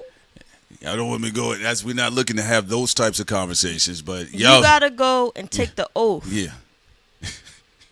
Take the occultic oath, brother. That was funny. You know what? It did remind me of what's his face. You remember in Soul Food when homeboy, what was a light skinned dude came in there with the afro, and he was like, "Yeah, man, I don't you need a little bit of money?" Why you try to talk to us like Pretty Tony from the Mac? See, she didn't come for the coke. She came for the money. And also, ever since, and this is what people never said this to us before 2024. What's that saying? Well, when we talk to different industry people's camps and stuff like that, they'll give offers. We say no, thank you. Now people are trying to get a little bit antagonistic now because they mad because you got yourself caught up in a fucking industry war. Yo, so niggas. You going to antagonize us because you're in the industry war, and then you're going to also, on top of trying to antagonize us and get on our nerves. Man, don't y'all niggas. Then you're going to tell us then shut up about a topic we've been talking about since forever. Man, fuck all that shit. Don't y'all niggas want new microphones? Y'all don't want no beef stew? Y'all niggas don't. And also, I'm going to be honest. All right, ladies, y'all don't want no new shoes? Out of all the people involved in the industry stuff, the Rock Nation people this week, very annoying. Actually, the last person who gave a good talking point was Jordan. Oh yeah, Jordan from Rock. Because I'll be honest, shouts out to Jordan. Jordan has charisma. Yeah, he does. It's funny. But see, every time you bring out a representative that has just bad at talking, down 1,000 points. That's Nick, and that's Kentucky. Y'all suck. Okay. I did tell you guys. Even one of the women, she was over. I did tell y'all. You remember when she was in the chat when we did the Blackout Stream Prince? She was like, Thought Crimes, we would treat y'all better. Oh, that was pro OVO. Yeah, OVO. They said But yeah, I can't believe that there are even scouts out there like that. The teams. But go ahead, Prince. What you were saying? Like I told you guys. One thing that I think is fantastic about a lot of industry folk, you guys always do a fantastic job of creating ops. And I keep telling people, I got to stop creating ops, man. We talk about this stuff because I want to and because I can, and likewise with Sin. And we have been doing this, all right? If you was going to do that, you could have told us years ago not to do that. And we still did it. Just like we covered everything from Bambaataa when a lot of the people in hip-hop didn't want to cover the Bambaataa situation. All right? He still was able to slide on up out of here into the next realm. I don't know what he's doing there. But the same thing when we brought up the KRS-One. So we've kind of just been always talking like this, and I think a lot of people are getting educated with that. But it is what it is. Nick thought we was dissing Megan, which we wasn't. And it's crazy because we're one of the few platforms in hip-hop left who still think that Megan can spit and stuff, and we was interested to see what she gonna do with her anime, and then also in she got an anime. I think she has her anime with Carl Jones. But then that's why I said this. Just certain people who are just real bad representatives, and it's crazy that you have Barb's and OVO people for the most part. There's a few that are talking to us better than Nick and Kentucky. Yeah, if you can see, it's called thought crimes. It's not called block crimes. Like, we're not blocking people's free thought. You know, we're not the thought police. That's the whole point of it. It's not 1984, right? But rap space, hip hop, dialogue can use better skills at handling conversations where there's disagreement. Because my honest opinion, I do think in these sectors of spaces, it's a little bit too emotional. It's looking like the alt-right boys to me right now. Okay, so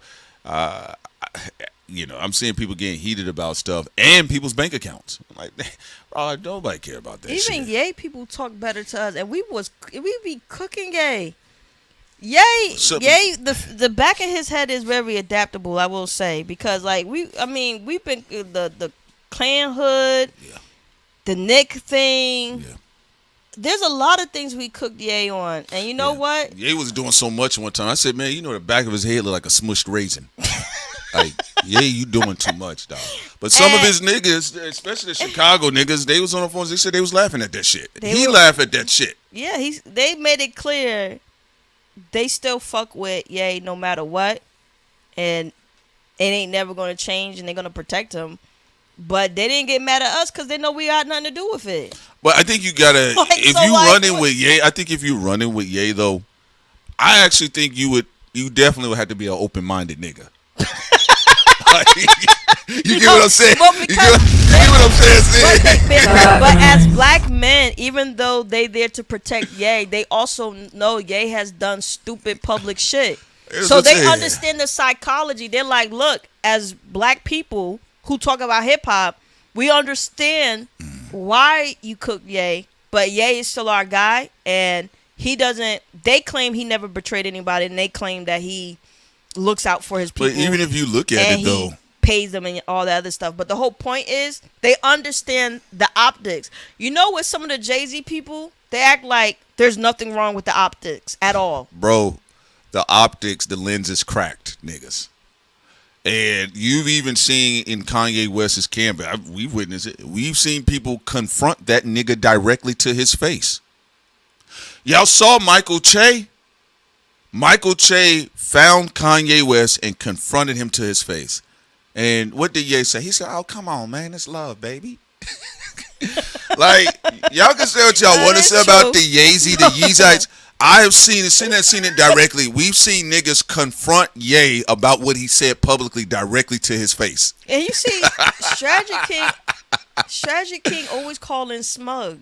Some of the Jay-Z people did make me laugh because they said, why you had that slow nigga on the phone that long? The whole Vengeance was angry at him on the mic. They were cooking him. Because Strategy King, he lay it on thick. He was like, yeah.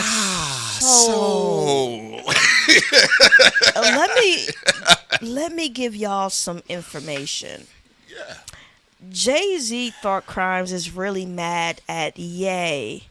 Because Ye did not allow Jay-Z to have any percentage in his company.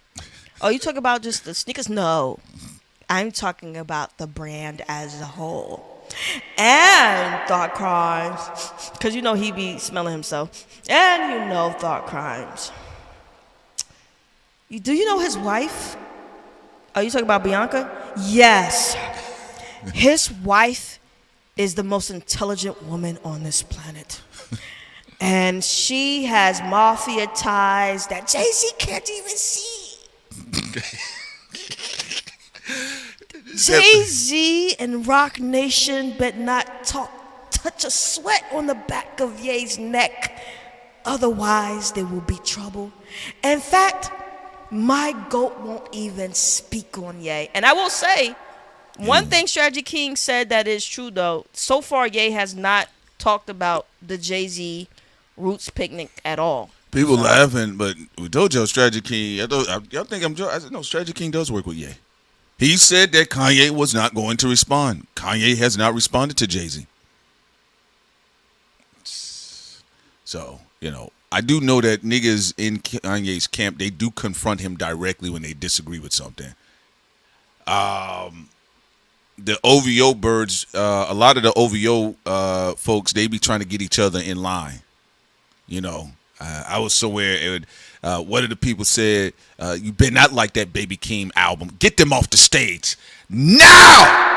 And that made me laugh. Well, their camp is still conflicted because there's a lot of OVO people who still like Baby Keem's music. Yeah, they do. And but it just the strategies that roll with each other, right? And then as you saw with Night Night, some of the Kendrick people be telling you when they don't like the other Kendrick folk. He said, hell no, he don't go to my church. Anyway, it's Kendrick's birthday. So a lot of this shit is funny. So that's why we keep doing what we're doing. And you cannot really have a true sense of humor when you're that deep in that space because you got to manage relations. And that's just, it's a little bit too much work. All right. Ladies and gentlemen, Sin, lovely. Do you have anything else you would like to say for the think tank today? I would like to thank Kentucky because of his actions, people cook Jay-Z even harder. He should have allowed the conversation to go to Future so we could talk about his album, but instead his chaos magic backfired, and now and now people are going to have new talking points to get at the Jay-Z about. So that's his fault. So for the whole Vengers who are listening and the Rock Nation people who are listening, I just want to put this on record. Is Kentucky fault for all of this drama? Y'all should have had someone who was more sophisticated and focused on Jay-Z's strong talking point for Jay-Z instead of trying to instigate us into going at the academics. So, Yeah, that was wild. Jordan, you are still the MVP of the whole Vengers. You still do a great job. It was a bad day today that you was not able to call in. That's crazy. Also, Sin, that does bring up something, though. The real issue is what the fuck is really going on with DJ Academics then? Because, sitting there, we did tell you guys that they were going to be, Charlemagne was going to make this move at some point. We said this, years ago. So, to your point, I think Kentucky Kendrick could have let the conversation have more freedom.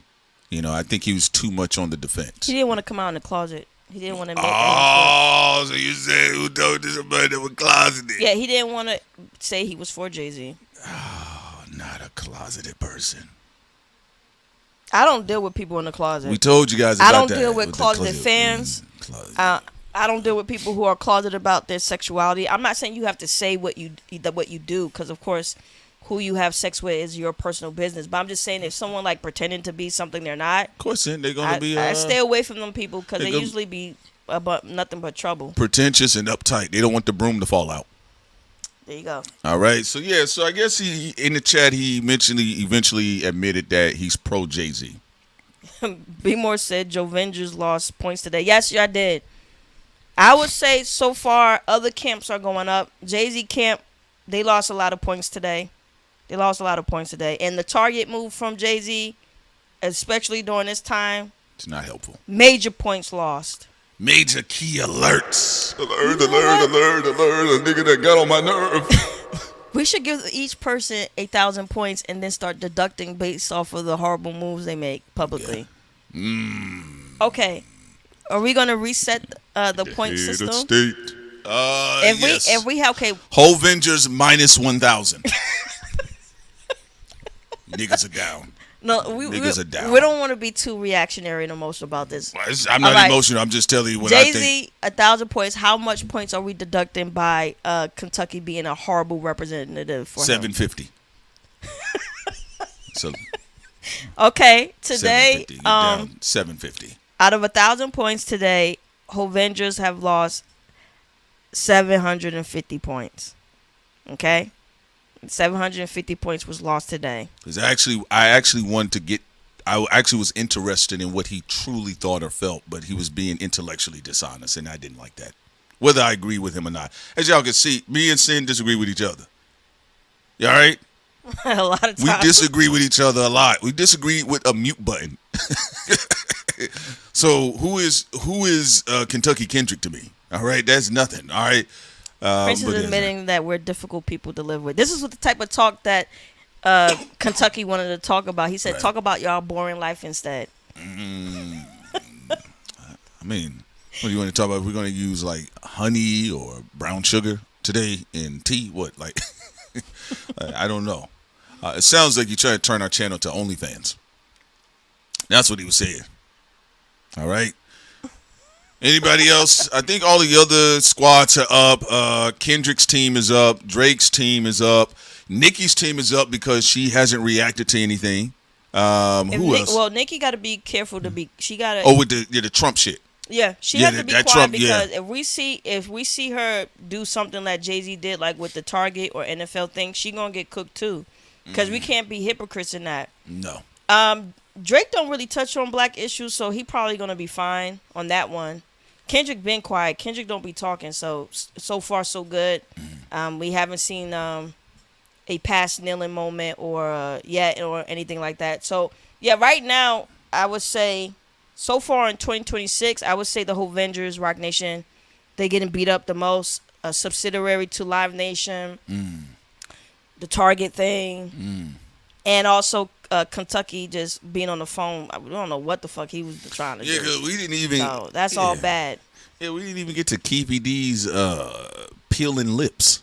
All right, we didn't even get to hit the niggas' lips. That's why I said 750. Y'all niggas down. And the crazy part about let me be clear. People are eating off of roasting the shit out of Jay-Z, folks. I want you to be clear. As I said, when Nick called us NIGGER media, and then the whole Avengers in the front of like, blah, blah, blah. I'm like, bro, do you understand there's a lot of money in roasting the shit out of Jay-Z? Literally. There's a lot of money in it. But I digress. We're going to keep this thing moving. We haven't even turned Jay-Z into a pinata. No, we haven't. Actually, everything's been real. It tells me how sensitive the fabric is. Everything that we've even done or concerned has been pretty much light work. Maybe the only thing that could be heavy for the whole Avengers is that we did say that they were going to be going after Jay-Z. But as far as I'm concerned, that's Warner Brother music. All right? So if somebody tell you to duck, and they got to, all right, duck. I'll give the whole Avengers some hope. You want to know one positive thing I would say to Kentucky? That I do not see. What is it, Lady Sovereign? I don't see a physical ending for Jay-Z. Nah. They got He's other too niggas. much of a slickster. I do not see a tombstone for Jay-Z physically. I think he's gonna have a lot of issues with his image. I think there's a lot of things. More stuff is to come with Jay-Z. Of course, Jay-Z gonna have a lot more trouble coming ahead. There's a lot more. But being 6 feet under is not one of the things I see for that Jay-Z. nigga be in Argentina first. I don't know. They don't even know who they nigga is. Come on, y'all don't even know who that nigga is. That nigga be in Argentina first. Come on now. My passport is tatted. It looks like it's active. Thing I would say for The Rock, for Jay-Z, I do not see that for him. Hell no. I don't see that for him. It is what it is. It's just a sensitive situation, as with everything else in life, folks. All right. We're going to drop on up out of here. You guys enjoy yourselves. We love you guys so much. Hats off to all of the callers. You guys did a fantastic job. All right, y'all did a great job. And we'll be back tomorrow. We'll be doing some Tupac stuff, and have some people to be able to call in from there. All right, you guys take care. Have a wonderful day. Enjoy the rest of your day, too, by the way, if you're working at your jobs. Folks, we are up out of here. Peace. Peace.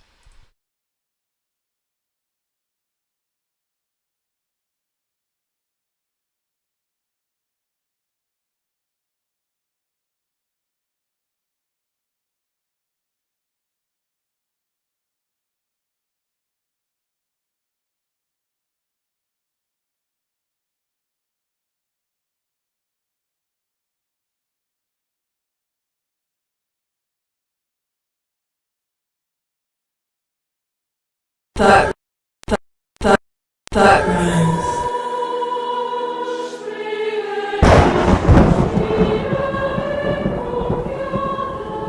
Break. See why you can't be a part of think tank? Thought crimes.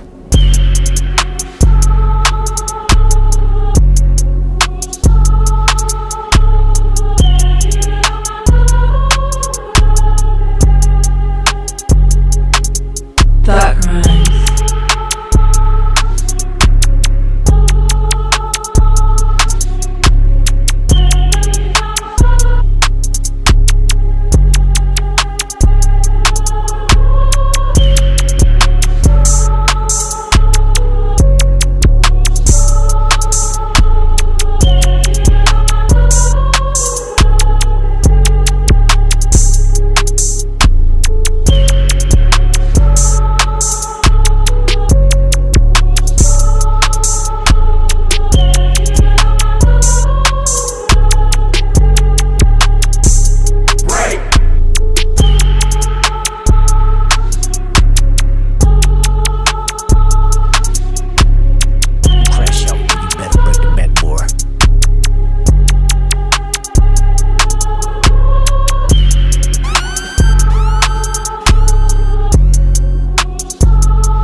The check, nigga. Huh? Why you lie? That's enough. Put down the mic.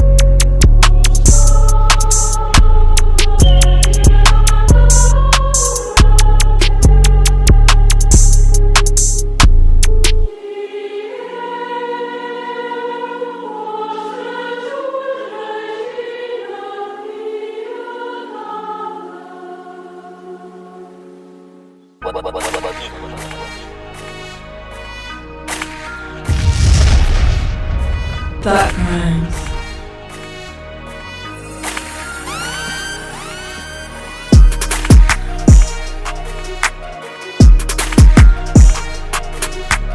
Pimp, pimp. Hooray!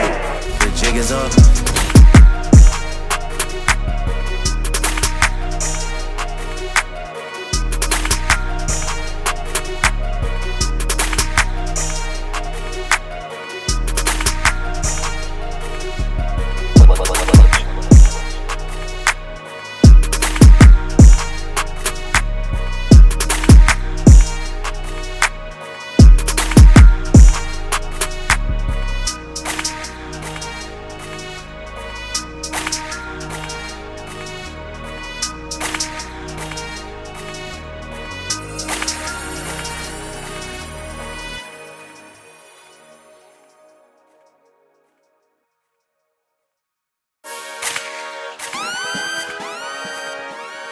Alrighty then.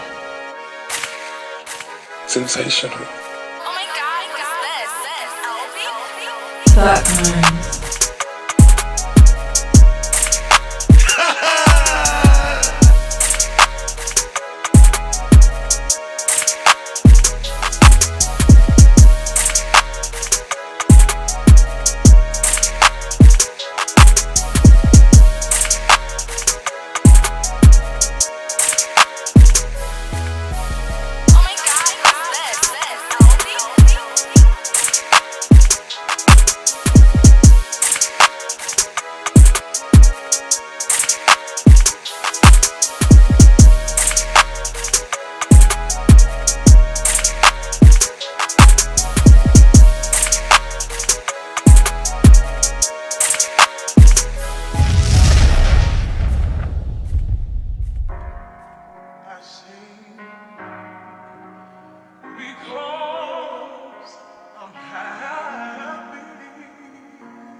And I sing because I'm free.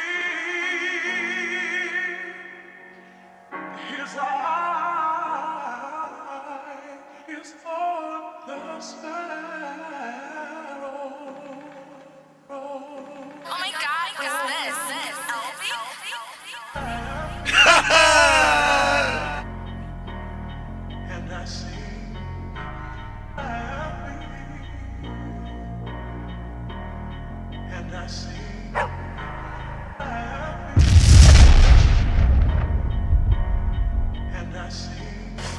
your $5 ass down before I make change.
We are all the same. We are all the same. More group coming through your airwaves. All right, now I'm here to kick the ballistics. Check out Thought Crimes. Are you following me? Coming through your airways. Coming through your airways. You ain't gonna get me with that one.